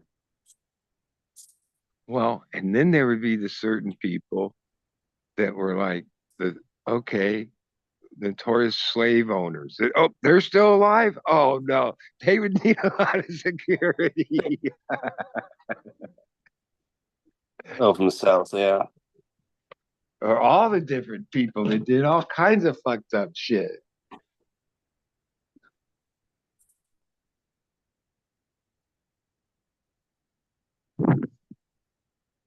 That's hot. I don't know.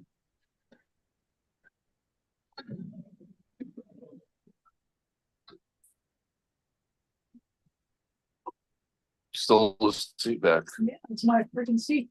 Whatever. 100 degrees in the other room. Awesome.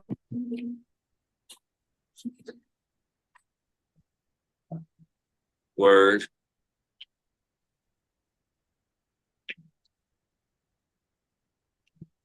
Anyways, I need to eat now.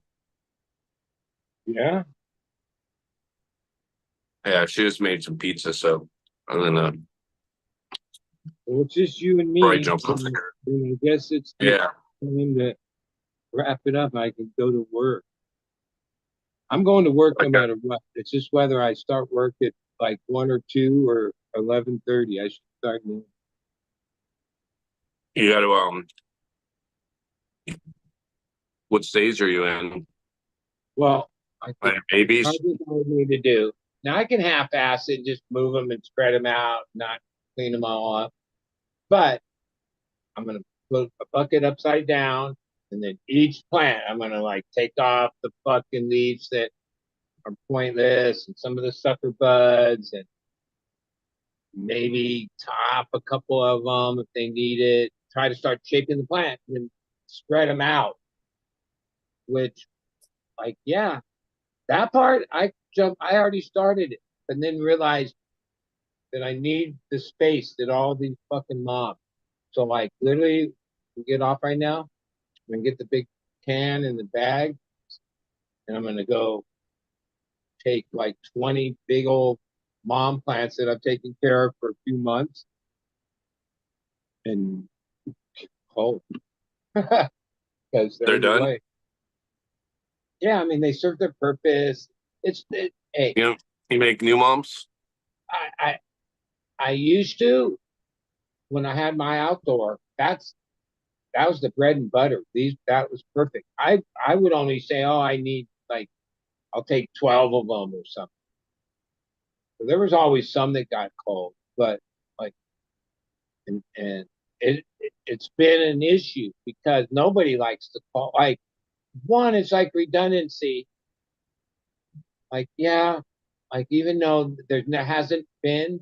Oh, one time our one friend, whatever happened, he had to start from scratch, and then he was like, "Oh, cool." And then he came and took like 200 clones because fuck, there's like 10,000 clones on those. They've all Yeah. been popped. Like if I showed you the plant, that's like what makes them so good outside. Oh, they've had 6, 8 inches taken off of them 3, 4, 5 times. They just like Yeah. weeks go by, and next thing you know, you're like, wow, they're already up in the lights again. Yeah, you throw Especially, those outside, they become trees. yeah, a lot of times what happens is, oh, I have a few friends, a couple of them, well, it's like 6 weeks. They're still like got the ones from the other time, last time, or that probably aren't been. But I would tell them, yeah, but now, because I know one thing in this area, yeah, it's like the second week of August now. Yeah, if you had planted earlier and seed and all that, or plants outside, oh, this is the last 2 weeks is like transition time. They'd be starting to flower. So it's like the perfect time to put Hmm. them out there, right? And yeah, I don't know. But then at a certain point, it's just part of the like that's just part of the routine. Sometimes trying to get them to people is like not even worth the time and effort. It's not like I'm trying to get anything out of it. But then, oh, I only want 6. Okay, oh, I can't. I'll meet whenever. I I can't get there till whenever. That kind of shit. It's not like Yep. you know. And then Murphy's Law happens. I'll get rid of them, and then like in a couple days, a couple people will be like, "Oh fuck!" But some of those people, that's what they do. It's hard to. Yeah. People are like people, right? So some Mm-hmm. people like will like know that if you get a hold of me in like a week, you missed it, right? They'll get a hold of me and be like, "Oh shit, I really needed those." Okay, but I'm like, wait, isn't that what you do every time? Like, wait, you're the guy that does that, right? And I realized, That's how some they. That's people their. have That's known their you all skit. 30, 40 years and shit. Yeah, some people just have weird quirks, right? Because like me, I'm logical, so I'm thinking, yeah, what would be the point of that?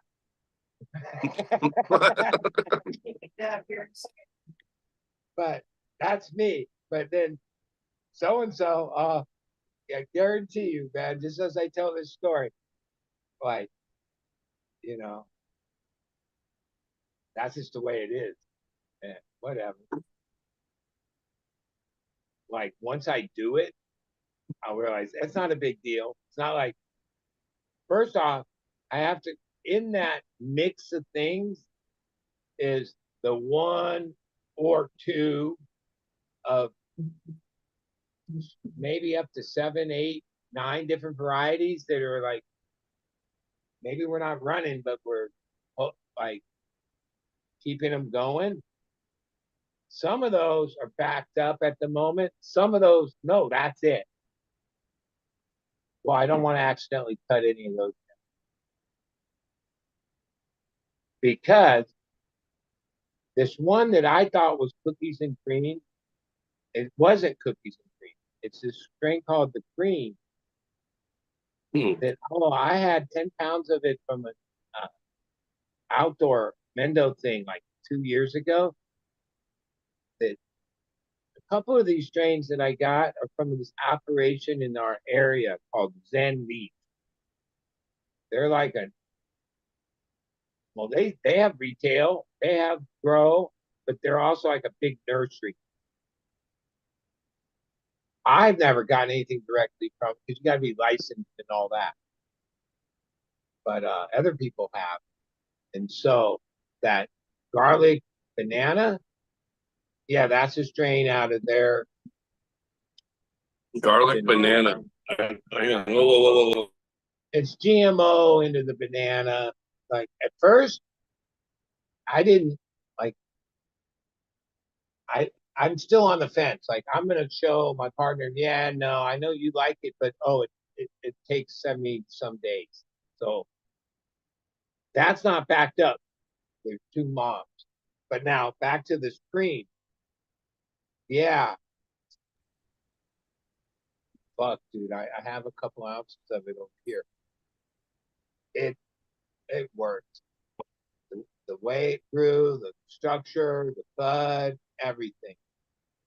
Um, way better than the stuff that was grown outside. That was only like 500 a pound.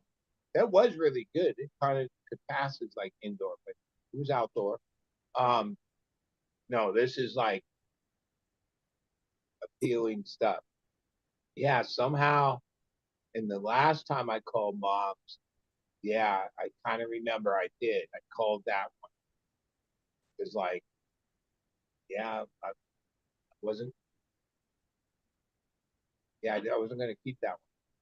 But then it turns out the green is black water, which I have like emotional attachment to that strain.